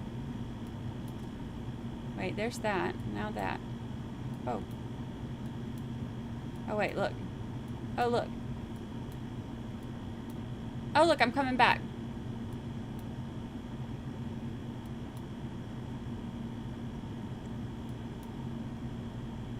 That's better, right? Whatever. We'll go with it. Pretty good moods? Yes. And this is December 8th of 2019? Correct. JJ is still missing at this point, is that correct? That's correct. Lori talks to you about there being a danger that there's people after me. That's what it was. Do you know what she was referencing? Had she ever talked to you about that?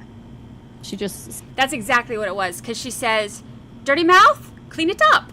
And she has like and they were talking about that being, yes, this is unmedicated Brandi. Yes, I do press buttons on unmedicated Brandi. I'm going from light to dark right in front of your very eyes. I just have just now learned how to work this stuff, and by just learned, I mean I still don't know, but I'm just pressing buttons. Said that she felt Kay and her father and her other brother, not Alex, seemed like there might have been another, like a cousin or something, and possibly she put in there the police. It's kind of, lots of conversations together, but anyway, that they were all after her. Did she ever express why these people were after her, why she thought they were? Because she considered them dark. They knew who she was spiritually, and so their goal was to take JJ, and possibly her life might have been in danger. And again, to the best of your knowledge, who was it that would determine if someone was light or dark? And that was Chad.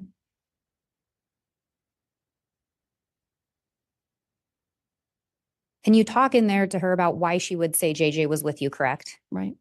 And Lori makes a comment along the lines of she just needed someone so she didn't have to say where he really was. Do you recall that? Yes. Did she ever tell you where JJ was? No. We also hear Lori on there make a comment that JJ is safe and happy. Do you recall that? I do. At any point, did you ever have any additional conversations with her where she explained what she meant by that? I don't think so. So she just says he's safe and happy. Yes. And this is on December 8th of 2019. That's right. Last time you saw JJ alive was September 22nd of 2019, correct? Correct.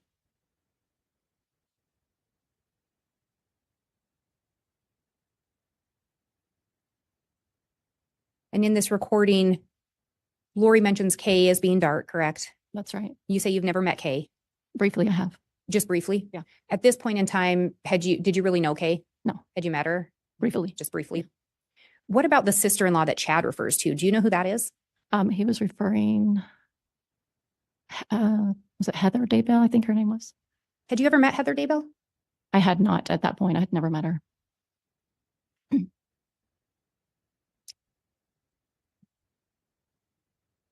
And we hear Chad in there as well talk about that Tammy was physically falling apart and she just passed away. Do you recall that? Yes. But yeah, in there we also hear Chad say that he knew Tammy was going to die. Right. And we also hear Chad say he knew he was going to have basically a second life. Right. Do you recall that? Yes. Had you ever heard or talked to Chad before about him believing Tammy was going to die? He shared that information publicly at a few conferences that she was going to pass away at some point early. And do you recall ever having conversations with Lori about the belief that Tammy was going to die? Yes. And did Lori believe that Tammy was going to pass away? I believe she did. Did she tell you where she got that information from? From Chad.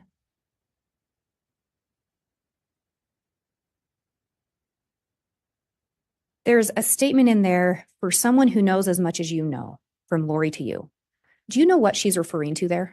Well, she referenced also the word teachings in there, the teachings that they felt that their teachings of light and dark and multiple lives were more of a higher, kind of more of a mystery learning. And so she felt that I would be in danger before God for knowing that and then turning on all that knowledge that she shared. So talking about the knowledge you had from their teachings, that you would have to account for that in the next life. Correct.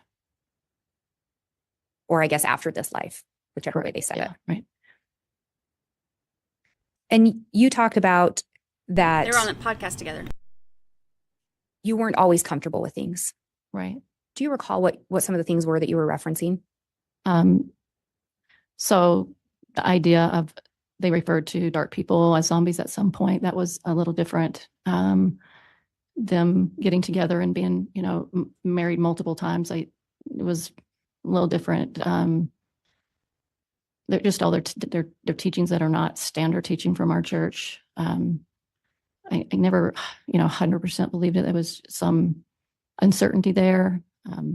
So just any of those new ideas that we've talked about today. And I think we talked earlier, and you'd indicated you were open to some of the teachings or ideas, but that you didn't fully believe them. Correct. Is that accurate? Yeah. And in that recording, Lori, again, she indicates that she knows where JJ is, correct? That's correct. And Chad's right there with her when you're talking to her. That's right. Ms. Blake, we're right about at the noon hour. Is there? I was going to say, I think this may be a good point to take it the lunch hour. Okay, thank you. Let's go ahead and do that. We will recess for the noon hour for 1 hour. I will remind the jurors again over the lunch break. Please don't discuss the case among.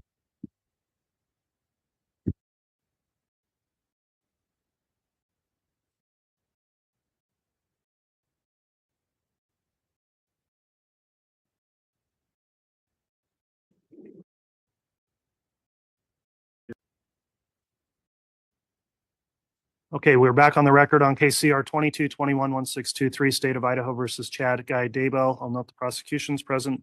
In addition, the defendant and defense counsel. Continuing with direct examination of Ms. Gibb, I'll remind the witness you're still under oath for your testimony. Ms. Blake, I believe you have continuing direct. Is that correct? That is correct, Your Honor. All right, you can proceed. Ms. Gibb, we were talking about that recording and that Chad had made some comments about how Tammy was going to die. Do you recall that? Yes. Do you recall approximately when Tammy actually died? I'm not sure the date. I believe it was in October 2019. Do you recall learning of that, of her passing? Yes. When you learned of her passing, did you reach out to anyone? Yes. Who did you reach out to? Lori. Do you recall if it seemed like she already knew when you reached out to her? Yes. And did she already know of the passing? It seems that she did. Prior to Tammy passing away, had you ever talked to Lori about Tammy? Yes. What had Lori shared with you? That she was supposed to continue her mission on the other side of the veil eventually, and that she would be okay with her and Chad being together. So, and it was Tammy that was going to continue her mission? Correct. And Tammy was going to be okay with Chad and Lori being together? Correct. Do you recall if Tammy was ever designated as dark? Yes. Do you recall approximately when you first heard Tammy being referred to as dark? It must have been either the end of September or sometime in October. I'm just not really sure. Would it have been so fairly close in time to her actual death? Correct. And again, Chad is the person that would label people dark? Correct. Do you recall ever speaking with Lori about whether or not Tammy knew anything about Chad and Lori's relationship? Yes. What did Lori tell you in reference to that? She said that Tammy became suspicious through other people. And she was concerned about that. And was that fairly close in time to Tammy's death? You know, I'm not exactly sure when she first told me that. I can't remember when that was. But at some point, Lori indicated to you it was her understanding Tammy was getting suspicious. Yes. Prior to Charles Vallow being killed, did Lori ever indicate if Charles was suspicious of an affair? It seems that he might have been privy to it at the same time Tammy was. That feels kind of familiar. But up to that point, no. I don't know. I can't recall. I'm not sure on that one. And I appreciate you clarifying that. Yeah. With these teachings of light and dark, at some point, did they evolve? Yes. And when they evolved, was there another term that was being used for someone that was dark? Yes. What was that term? Zombie.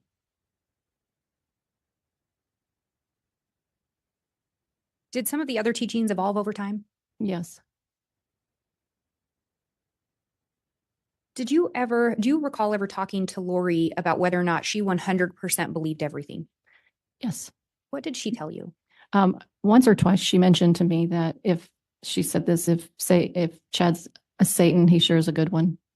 So that gave me an indication there was some doubt there.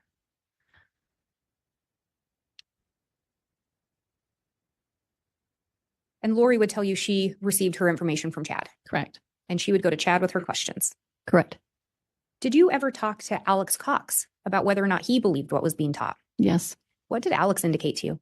I asked Alex if he 100% believed that zombies were really true, and he said he 100% believed it.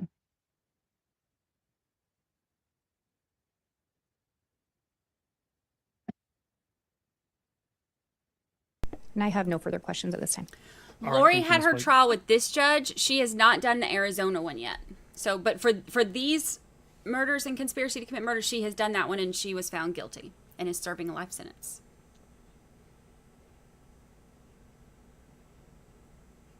Oh, God, I'm gonna have to get a snack to deal with this. I'll be back.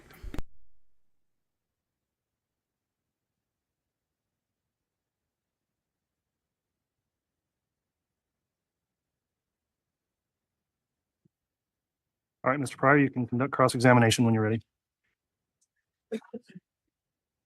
I'm sorry, Judge. It would just take me a moment, please.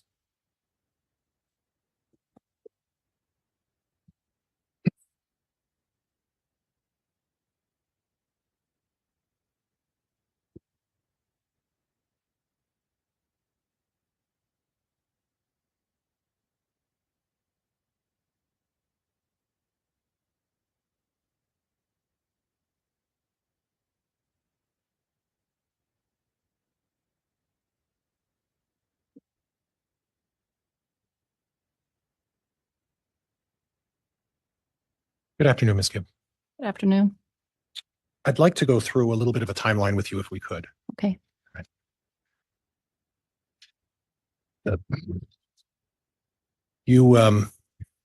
in particular, I just want to talk about Chad, Lori, Alex, your husband, David, Zuluma, yourself. So you met Chad approximately when? The summer of 2017. And that was at a Preparing the People encampment, correct? Correct. Okay. And before we go too far, Preparing the People is an organization that talks about when there's going to be a second coming and how you respond to that. Is that correct? It had multiple levels too. Okay. So talk to me a little bit about that. What were the levels? Some people shared conferences about science, and some shared about the Book of Mormon and the evidence of the Native Americans. Some people shared their visions. Some people talked about ancient scripture information. Some person talked about the stars, and so there was a variety of subjects. All right. And I'm not just talking about the one that you went with Mr. Daybell. You had participated in these Preparing the People conferences previously to that. Is that right? That was the first time I'd actually been to one when I first met him. Okay. And then thereafter, how many of these conferences or these mountain retreats would you go to? I think I've only been to 2 like mountain retreats, but the conferences were generally in a conference center. Okay. And the frequency of those? Let's see, once or twice a year. A handful of times I went. I can't recall how many. Okay. And sometimes 3 times a year. It could be. And is that where you initially met your husband as well? Future husband, excuse me? No, not at theirs. At one previous to that? A different one. Yeah. And that was previous to the one that you're talking about where you met Chad, right? Yeah. All right. So you were at a Preparing the People conference or an encampment. You met your husband there. And then, I'm sorry, future husband. Just met him. And then subsequent, you met Chad at a similar encampment. Is that right? No. Okay. Please clarify that for me. No, I didn't meet David at a camp. I met him at a conference previous to meeting. Oh, I'm sorry. I didn't understand. Okay. So you met him at a conference. Was it similar type of conference? A Preparing the People conference similar to that? It was kind of similar. It was more about the study of Isaiah. Okay. All right. Religious-based conference. Yes. Okay. Now you talked about part of the instruction at these conferences were a variety of subjects. A lot of them, well, most of them based in some sort of at least religious theology or religion of some point. Is that fair? Yes. And most of them are geared towards the LDS faith? Yes. And would you say that these preparedness conferences and these meetings that you attend are consistent with your beliefs in the LDS faith? Yes, mostly. Not completely all of it, but mostly. Okay. So when you talk about visions, Mhm. and you talk about I'm going back to what I think I kind of understand is that visions are like premonitions. Is that kind of what they're all about? I wouldn't say that. Okay. So what's the difference between a vision and a premonition? Well, from my opinion, a vision is something someone sees while they're generally sleeping, but it's a really live experience, as if it's really happening. It's something they feel like they're in that vision, as if they're part of it. It's like we are here. It's something you could actually see. Okay. You're part of that. Premonition, at least my understanding, premonition is just kind of a gut feeling about something. Okay. Like you feel like something's going to happen, but it's no visionary experience. Okay. And there's nothing inconsistent with the LDS faith about having visions while you're sleeping about things that you believe are going to happen in the future. Is that right? Sure, that's right. Okay. So if And before we go there, and I'm going to hack this up because we've spoken before. And I think the first time we ever spoke, it was your boyfriend, right? Right. And now it's your husband. Correct. And how long have you folks been married? About 3.5 years. And you folks live together where? We don't live together. Have you ever lived together? Yes. Oh, I'm sorry. How is there a time? How much of a length of time did you folks actually live together? He knew that. So after we got He married, knows we that. lived together for about, I want to say 9 or 10 months. Okay. And then now you live in different households. Yes. Okay. And that's just by choice, right? Yes. So you live in Arizona. Right. And he lives in Utah. Yes. Okay.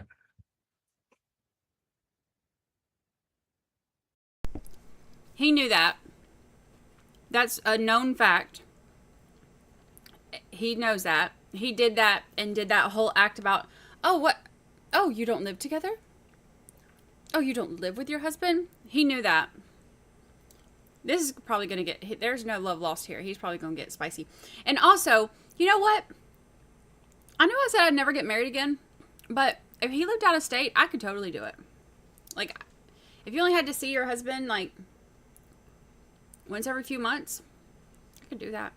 Unless, like, they expect you to, like, call every day and stuff, then that's, I mean, that's out of the question. But if it was, like, out of the, I'll take those insurance benefits for seeing somebody once every 3 months.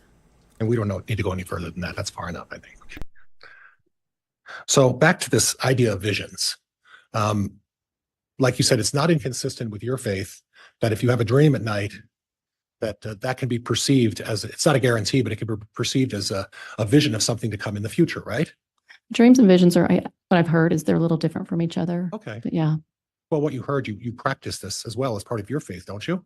I don't have those experiences, but our faith believes that people can have them. Okay. So is it something that is something that someone who has a special gift is given the opportunity to have visions? Is that what that is? I think so. Okay. So your husband has that gift, correct? Yes. And your husband has had numbers of visions, correct? Objection, Your Honor. Relevance. Sustained. Okay. But there are people that are appointed to, or not appointed, but who are have the ability to have these visions, correct? Yes. And you believe that Chad Daybell at one point believed he could have these visions. Yes. Okay. Now, you mentioned something in the beginning, and I saw that in the past interviews and other things that you've done, and we'll get to that in a minute. But you said that at a number of these podcasts and conferences, Chad has previously talked about the fact that he believed his wife Tammy was going to die early. Yeah. And in fact, he brought that up on the at the conference on the 18th in 2018. He discussed that with the folks at the conference, that he relayed to them that he felt that his wife was going to pass early and had been doing that for some time, right? I'm not sure exactly when that he shared. I just remember hearing it. Okay, so it's possible that on October of 2018, at the very time that he met Lori Vallow, the same conference, he had already relayed to the people there that he felt his wife Tammy did not have a long life, that it was a vision he had about that, right? Before that conference, it was before he met Lori. I knew that information. Oh, I wasn't aware of that. And thank you for clarifying that, because I may have looked at that differently and I viewed that in a different way. So before Chad even approached the conference with Lori, he had been making that revelation at conferences prior to that about his wife Tammy. Yes. Okay. And if I were to tell you that he'd been making that revelation since 2000 or 2015 or 16, would that be consistent with what you know as well? Objection, Your Honor. Stating facts, not in evidence. Sustained. Do you have a time frame as to when Chad started making that revelation? Any idea? Well, since I got to know him at least in 2017, I would say between 2017 and 2018. Okay. And that's when you first learned of it? Yeah. Okay. That may not have necessarily been when Chad started, expressing his vision about seeing that sort of thing, right? Can you rephrase that? I'm sorry. Well, that's not necessarily, you heard about it in 2017 or believe that's when you thought it was starting, but it could have been earlier than that, right? Could have been. Okay. Okay. And do the only two people you know who have visions, Chad Daybell and your husband? Objection, Your Honor. Relevance. Overruled. Are the only two people you know who have visions, Chad Daybell in your church, the LDS faith, are the only two people you know who have visions, Chad Daybell and your husband? No, there's others. Okay. And it's not an unusual thing, right? Right. Okay. Now, I do want to go to an area that I think I've heard you discuss before. And you talked about it when the prosecuting attorney was talking to you, Miss Blake. You use the phrase, and I need you to explain this for me. You use the phrase energy work. Yeah. And I'm not, I don't understand that very well. So could you explain to me what energy work is? Yes. My exposure's been that when you have a practitioner that is communicating with you or your body, they have a certain method that they use through like muscle testing, which if you want me to explain that, but anyway, muscle testing, and they ask the body questions about what's going on in your body physically, spiritually, emotionally, mentally. And then they find different ways to help you feel better by just their different methodologies that they would communicate. It's kind of fun. I don't really know how to explain it very well, but Okay, well, we'll work through that a little bit just so we kind of maybe try to make it a little easier for everybody to understand. So methodologies, meaning prayer, well, maybe some people pray, sure. meditation. I don't know. Oh my gosh, he Okay. does. It's possible for some people. I haven't had that experience. Okay, something you've talked about in previous interviews with a number of different people is vibrations. Yeah. Let's Yeah. talk a little bit about what the concept of, in terms of energy work, what are vibrations? To my understanding is vibration would be more like a frequency of your body, just like music has a vibration and energy to it. And so it has a certain megahertz. And so that vibration can have a certain positive or a negative way of expressing itself. Okay, so it's not something that's a divine revelation to you. It's not something that you feel as part of a spiritual thing. Is that what you're telling me? Well, some people describe spiritual things as vibration. So it just depends on the person. Well, you've practiced this vibrations, have you not? Well, I don't know that I don't know what you mean by practice it. All right, you utilize it. I'm not really sure what that would mean for me. Utilize vibrations. I don't know. Well, when you make reference in a number of interviews about the concept of vibrations, are we talking about music? Or are we talking about something with religion? I'm just talking about in general, vibration is an energy that people have around anything that, the world has a vibration. People have vibrations. It's just a frequency that's put off. And is that frequency giving you any sort of religious message or any sort of revelation of any kind? No, not for me. Maybe for others, but not for me. So it's your position that it wasn't doing that. So these ideas and these concepts about light and dark, and we talked a great deal about light and dark. Is that something that's inconsistent with the LDS faith? Inconsistent, yes. Okay, so the LDS faith doesn't talk about light and dark. No. There's no discussion about that. Well, I mean, I think Christianity talks about Jesus Christ being the light of the world, and that darkness would be associated with Satan. So if you want to say that, yeah. Okay. So if someone were to be practicing techniques as they relate to light and dark, or make comments about being able to tell if someone's light or dark, that's something that's inconsistent with the LDS faith. Yes. And that's not something you would ever do, right? No. You would never engage in conduct that would trying to determine whether someone's a light person or a dark person, right? Well, I didn't have the ability to know how to do that. Okay. And did you ever teach that? Light or dark? I don't know if I shared it with anybody. I'm not sure. Well, I didn't say shared. I said taught. I don't recall. Okay. Is it possible you taught light theory to people? No, it's possible. Is it possible you talked about dark theories to people? It's possible. Okay. But you don't remember? I don't remember. Okay. And I want to kind of lean into that a little bit about not remembering. Do you remember talking to Detective Moffat from the Arizona bound in Maricopa County some time ago when this case first started? Yes. Yeah. And do you remember talking to him about the fact that, you don't have the best memory in the world? Yeah, I don't. And the fact that you forget a lot of things? Forget often. Quite often, right? I don't know. That's correct. Well, what you told Detective Moffat was that ask anybody. I don't remember things very well. Do you recall telling him that? It's possible I said that to him. Would it help if I had played the recording for you? No, Or it's not necessary. It's not necessary, is it? No. Because you did tell Detective Moffat that you have a very difficult time remembering things, right? Yeah. And then you told him She you doesn't have a remember. difficulty getting facts and dates and times right, correct? Yeah. And that's not something that everyone has difficulties this, but you were particular with Detective Moffat in reminding him that you didn't always get the facts right or the dates right or the times right, correct? Correct. Okay. All right. Thank you. I appreciate that. I know that's not easy to acknowledge. Now in the conference in October when Lori and Chad first met, Chad was there to sell books, right? Correct. Okay. Now I understand that you've taken a jab at writing books as well, right? A little bit. You wrote, and I don't want to misrepresent. I know you wrote one book. Right. And when did you write that book? Right about the time I finished it up, about the time I met Lori, so 2018, 2019. And when did you start writing that book? When? When? Probably, I would say sometime in the middle of the year 2018. Maybe. Okay. Yeah. And please straighten me out if I get the title of the book wrong. I meant to bring it in and I didn't bring it in because I have a copy of it. It's called The Fire Within. No. Okay, tell me and I knew I was going to get it wrong. So correct me. Feel the Fire. Feel the Fire. I'm sorry, that's right. Loin fire. A lot of reading lately, so I may get it wrong. Sorry. Feel the Fire is about your religious experiences and the things that you felt going through the development of your LDS faith, right? Yes. And you talked about your personal experiences doing that, correct? Yes. Okay, and then I kind of noticed that there was a discussion with one of the officers, and I think it was with one of the officers. You've interviewed a lot of people. You've spoken to a lot of people, right? A few. Wouldn't say a lot, but a few. Well, you've spoken to a lot of police officers, right? I'd say a few. Okay. Well, you spoke to Officer Duncan, right? Right. And you've communicated with the Lieutenant Ball from up Yes. here, Yes. Lieutenant Hermosillo. Yes. You spoke with the prosecutor, Rob Wood, a little bit, right? Mhm. Was that a frequent conversation with Prosecutor Wood, or was there some level of regularity with that discussion with Prosecutor Wood? It was infrequent in the beginning, but yeah, just for a short period of time.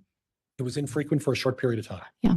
Okay. All right. And we'll revisit that in a minute. It's Melanie Gibb, Marla. But you also did Happy anniversary.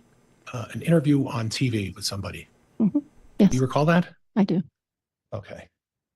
Do you remember when that was?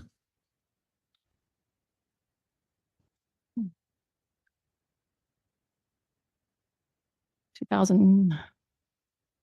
see, 2000. No, I'm not recalling that exactly when that was. Okay. It's been so long. I'm sorry. That's okay. And I know there's always, and if you would just bear with me.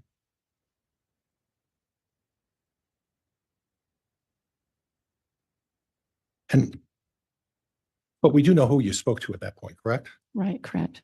Who was that? Nate Eaton. Okay. Oh, that's right. I forgot about Mr. Eden. You also spoke with. He didn't forget Keith. about Nate. Yes. Who was that? He is one of the interviewers for Dateline. Okay, and you gave a lengthy interview with him on a national audience interview. Is that right? Yes. Okay. Now, as part of your preparation for that interview, were there any conditions put in place that you were not going to agree to talk about?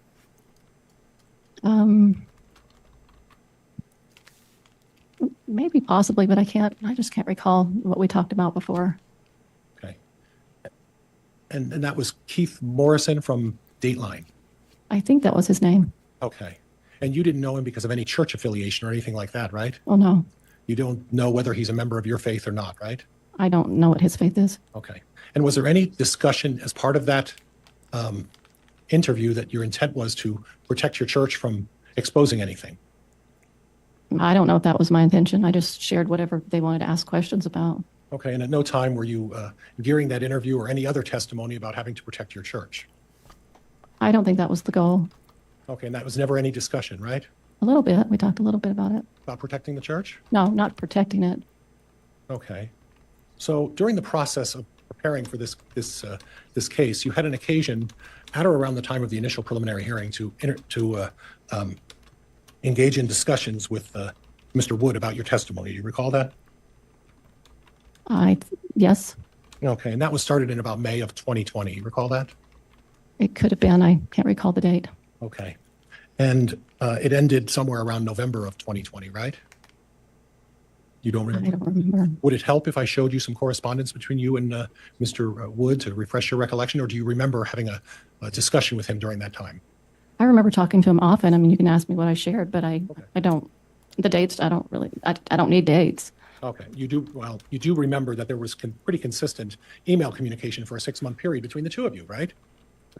Email? I'm sorry. Let me rephrase that. I said email, didn't I? Text messaging. There was some text messaging. Some text messaging? Yeah. Would it surprise you to learn, and if we need to refresh your recollection, I can stop things. Judge, it'll take me a little while to get them hooked up, but would it surprise you to learn that between May 20th May 6th of 2020 and November 4th of 2020, the two of you exchanged text messages between you over 340 times. It's possible. I really don't know. Okay. Would it help to refresh your recollection if I showed you all 340 of those text messages? No, I mean, I know we communicated it, and Okay. you got what you got. Okay. And you acknowledge that during that time, there was a considerable amount of communication between you and Mr. Wood. Would you agree with that? I'll say it was more often in the beginning. Yeah. Okay. Would you dispute that there were 340 texts? I don't know. It's possible. I really don't know. And one of my concerns is that about that communication is... Objection, Your Honor. I'd move to strike the narrative that started that question. Sustained. Okay. At any time during that communication with Mr. Wood, did you suggest to him that you needed to protect either a person or an organization as part of whether or not you were going to testify or what you were going to testify to? No. You don't remember that? No, I didn't. No, what I'm saying is no, I didn't. My intent was not to protect anything other than to share what I knew. Okay. Okay. So if I were to show you a text message that suggests something contrary to that, would that refresh your recollection? I don't recall it, so I could care either way. Judge, could we take just a short moment for me to, I'm not going to be able to refresh a judge up on the screen, so I don't know how you want to do this. I can either bring her this laptop and show her the text message, or however you would like me to do that. I am okay with you giving her your laptop to review the message, since it's to refresh her recollection, and if we can identify what she's looking at, I'll ask the state if there's any objection to that manner, and of course instruct the witness not to start playing around on the laptop. And Your Honor, if we could approach just briefly. Okay. He wants to instruct her not to start playing around on the laptop. That's funny. And thank you for the super chat. No, I did not win at bingo. I did not. But I had fun anyway. Got to spend some time with my mama, my best friend and her husband and daughter. So it was fun. And it was a beautiful night. And I got to see my kid because my kid was working. So he came out. He came out towards the end and saw us. But, so, I wasn't a bingo winner, but it was a winning night.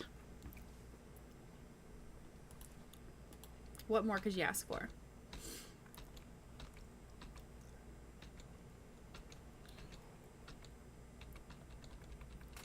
And the date and time, I would appreciate that.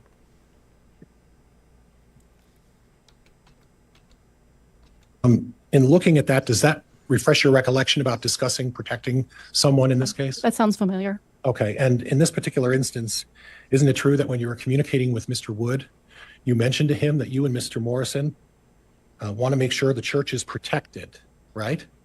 Well, I think in my feeling, what it meant to me is that when we talked about these things, that we would share that this was not the teachings of the church. So that's what I meant by it. No, it wasn't that what you were trying to do is you were going to testify. It wasn't that you were trying to testify in a court of law or in talking with Mr. Morrison and not disclose too much about some of the secrets of the LDS faith. Is that what you're telling me?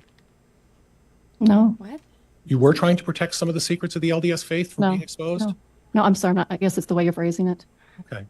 So in other words, what you're saying is that you were just wanted to be careful about what you said when you're talking to a prosecutor in a criminal case. Is that what this means? I'm not sure how you're explaining it. That you need to be more clear with me. Okay, I'll be really clear. You and Mr. Morrison sent the text to a prosecuting attorney, correct? I don't know who sent that. I'm sure I'm not that text, even though I guess I didn't understand. Was I texting that to Rob? I'm not sure. Well, Judge, I think what I'd like to do is have the bailiff come back up, take the document, have her look at it and see who it was from and who it was to. And then after you do that, we'll take a look again. I'll permit that. So, Mr. Bailiff, if you'd please retake this paper, not yet admitted as an exhibit, but it is shown to the witness to refresh recollection. The witness may review again the text.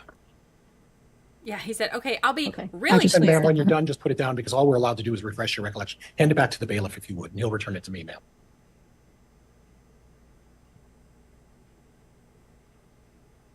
and I'll just try to walk through this step by step if that's okay with you. You sent Rob Wood a text at that time, correct? Yes, And the text was from you to Rob Wood. correct. And in the text, you talked about Keith, the guy from Dateline, and I, right? And is that the Keith Morrison? Is that the guy we're talking about? Yes. Okay. Okay. I want to make sure the church is protected. Do you recall that? Yes. He has done a good job so far. That's why I feel comfortable talking to him. Is that what you said to the prosecutor? I think so. Yes. Okay. Is there any reason to dispute what I just read is not what you read just 2 minutes ago? Yes, that's fine. So the question I have with that is, if what you're saying is that, well, you wanted to get the story right in terms of the beliefs of the LDS faith, why are you sending that to a prosecuting attorney who's prosecuting Chad Daybell?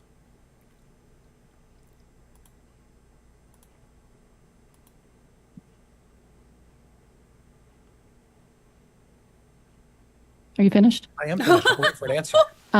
I felt comfortable talking to Rob to let him to know what I was doing. I just felt comfortable sharing that just to let him know what I was up to. Yeah. So you were sharing with Rob Wood, the prosecuting attorney, that it's your intent to protect the LDS Church with your testimony, right? I guess you could say that. Okay.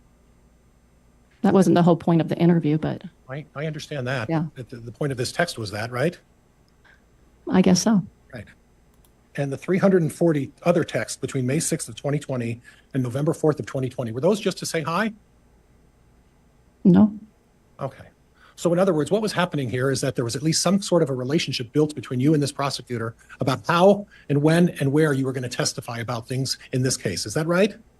Objection, Your Honor, misstates the testimony. Sustained. The point of all this communication between you and Mr. Wood, the prosecuting attorney in this case, was to establish how you planned on testifying in this case and what you were going to say. It wasn't the established reason why I communicated with him. And it was just a coincidence then that you happened to mention your church and how you were going to protect your church to the prosecutor who was going to be calling you and examining you as a witness in this case. That's just a coincidence, right? Objection, Your Honor, argumentative. Sustained.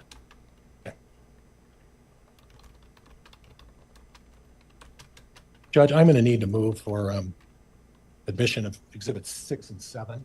These were previously stipulated by the parties, part of the agreement between the prosecuting attorney and myself about what we would stipulate to in terms of exhibits. All right, there's been offered Exhibits 6 and 7. I believe not. Well, confirm with the clerks. Those are not yet admitted. Defense Exhibits 6 and 7, not yet admitted. Yeah, it seems to me Is the state like aware of what these are, and is there any objection once you've reviewed them, please? Thank you, Your Honor. I was just double checking defense exhibit list. It's my understanding that this is a Lori for Style at iCloud and also the Lolly Time at iCloud, the Cellbrite of those. If that is what those are, they are stipulated to and there's no objection. That's what they are, Judge. And the subparts that go with it, I believe under 6, it's A through F, and then 7 yeah, is... during this exchange it is, isn't it? 7 is like A through D, I think, Judge. All right, counsel, I'm gonna have a quick sidebar with you to make sure we don't duplicate numbers or clearly mark, and I'll have our clerk join in on the sidebar just as we get in on defense exhibits.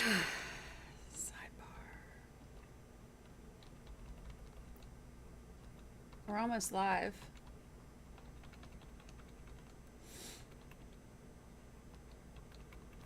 For the sidebar, just clarifying our exhibits here, what is being offered, and I believe stipulated to by the state, would be Defense Exhibit 6, A through AA. And on that set of exhibits, does the state stipulate those may be admitted? Yes, Your Honor. With those clarifications, the state would agree that the Cellbrite, the iClouds themselves are already in, and these are content from those iCloud accounts. Okay, and that will be admitted, and the court will ensure that only what is admissible through that comes in and is observed or given to the jurors for deliberation. Likewise, there is Defense Exhibit 7, and that consists of 2 subparts 7A and B also. Does the state agree to the admission of 7A and B? Yes, Your Honor. Thank you. Okay, thank you. We'll take the same precaution with those before they're submitted for deliberation. With that, then, Mr. Pryor, if you'd like to continue, you may. Thank you, Judge. Oh, thank you.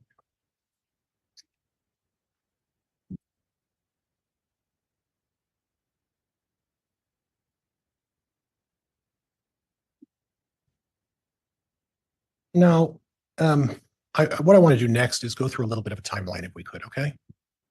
You met Lori in mid to late October of 2018. Beginning of October. Oh, was it the beginning of October? Yes. And that was, and what I'm unclear about is that you were either a teacher or an instructor at a religious institution, right? I was just invited to teach a segment of something. Okay, and do you recall what that segment was that you were teaching? It was about health and nutrition and preparedness ideas associated with those. Judge, may we approach? Yes.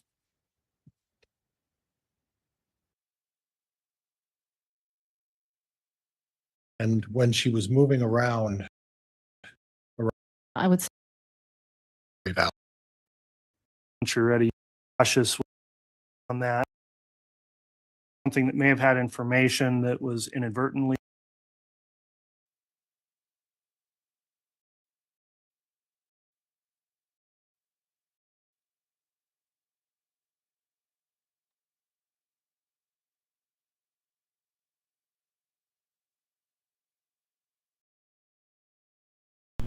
I just get annoyed every time I just see Chad.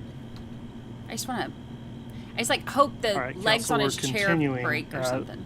Just now, apparently there was published to the jurors something that may have had information that was inadvertently published that was not to be given to the jurors. So with what was just published potentially on your monitors or the large screen here, I am going to instruct the jurors to disregard what they saw or anything that was read on there that may have been inadvertently published. It wasn't the intention of counsel to do that or the court to allow it. So whatever you may have read or seen on that, please disregard that and do not consider that in any way in your deliberations or consider it as any evidence in this case. We'll try to work through that issue as additional information may be submitted or published, and be cautious when publishing anything, counsel. With that in mind, Mr. Pryor, once you're ready, you can continue with your cross-examination. Thank you, Judge.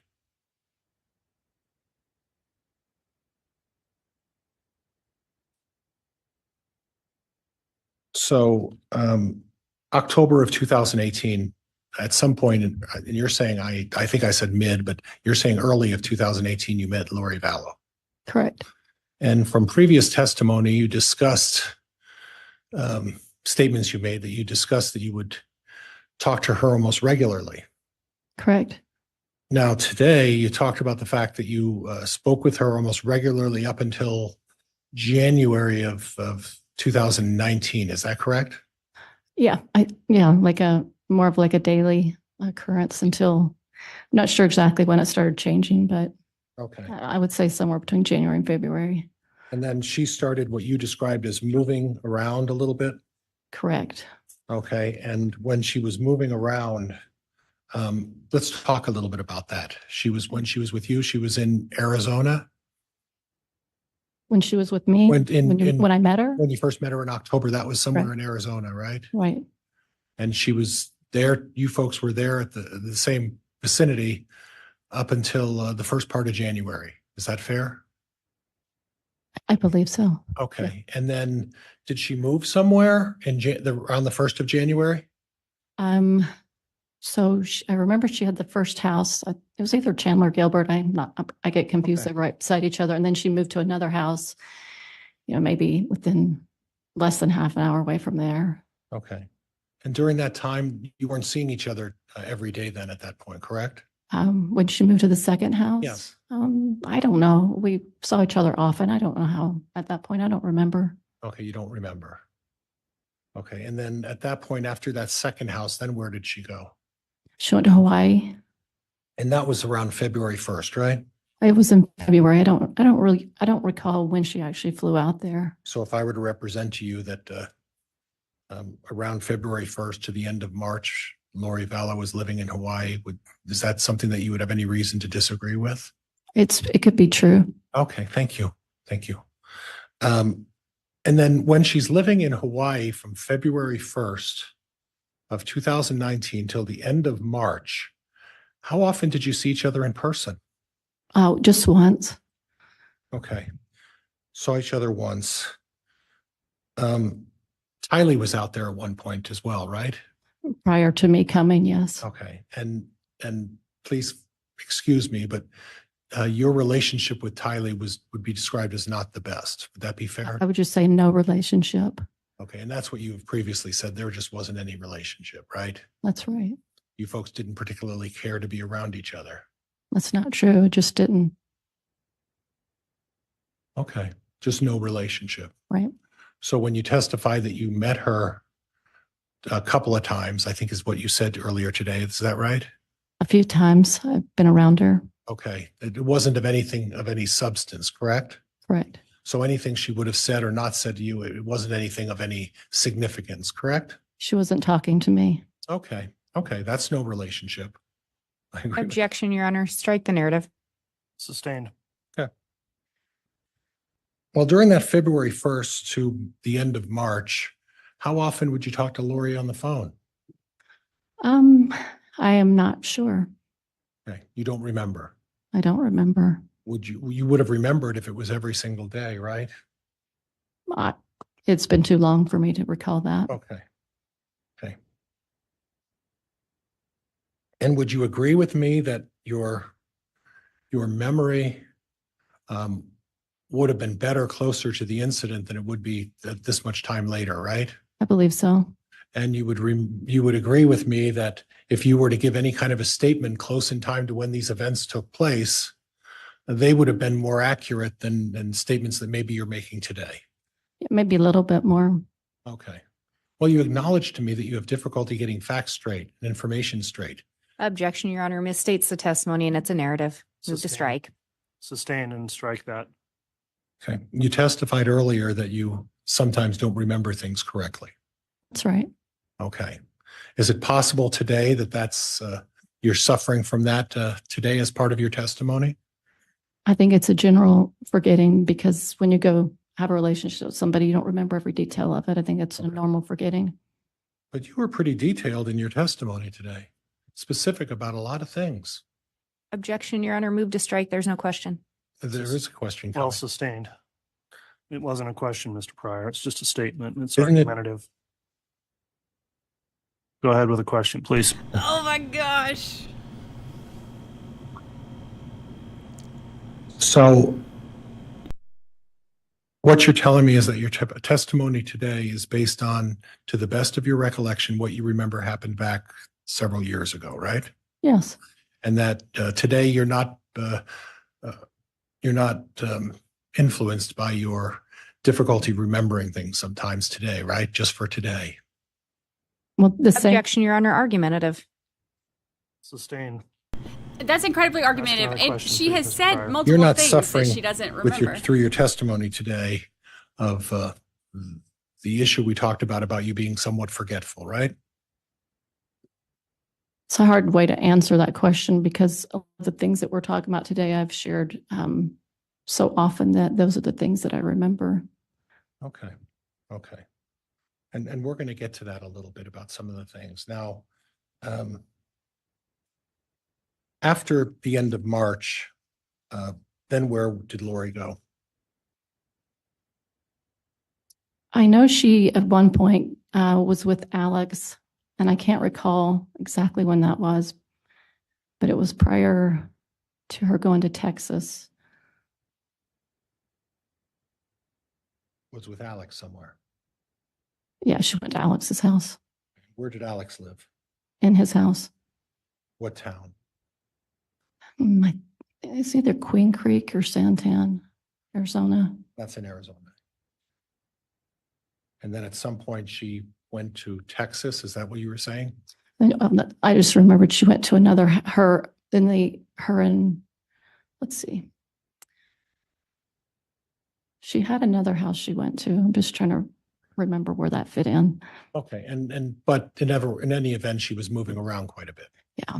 Okay. Now, if I go back to February through March, February 1st through the end of March, when Lori was in Hawaii and she was in a place called Kauai. Correct. One of those islands over there. Correct. Okay. And she was with Tylee for at least a portion of that, right? I believe Tylee, and I think she had a friend with her too. Tylee's friend and her. Okay. That's my memory. Okay. Yeah. Okay. But JJ was with the father, Charles, correct? I would assume. Okay. You don't know. I haven't thought about it. Okay. So you don't know where JJ was at this point. I probably knew that then. Okay. Yeah. You knew that then? You just don't recall now, right? Haven't thought about it. I don't recall. Okay. Okay. So for a 2-month period, Lori didn't have JJ with her when she was in Hawaii. JJ, at least we think, was with Charles for that 2-month period. I would say so. Okay. Okay. And were you aware that there were divorce proceedings filed by Charles at some point? I was aware of that. Okay. Were you also aware that subsequent to those divorce proceedings, there was a reconciliation between Charles and Lori? I believe so. Okay. And at that point, they were contemplating getting back together and trying to work on their relationship, right? I could be. I can't remember exactly the words, but I would say it's possible. Okay. Well, what I guess if you're talking to your friend every day and this great communication is going on, I would think that a discussion about reconciliation would have been discussed during all those daily conversations. It wasn't? Objection, Your Honor. Narrative, move to strike. Coming to- Was there a discussion about reconciliation between you and Lori after the March visit to Hawaii by Lori? It's possible. Okay, you don't remember though, right? It's just been too long. I haven't sat and thought about that for a while. And then at some point subsequent to their reconciliation, do you have any idea where Lori moved to? And I would talk about in June, July, August of 2018. So the house it was either Gilbert or Chandler, Arizona. She moved into another house. And at that point, were you still maintaining that daily phone discussion with Lori? I don't know how often we spoke. You don't remember? I don't remember. Okay. So you wouldn't be able to say that you spoke to her every day. You don't actually remember how often. I don't remember. Okay. And then at some point there was an issue with Charles and Lori and Alex at that Arizona home. You recall that? Yes. And that was a situation where you had previously testified that there was an altercation with a bat, and Tylee was there. And at some point, Alex went into the bedroom to retrieve his gun because he was feeling threatened. Correct. And at that point, it came back and there was a shooting. Yes, that's what I heard. And to your recollection, on the premises at that point, Lori Vallow was there at that point? I'm not sure exactly where she was at that point. She just shared what she shared. I know at some point she took JJ to school, Right. but I don't know in between all of that Okay. when she left and when she stayed. Okay, but initially, Lori was there. Right. Initially, Tylee was there. Right. Initially, JJ was there. Right. And initially, Alex was there. Yes. And initially, Charles was there. Correct. And then after the shooting, or at least at some point, Lori left and took JJ and Tylee somewhere else. Is that what you recall? I remember something to that nature. I don't know exactly when they left and stayed. I don't remember all that. Okay. Okay. Now, did you have information about, and just tell me yes or no, did you have information about Lori's financial situation? Only what she shared with me. Did she share with you about the life insurance she got as a result of Joseph Ryan's death? Oh, yes, she did. Okay, that was a significant amount of money. I think it was $2,000 a month for Tylee.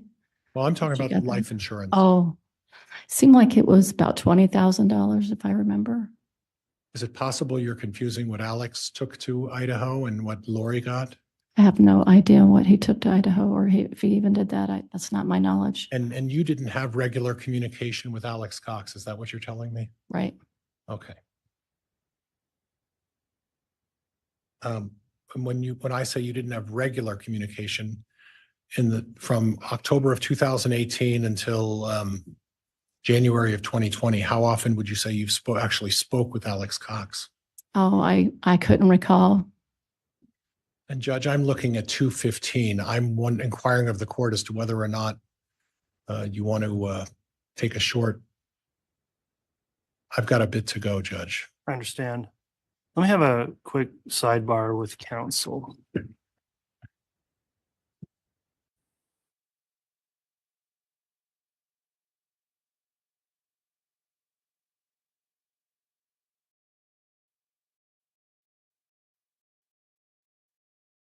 To about 20 minutes, but I understand it takes time for movement of the jurors, et cetera.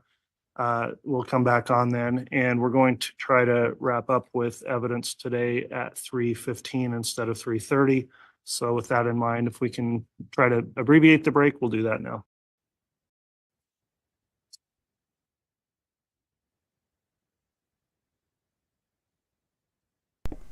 So we are back live now for this.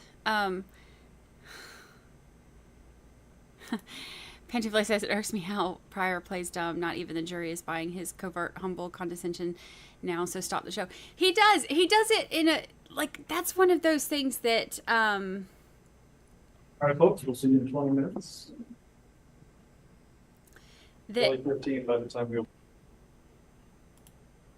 that comes across, I think, it doesn't come across the way that I think that attorneys hope that it will, and so many of them do it. Like, which other attorneys do that? Shoehorn did it. Shoehorn didn't do it as bad, though. Shoehorn he wasn't more like condescending. He was more of the, like pick and pick and pick. Then he would go, at any rate, not Shoehorn. What was it? Josh. Thami's attorney. He would do that condescending, okay. There's been some other condescending ones. A lot of them do it. Ugh, that prosecutor in Travis's trial.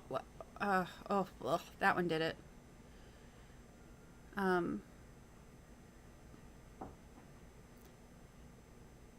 Who else? I know there's been more. We see it a lot. I don't think that they realize how that comes across, though. Poot. Poot. I'd block that one out, y'all. Yeah, Poot definitely did it.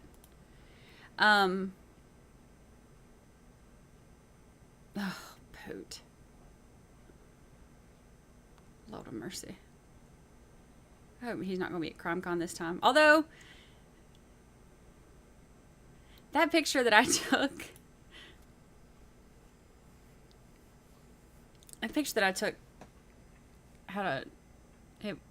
that was a popular picture. We'll just say that. Poot. Dave Welsh, you're leaving us. I gotta leave y'all now. Been a long day. Enjoyed your company. As per. Take care. Take care. She fell out in the spirit. I do not. John Thomas was one of the worst. You know what made it so bad with John Thomas, though? Because we didn't have video for that one either.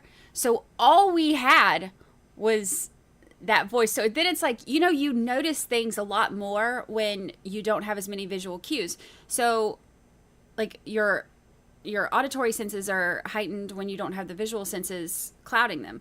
So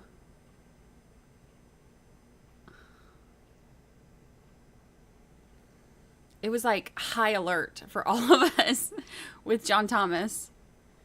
Oh, Lord of mercy. He was...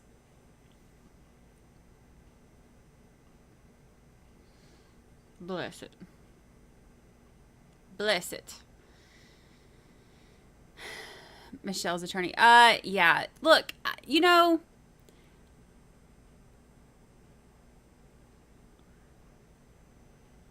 I do miss Dean Sparks' John Thomas jokes. Those were the best. All the John Thomas one-liners. Shoehorn was so... It was just so tedious, you know? So tedious. But he fought hard for his client. Bored me to tears every once in a while. Just because it was like just the debates over the very wordy, lengthy debates over nothing could be really, oh my gosh, I had nightmares about luminol arguments. The luminol argument. But he fought so hard for his client.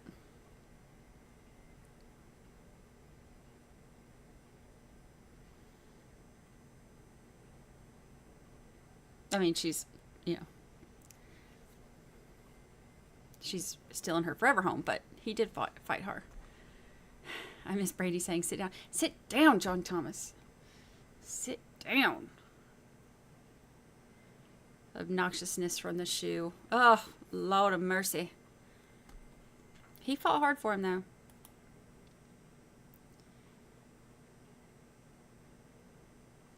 You know who was one of my favorite attorneys with his sassy pants? And he would and he drove a lot of people crazy. But he was all, he was, but I loved it. I mean, I disagreed with pretty much everything he said, but his style was funny to me. Stu, from the Millie trial, I thought he was so funny. He gets so mad. He would get so mad. And he'd slam them papers and then look around I was here for the drama. It was funny.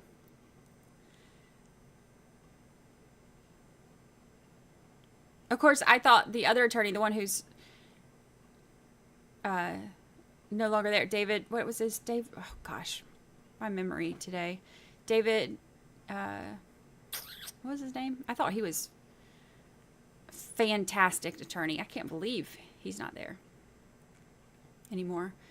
But he's still got Raven.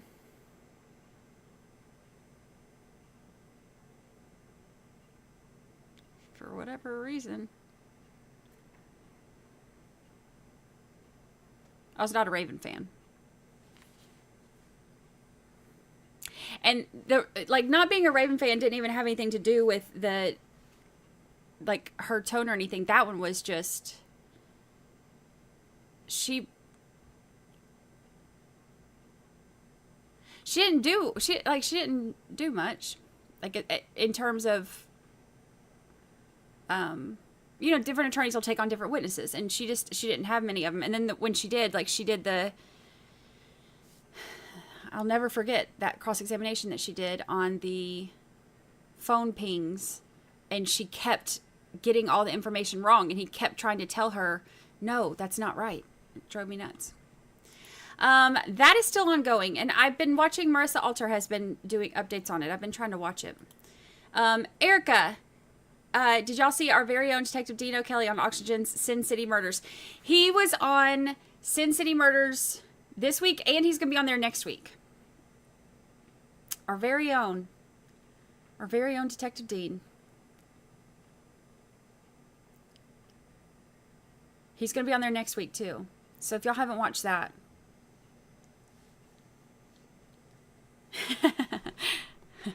Erica said he was so good. I was like, we know him. I think about that scene in Elf. Is it Elf? The movie where he's like they see Santa and they're like, I know him. Santa, I know him. Rashy. Rashy. Oh, Rashy. Yeah. Ugh.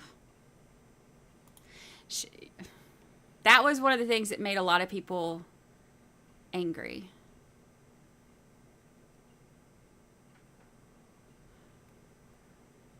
Elf. Yes, I know him.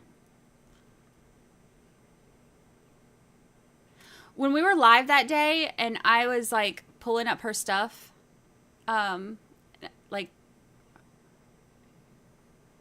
I don't know if y'all remember, I pulled up, somebody had said that she had been arrested before, so I pulled it up while we were live. I think we were like on a break or something. And I pulled it up and up popped her mugshot. So, I shared it. I'm a finder of facts. I share crap. And,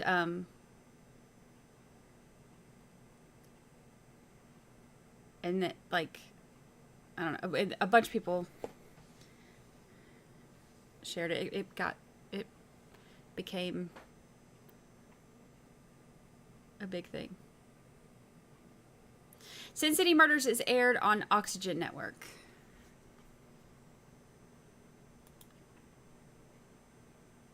Yeah, Oxygen Channel. And he's going to be on there next week, too. Our very own Detective Dean. You don't smell like Santa. You smell like beef and cheese. Will Ferrell movies are like the most quotable movies. That one and Talladega Nights and Step Brothers are like the 3 movies that I think I quote the most. So much room for activities. I watched it and it's great. You know, when they finally air this Netflix documentary on Thami, he'll be on that too. That one's going to be big. Our very own Detective Dean. Celebrity status.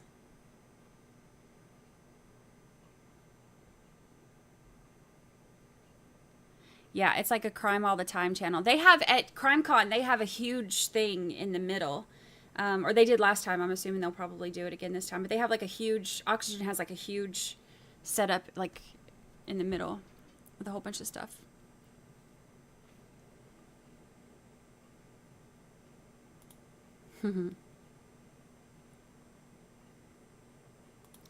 Similar to the ID channel, that's my white noise at night. Yeah, I fall asleep to that kind of stuff too a lot of times. I mean, I did before I started doing this. Now, by the time I finished with all this, I'm like, I just want silence. So I turn everything off and just open my window and listen to the waves. But before I started doing this a million hours a day, I would fall asleep to that at night. And like, my kid would tell me, like, he'd come over and I'd always have it on, you know, and always, like, that's how I'd fall asleep and stuff. And he was like, I don't know how you're not so sad, like, watching all this stuff. I was like, I don't know. It's just, I've always watched it.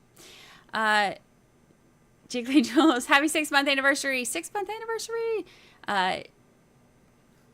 Hold on.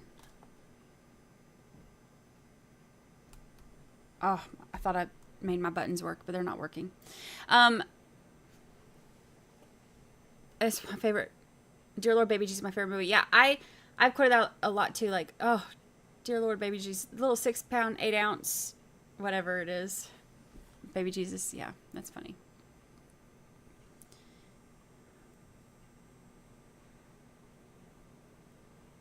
Okay, hold on. I think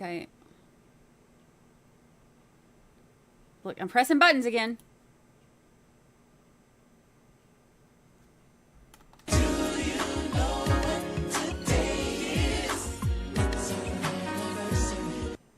Yay! I remembered. I remembered to turn the buttons back on because y'all always ask for them.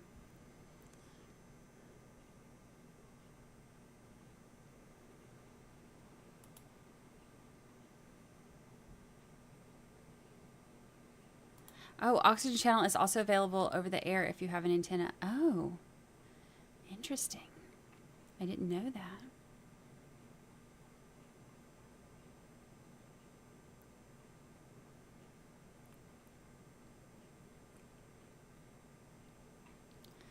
Dear Lord, baby Jesus.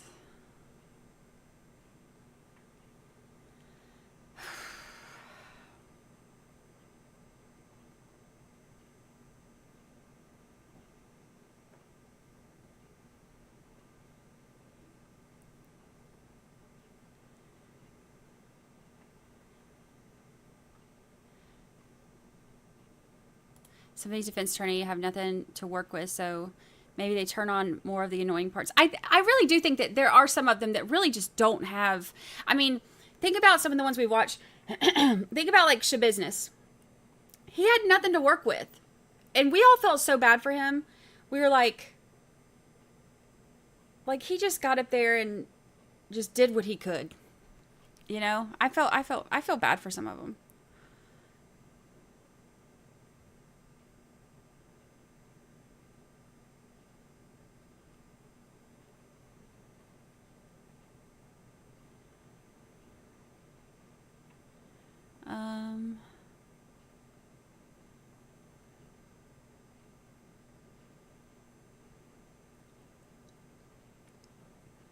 You hope which retrial starts soon? Tommy thought he was getting a retrial. Oh, did y'all see? What'd I do with it? Okay, who watched the Standoff with Me the other night?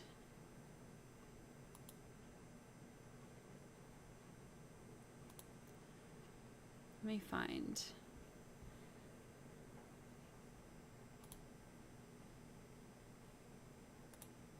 The Las Vegas area Standoff. Okay, so this is Trevor, y'all. This is Trevor.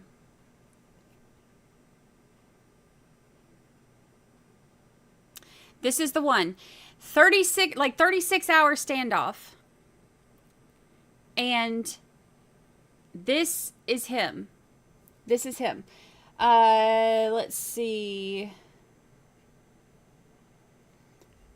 A former, is it Ukiah man, was found dead 2 days after a standoff and shooting incident began with law enforcement in Nevada.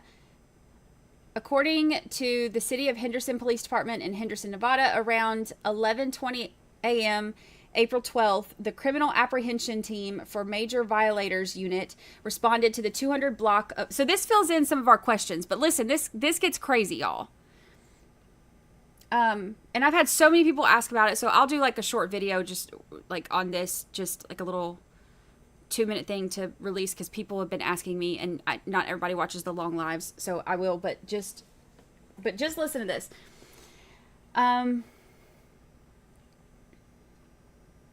Okay, so they responded, Major Violators Unit responded to the 200 block of Callan Falls Avenue in reference capturing a wanted subject involved in a Henderson Police Department violent felony case. The subject, identified by the Clark County Coroner's Office as 31-year-old Trent C. Cooper. Okay, so that's one of the things that we were...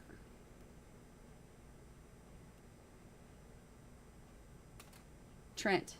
What was Trevor?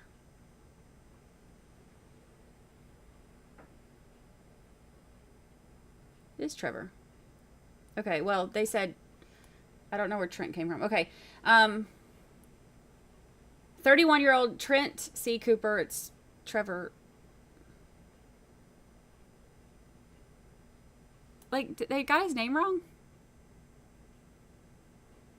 That's a little weird, right?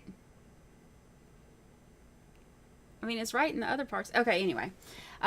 Was described as having barricaded himself inside a residence, was armed and making suicidal statements and refusing to surrender. He was definitely refusing to surrender. We listened to all that. Officers reportedly attempted to negotiate with Cooper for several hours without success. Several hours? Several? Y'all, come on. It was more than several. It was several business days. All right. District Court's again in session. All right, hold on. Let me pause this, and I'll finish going over this because we can... let's get through this. Okay.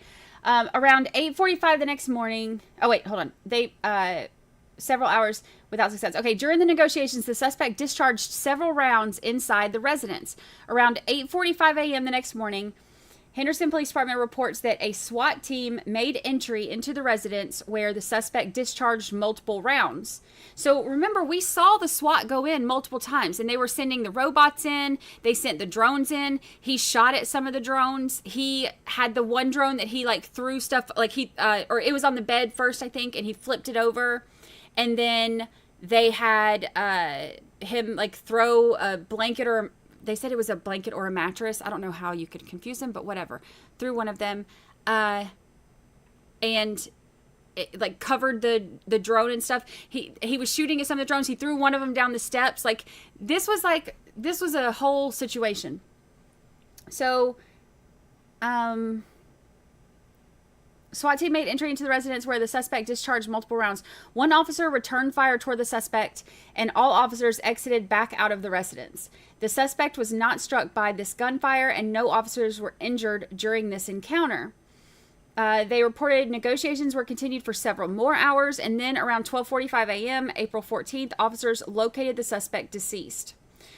When asked for more details about the felony case that Cooper was wanted in... Okay, before we get into the history stuff, y'all, for those of y'all who didn't watch this, it was crazy. They had apparently he's scared of dogs. So they had the canines out there. They were telling him, like, they're going to come bite you. They had to, like, they're going to come bite you. They were doing the whole thing. And they were telling him, they're like, Trevor, come out with your hands up. Come out with your hands empty.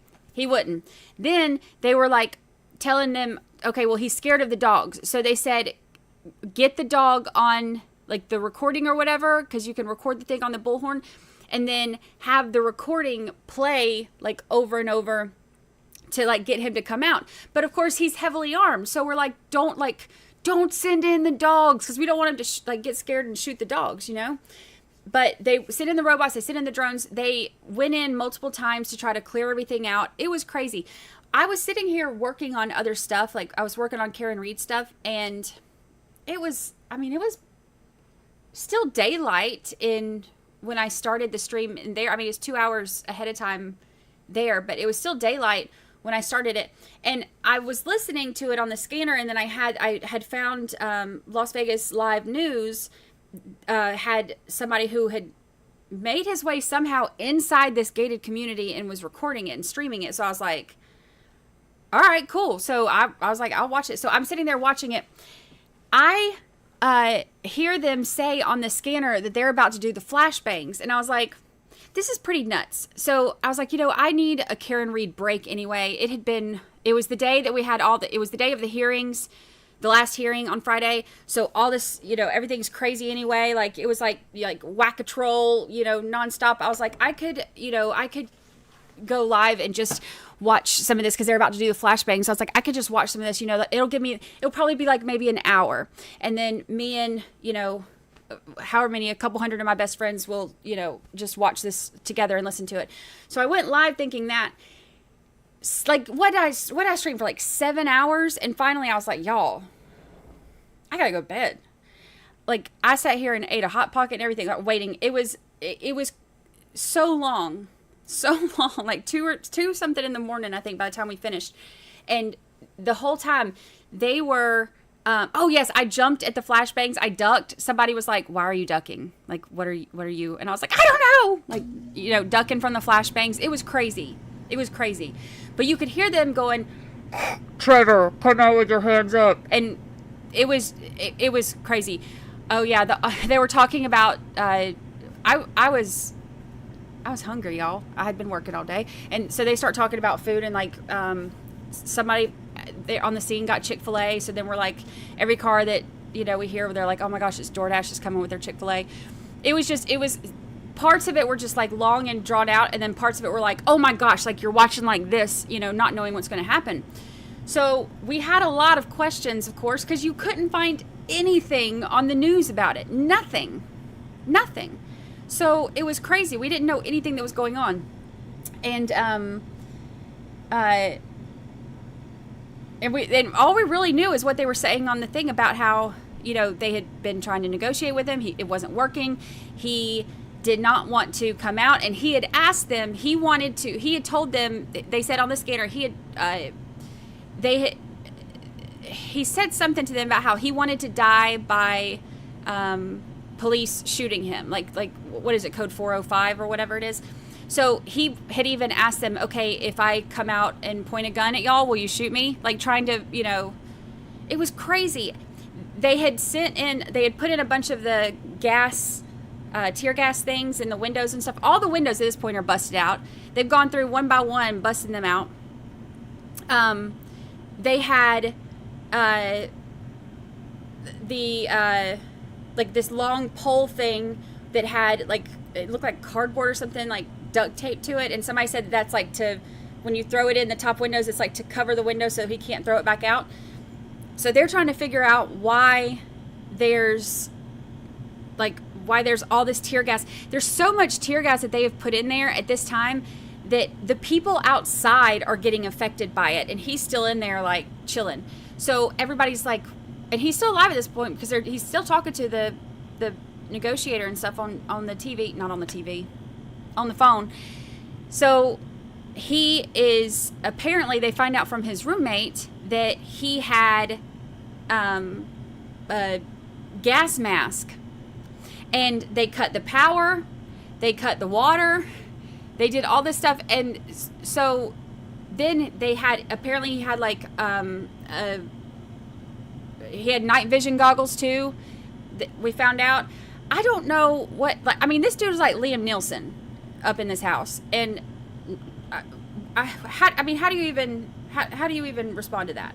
So he has all this gear, and he had he had some kind of rifle. I think they said it was like the Blackout 300.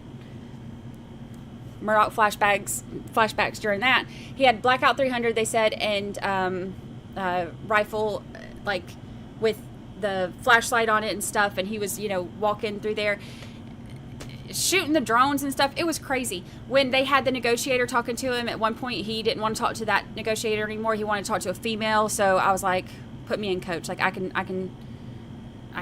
do this. I can talk to him, but they didn't listen to me. It was crazy. We sat here for hours and hours. They had the little thing that does this, little tractor thing that does this. It ripped that garage door right off, and actually it drug it over his car too. We're like, oh, it'll buff out, but it ripped the garage door off. Pieces of the garage door were still laying in the street. It was crazy. It was wild.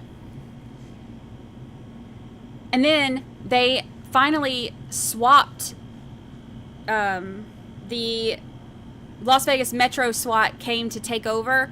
And when they did, the cameraman who was streaming, it wasn't long after I finally gave up to lay down, they came over and made him stop and told him that somebody had reported that he was in there streaming, and they were going to make him they made him turn it off or he was going to go to jail. And I felt real bad. We sent everybody over, when I went to bed, we sent everybody over to his channel, and I gave him like a $50 super chat and stuff for, you know, for streaming for so long. It was crazy. Let's see. Oh, it was so long. I felt like we were never going to end. But then we had like 2,300 people in here watching at like 2 a.m. like asking me to stay just a little bit longer. So then I felt bad. So then we kept on. It was crazy. So let's see. All right. So this is more about him. When asked for more details about the felony case that Cooper was wanted in connection with, and whether his dog was in the residence at the time of the standoff, the HPD declined to provide any more details in what had been described in a press release. When asked whether the cause or manner of Cooper's death had been determined, the Clark County Coroner's Office said both were pending. Anyone with information in this case is urged to call Henderson Police Department or Call Crime Stoppers, remain anonymous. Okay, so in November 2018, Cooper was arrested by the Ukiah Police Department after officers investigating a possible marijuana grow reportedly found evidence of a honey oil lab operating at the suspect's home on West Mill Street. There were a few really cute SWAT teamers. I think that's really, and more than half of people in chat were women. And I think that's why y'all really wanted me to stay on. So marijuana grow reportedly found, investigated possible marijuana grow reportedly found evidence. Okay, so they had a possible marijuana grow at his house and evidence of a honey oil lab operating at the suspect's home. All right, so Cooper reportedly admitted to having marijuana at his home and agreed to show it to the officer, who then saw shake marijuana in several plastic tubs, as well as numerous large pieces of machinery commonly used in butane honey oil labs. Such labs use a highly volatile process to extract THC from marijuana plants, and a similar lab exploded in a mobile home in Wasbash Avenue 2 months earlier, severely burning the resident and destroying the home. So it's dangerous. Inside the Mill Street residence, the officer also reportedly found 4 replica assault weapons and substantially more marijuana, evidence of marijuana sales, and $5,000 in cash.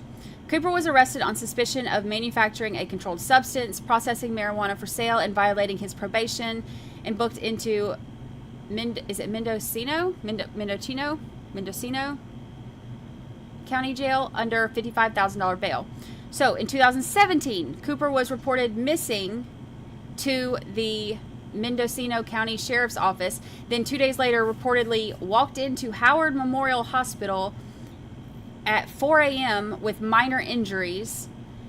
Cooper, then 24, had been driving a 2017 Ford F-150, which was later found abandoned a few miles from his house with his belongings inside. Due to what was found, the whatever county sheriff's office reported at the time that Cooper may have been injured. On June 4, 2017, 4 a.m., Cooper was described as having walked into Howard Memorial, reporting that he had been kidnapped and held overnight. He said that he had been released just south of whatever. Cooper was unable to give more details due to his condition, according to the sheriff's office, which also added that they have not been able to confirm Cooper's story, and he was somewhat uncooperative with investigators. What? So that is, and I mean, look, we were hearing like, you know, people were saying he's 19 and stuff, like he's 31, but I mean, he does look young, but crazy, right? Crazy stuff. He looks like that actor dude. That narrows it down. What's that actor dude's name? I'll think of it. I won't think of it because I don't know many names, but we'll find it.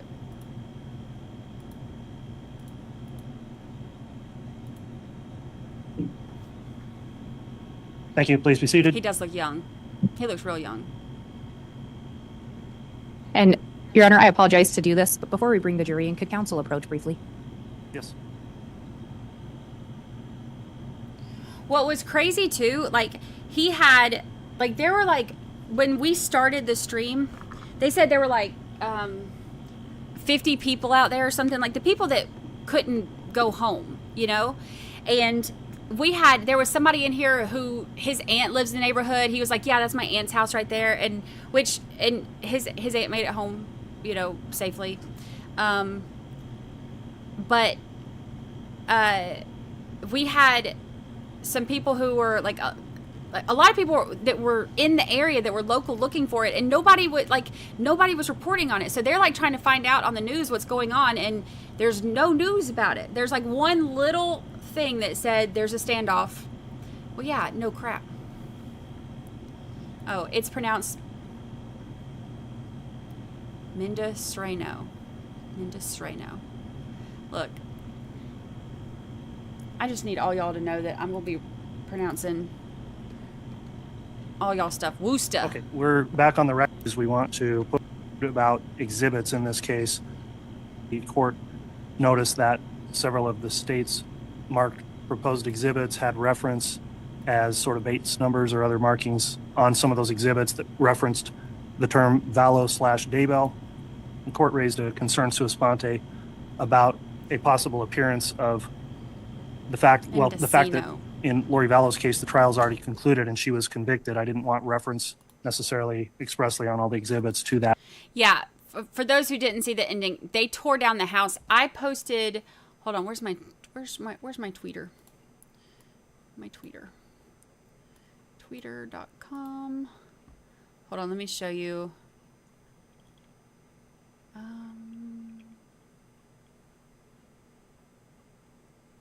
Twitter.com. Let me show you the picture. Like, tore his house up.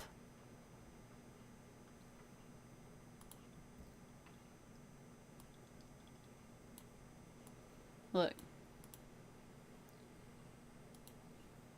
That's the house after they were done with it. That's crazy, isn't it?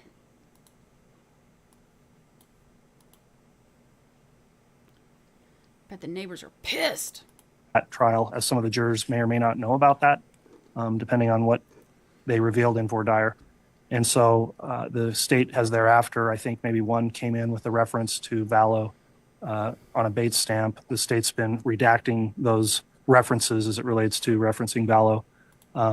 From the state, does anyone wish to mention anything further to clarify the record on handling those exhibits and how they've been admitted in the case? No, that's an accurate representation, Your Honor, and we'll continue to redact those. Okay. If there's any left. All right. So that's the issue there. On other exhibits that came in today, they were offered as defense exhibits 6 and 7. The court, in a sidebar, got together with the evidence clerk as well as staff attorney and counsel to look at those exhibits before they were admitted or published and make sure they were properly marked.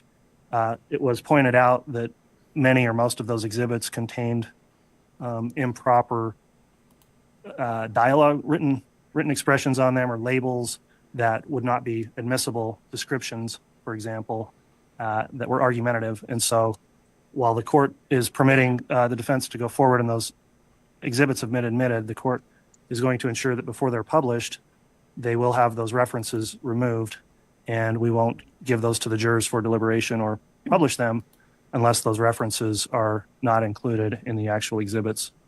I did make a curative instruction as one exhibit apparently was published briefly to the jurors, and that was the basis of the court's curative instruction for the jurors to disregard that information that may have been descriptive and not evidence in the case. Does the state wish to make any further clarification on, well, I'll start with the defense because those were defense exhibits. Mr. Pryor, anything further on those exhibits and how they were handled today by the court? Judge, a number of the exhibits have descriptions of what they are in terms of content, and I understand that what I understand is the court just wants the number and the sub number and delete all of the other descriptions, whether the court feels they're inappropriate or not the proper description of that exhibit. I can delete all of those.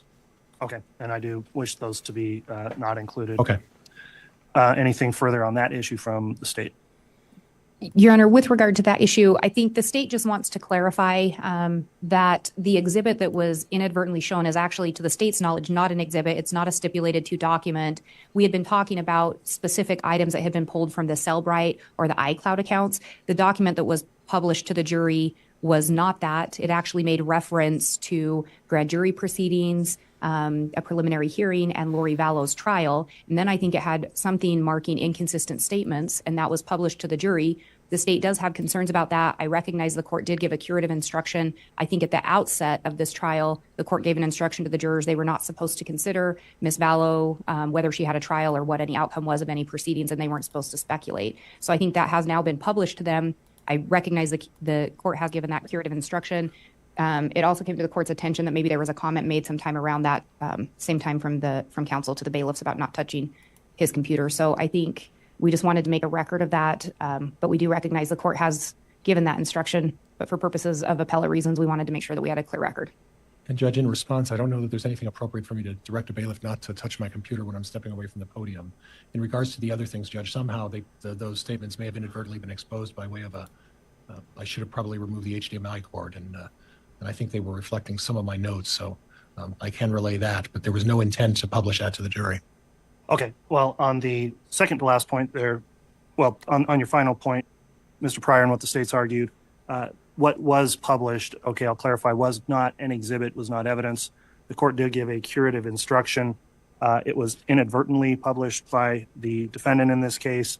At this point, because it was published, all we can do is have that curative instruction and make sure we have additional instructions in our final instructions to the jurors that they are only to consider admitted evidence, and that they were specifically instructed that evidence is not admitted in the case, and leave it to the jurors to commit to following those instructions. So from what I briefly saw, I'll note it wasn't up there that long. I don't believe it created more of an issue than is necessary that could be cured by the curative instruction given. So I won't draw any further attention to it on behalf of the jurors hearing about it, other than a general new instruction that will come with them for deliberations about what may be considered. On the point of what apparently was said by Mr. Pryor to the bailiffs, I'll just indicate, of course, the bailiffs are in charge of the courtroom at the direction of the court, and I'll instruct all counsel to be respectful of the bailiffs as they do their jobs, and in particular to not make any sort of comments in front of the jurors that may confuse the jurors or concern the jurors as it relates to how the bailiffs are doing their job in here. I have full confidence in the way the bailiffs have handled this courtroom throughout the trial, and so I'll just leave it up to counsel to follow that instruction as well, and refrain from any types of editorial type comments in front of jurors, please, while this trial goes on. So those are the issues we needed to discuss outside the presence of the jurors. At this time, then, we'll continue with the cross-examination. Is the defense going to be ready to proceed and have the jurors returned? Yes, Judge, and for clarification, we are ending at 3:15 if I'm going to try to get through this.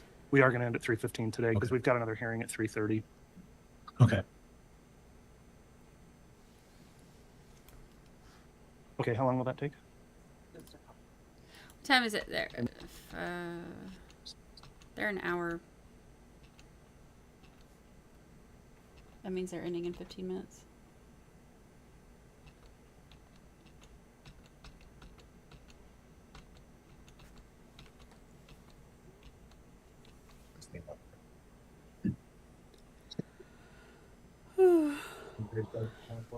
All right, thank you, Mr. Bailiff. Please be seated.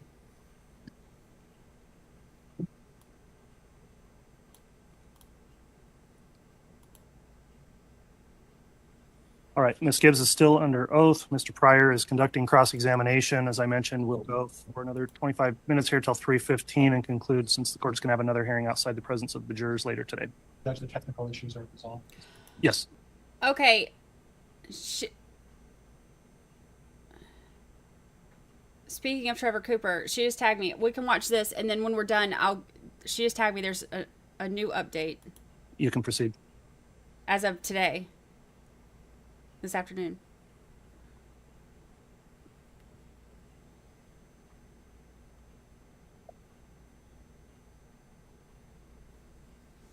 No, light and dark are they something that's not within your practice? Is that what I understand?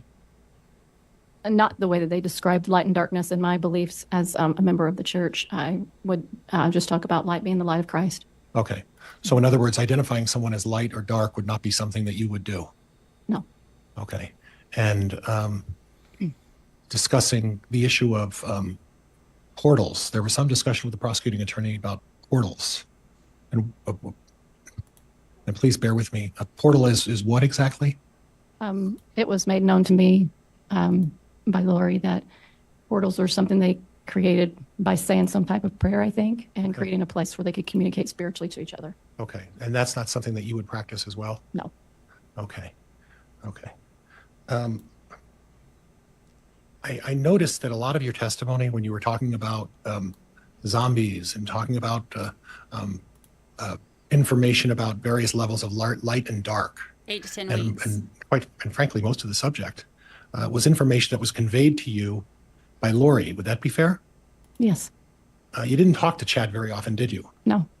And in all the time that you knew him, I would say, less than a handful of times you actually spoke with him, right? I'd say so. Would that be fair? It'd be fair. Okay. So when I was listening to your testimony earlier with Ms. Blake, a comment that you continually made was that Chad told Lori and Lori told me, and I may be paraphrasing that the wrong way, but in essence, that's what you were saying, right? Correct.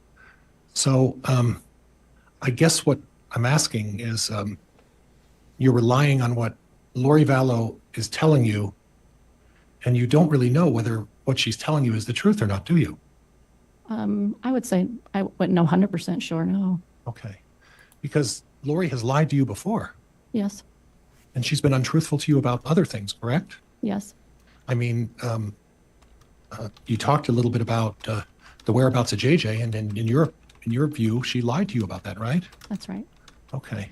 Now, when I listened to the tape recording, remember the tape that Ms. Blake played at the end of the conversation that you tape recorded? Now, prior to that tape recording, had you talked to any law enforcement agency about recording that conversation? Never. And I noticed it was interesting because before you started the tape recording, you identified who you were and time and all of that, and made a very clear, succinct record of what was going on. And it sounds like you just deliberately knew in advance you were going to tape. Is that correct? Well, yeah. Okay. So you knew what the subject was going to be, and you knew what to answer and what not to answer while you were on that tape, right? I had no idea what the conversation, how it was going to flow, so I can't say that that's true. Well, you knew the subject of what the conversation was because you initiated that. Sure. Okay.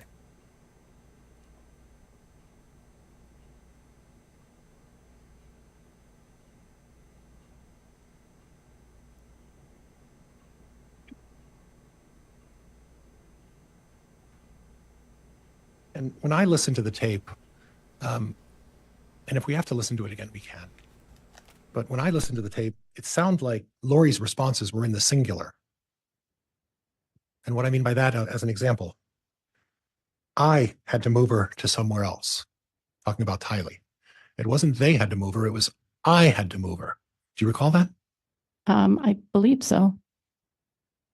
And then the other one again in the singular. I will do whatever the Lord needs me to do. Yes. Okay. So again, in the singular, when you and Lori and I guess Chad was in the background, he talked a little bit about his experiences with Tammy, but Lori Vallow's comments were not we will or they will, it was I will in the singular. Do you recall that? That sounds familiar. Right. Yeah. Well, do you need to listen to it again to make sure, or are you pretty clear?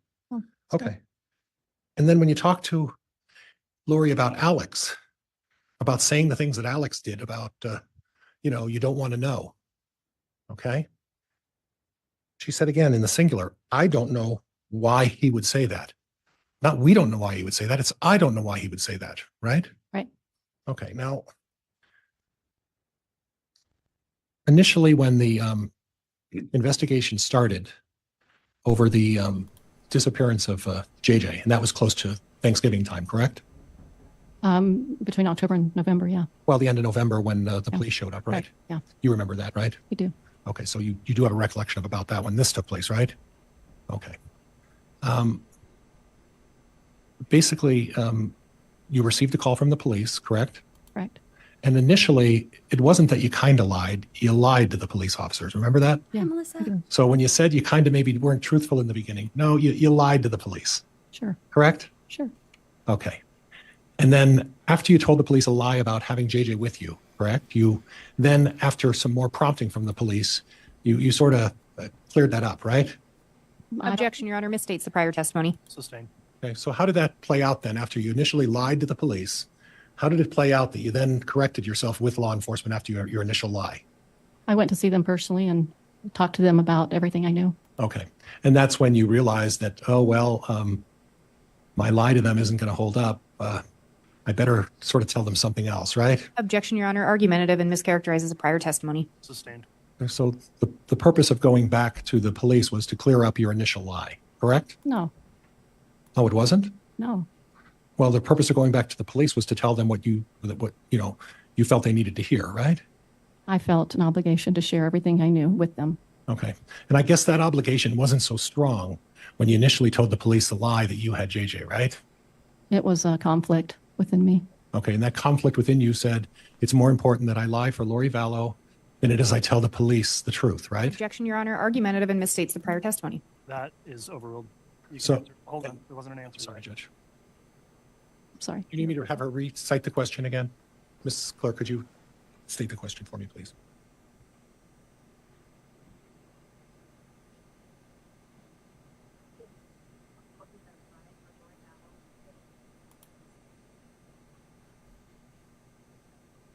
I don't know how to answer that other than say it was a difficult moment for me, and that's just what I did. Okay, so is being here today a difficult moment for you? Of course it is. Okay, and you're having some struggles because It's not a question. you're having some struggles because at some point you know you have information about J.J. Vallow and about what happened to J.J. Vallow, correct? Best of my knowledge. That's what? Best of my knowledge, I'm sharing all that I know about. So I want to go to the timeline of Chad Daybell a little bit. Okay. And you talked about arriving in Rexburg for the weekend of the 21st, 22nd, 23rd, that time frame. I guess Monday was the 23rd, Sunday was the 22nd, 21st on Saturday, 20th on Friday, 19th. And my recollection when I reviewed all of the reports and the other testimony that you've given, I was under the impression you arrived on Thursday. I thought it was Wednesday, but it could have been Thursday. It's been too long to remember. Okay, so the comment that you said that you saw Chad Daybell 2, 3, or 4 times previously in testimony, you're not sure about that either, correct? Well, I can recall certain moments. I'd have to sit down and recall every time I saw him and think about that a little bit more. Okay, so we aren't clear about how many times we saw Chad on that weekend, right? Not 100% clear. Okay. And let's kind of go over the timeline for that weekend if we could, if you could try to remember it if possible. You arrived not on Wednesday like you just previously testified to. You arrived on Thursday, right? Is that right? I don't remember. Okay. You'd have to look at documents to show that. I'm fine with that. It doesn't matter to me if it was Wednesday or Thursday. Okay. And again, you said you flew in? That's right. And what time did you fly in? I feel like it was in the afternoon, but I can't recall the time. And please don't let me mischaracterize your testimony, but my recollection is on that first day that you flew in on the Thursday, you didn't see Chad Daybell. I believe it was either that evening or the next evening. I'm not recalling that. Okay. Well, the reason I'm questioning you about this is the next evening, I almost said it, your boyfriend at the time came into town, correct? Yeah, on Friday. And that was later in the afternoon, late in the evening, right? That's right. So when your boyfriend came into town, you hadn't seen Chad yet before your boyfriend arrived, correct? That's not true. No, you did? Yeah, I saw Chad. When did you see him? Previous to that. What time? Well, it was in the evening. I remember when we walked around the track at BYU, Idaho. It was in the evening. It was getting darker outside. Okay. And that's the interaction that you described between Lori and Chad. Part of it, yeah. Now, one of the things when I listened to Lori's tape, what I was curious about, and I guess I didn't understand, was that on the tape recording with you and Chad and Lori, you talked to her about the issue of adultery, that she was having a relationship with a married man, and she was a married woman. Correct.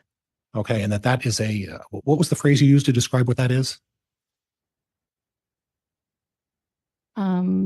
Inappropriate, maybe? I don't remember. But it had a religious connotation to it, that it was in violation of something. We were referencing one of the people in the Book of Mormon and talking about a certain king that had that type of behavior. Okay. And she said something about divorce. Right. And I'm going off of my recollection, but while you and David were going through your relationship in the beginning, he was still married, wasn't he? Or had he completed his divorce at that point? He was in the process of completing it. So he was still technically married at that point, correct? Objection, Your Honor. Relevance. Sustained. Okay. Okay.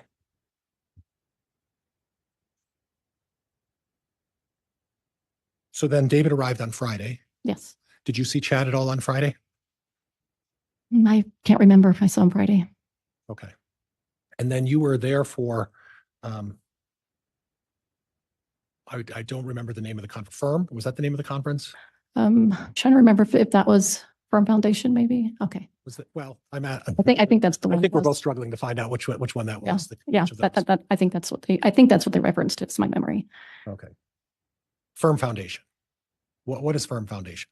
It's a few people that got together and talked about evidences of the Book of Mormon and some science. Talking a lot about science as well that weekend. Okay, and that started early in the morning on that Saturday morning, right? Sometime Saturday morning. I'm not recalling exactly the timing, but I would say sometime in the morning. And then it ran till relatively late that night. I think so. Yes. Yeah, I recall it was 10 plus hours of the seminar. It was an all day event, right? I think so. Yeah. And that was basically all day Saturday, correct? Correct. Okay. And then we go to Sunday, right? Right. And my recollection is, I'm going off of memory, is everybody went to church that morning? I don't remember anybody going to church. You don't remember Chad going to church? No. Do you remember a discussion with Chad and David about going to see a piece of property after Chad gets out of church on Sunday? Oh yeah. I don't remember him saying it could be. I just don't recall it, but it could be. But yes, they were going to go look at some property. And after church, after they got done with their services and everybody was going to church, and I can't remember if you and David went to church that morning, but there was a reference to Chad and you guys were waiting for him to finish up church before you went to visit a piece of property, right? Yeah, I feel like he might have been the only one if he did go. Yeah, I don't recall anybody else going. I just don't recall it. Okay. So Chad, obviously you didn't see him Sunday morning until you guys went out to see the property that Sunday afternoon. I don't recall seeing him till then. But you do recall going out to a piece of property, and I want to say south and east of Chad's property. I wouldn't know the directions. Me neither. But you went out there and do you recall who was out there when you went to look at that piece of property? So it was Chad and I believe a man that was a realtor and me and David. I think Alex might have been there. And then there was a couple that drove by and, spoke to all of us for a few minutes and then they left. And I don't recall, was Lori there as well? No, she wasn't. Okay. She was at home with who? I'm assuming she was at home with her son. JJ. Okay. Because after you folks went out to look at this piece of property, you went directly back to Lori's townhome, correct? I think so. Yeah, and we don't know where Chad when he went home, I presume, right? You don't know. I don't remember. Yeah. Okay. So was this a piece of property that your I almost said it again, your boyfriend, and please forgive me if I meant to say husband or boyfriend, it's going to be tough for me, but your boyfriend at the time was looking at a piece of property to purchase, correct? They were introducing the idea of purchasing it, but he had no concept if he would do it or not, but it was something they proposed to him. Okay. Well, I understood it a different way. I understood that your boyfriend was interested in potentially developing a piece of property and asked Chad to introduce him to a realtor. That's the way I understood it. Objection, Your Honor. Move to strike. Counsel's testifying. Judge, The question was asked and answered. He is testifying a lot. Is it possible that it was your boyfriend who was looking at a piece of property and asked Chad to refer him to a real estate agent? I don't believe so. Okay. But in any event, you and Alex and your boyfriend David and this real estate person and Chad went out to look at this piece of property, correct? Correct. And then you went back home, and that was late afternoon, if I recall. Is that correct? I feel it feels like it was. Yeah. And then at that point, the one of the projects that you and Lori, I think it was just you and Lori, were involved was starting to prepare to do what's called a podcast. Oh, you're talking about the evening, the one on Sunday evening? That Sunday, we're on Sunday right now, I think. Yeah. So yeah. We were going to sometime do it. We weren't sure exactly we were going to get to it, but we finally got to it on Sunday night. Right. And correct me, was it just you and Lori, or was David involved in that too? All three of us, yes. The three of you. Okay. Okay. And then you were going to do this podcast, and you did that. And my recollection is it started at like 8 or 9 o'clock. Yeah, that sounds about right. And it went till after midnight. Yeah, somewhere. I knew it was like around midnight. I don't know if it was after it. I just know it was kind of late. Okay. So you didn't see Chad other than on Sunday. You saw Chad for the land. And you didn't see him that night during the podcast, right? He might have come over after the land. I don't recall, but he was not at the podcast. Okay. And you don't recall whether he was there after the land, though. You think you're saying he may have. It's possible. Okay. Okay. But then during the podcast, my understanding is that sometime during the podcast, you observed Alex Cox carrying JJ Vallow on Sunday night with his head on his shoulders upstairs. That's right. Okay. And you don't know which bedroom he put JJ in. Is that right? I did not witness where he put him, but he was not in JJ's room or he was not in Tylee's room. Okay. But you and David were in Tylee's room that night? No, we were in both. Well, no, it was JJ's room. Oh, you were in JJ's room? Yeah, it was JJ's room. Okay. Now, in terms of the bedrooms, when you walk up the stairs, there's 3 bedrooms up there, correct? Yes. And they're all relatively close bedrooms. Would you agree with that? Tylee and JJ's were close, and Lori's was down the hallway. Okay. But when we say down the hallway, that's a relative term, isn't it? Well, they're not as close as the other two. Right. But they're also not a long distance away. This was not a large townhome, was it? No, it was just from one end of the townhome to the other. Right. It's a short distance to one I bedroom. guess relative to a lot of things, yes. Okay. Okay.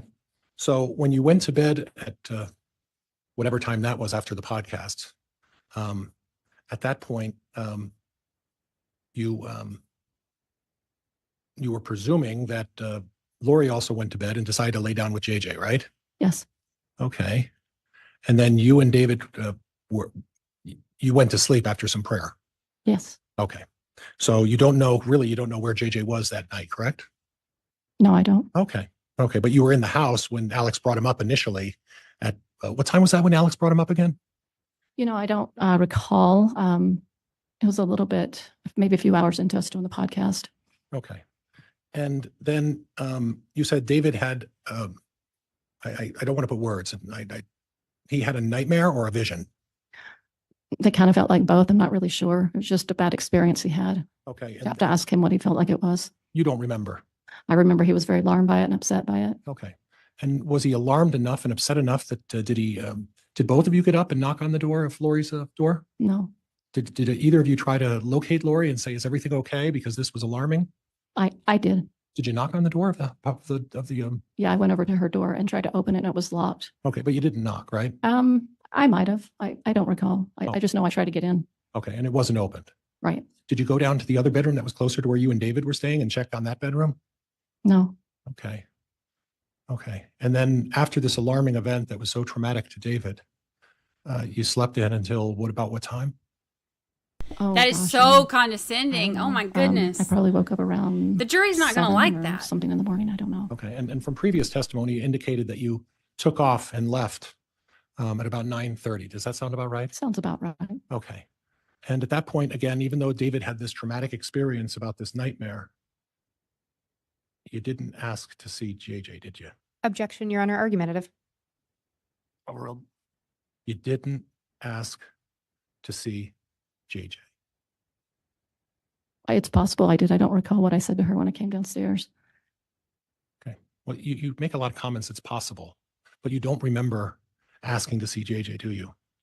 I remember when you're meeting with somebody for a full weekend, you don't remember all the conversations you have. You do your best to remember all that you can recall.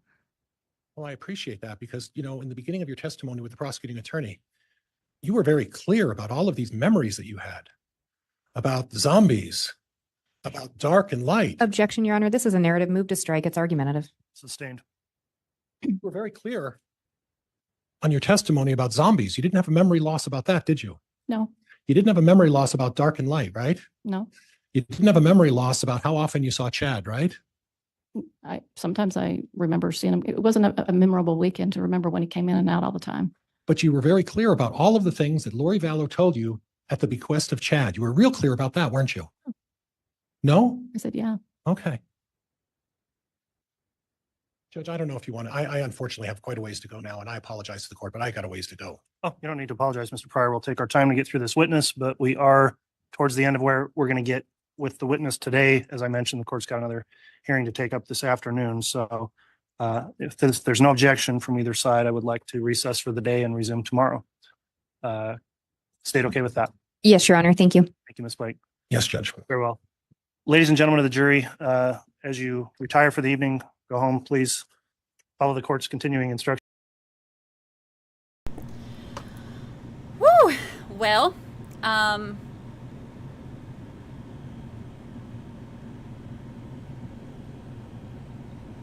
I messed with my camera earlier and now look, everything's all messed up. I'll have to figure it out. I'll have to figure it out. I'll work on it at some point when I have all my spare time. See, look, if I do it too much, then I'm like,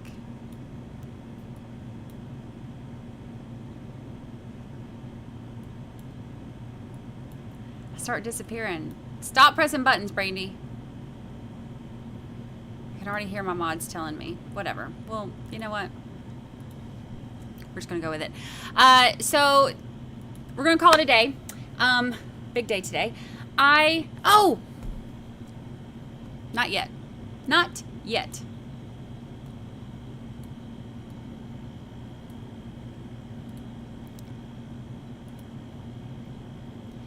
Update. Look, I look staticky. I gotta figure out how to mess with it. I had it pretty good and then I pressed buttons. That's okay. Okay, so this is the most recent update. This is the update from today on Trevor. Police recovered, okay, Henderson police recovered rifles, gun after days-long standoff involving jiu-jitsu specialist. Jiu-jitsu specialist, okay?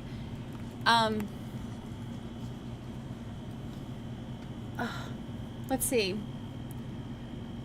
Okay, so police recovered 5 rifles and a handgun from the home. 5 rifles and a handgun. Now remember, they were telling us like there's like 20. He's got like 20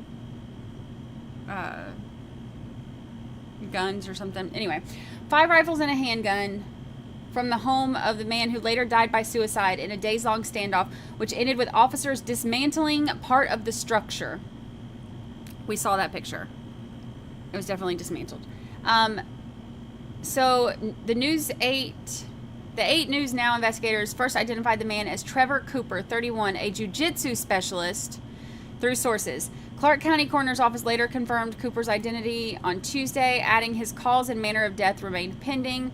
Okay, the barricade began around 11 a.m. Friday. Henderson police announced its end and the man's death Sunday morning. Video shared with 8 News Now showed crews dismantling part of the home on Saturday. In other videos, crisis negotiators appeared to yell Trevor toward the home in an attempt to de-escalate the situation. Cooper overdosed on a drug and died in the home before police made entry several hours later. Okay, remember when we heard them say on the scanner that they thought that the way that he was talking and stuff, that he was like moving around really slow and talking slow, and they said that it seems like maybe his high is wearing off? I wonder if that's what that was. So, this is him, Trevor Cooper.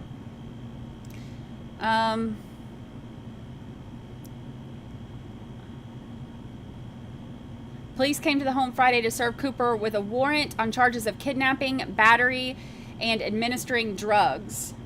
See, they were saying on the scanner that it was kidnapping and sexual assault. SWAT team entered the home Saturday morning, which resulted in Cooper and police exchanging fire. No one was hurt. On Sunday morning, police found Cooper deceased. In a news release from Henderson Police, officers confirmed Cooper's charges. Police also shared a February booking photo. In that case, Cooper was accused of repeatedly attacking and battering a roommate on 2 occasions. And according to documents in the 8 News Now investigators obtained Monday, police later went in the home finding it covered in blood. After his February arrest, a judge released Cooper without requiring bail because prosecutors had not filed sufficient evidence to detain him.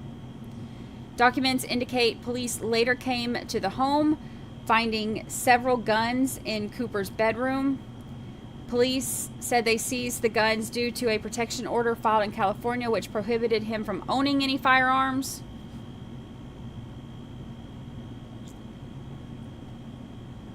A person with the same name as Cooper's also faced domestic violence and stalking type charges out of California. Cooper was due to be sentenced in that case next year.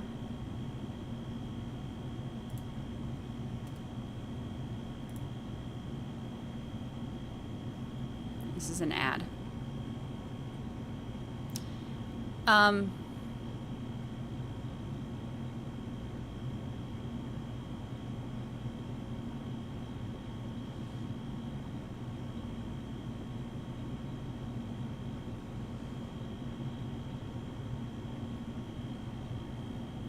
my God, how long is the ad?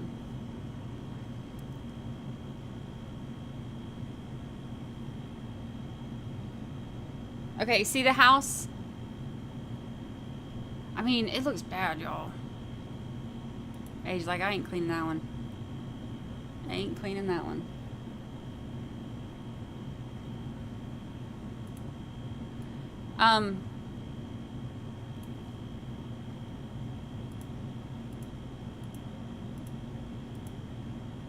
Okay, see, this is, all right, see, remember I told you that they pulled the garage door down?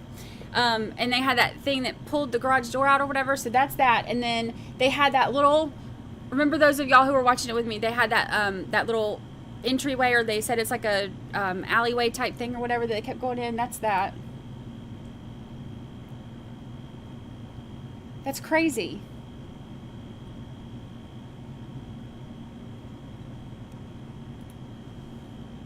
Here, I'll post the link to this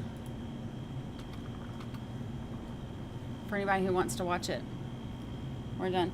This is, see, this is all the stuff that we watched.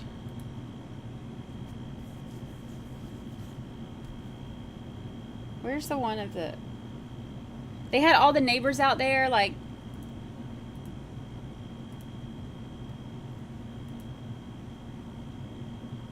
That was the video we had.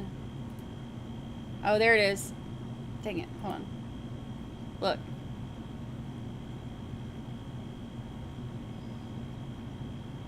It's crazy.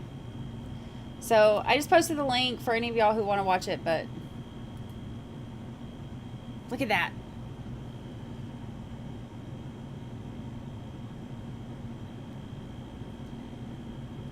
It's a whole lot of damage. I mean, that's a sad outcome. You know, like, I don't know what he had going on, but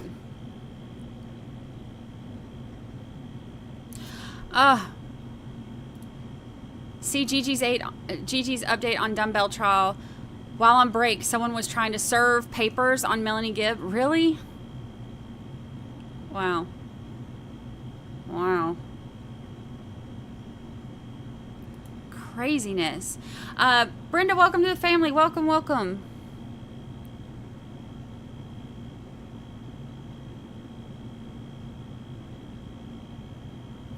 Eddie's like, I'm not cleaning that house. His Facebook page is nothing but few.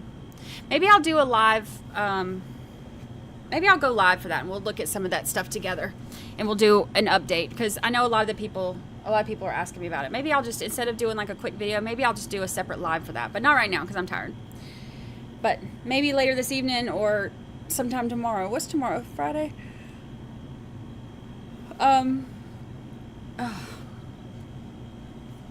So maybe we'll take a look at that. And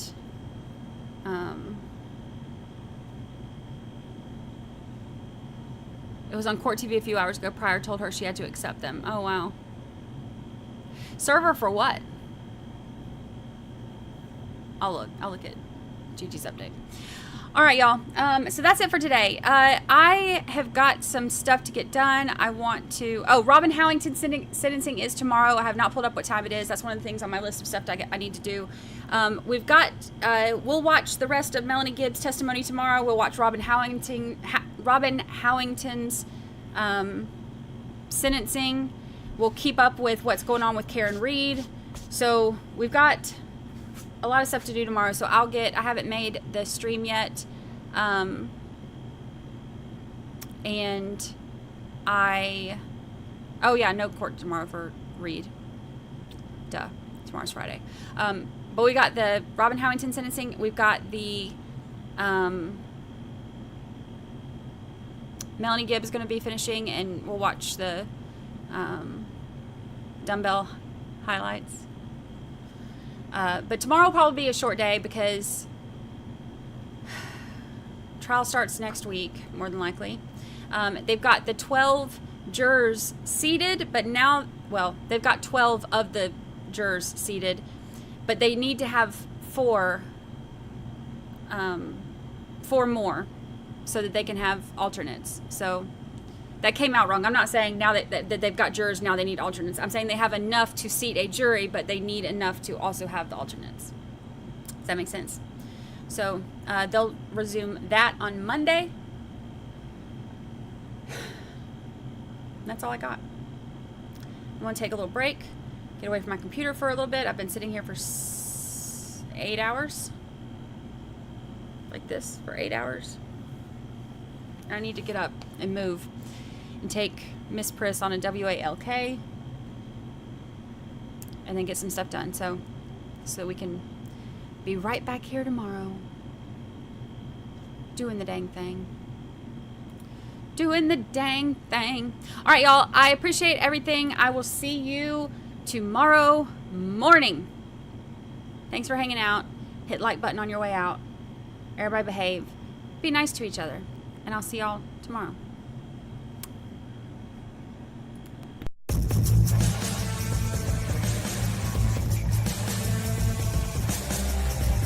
I gotta go. I can't stick around forever.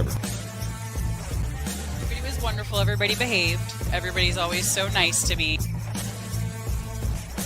Just love your channel and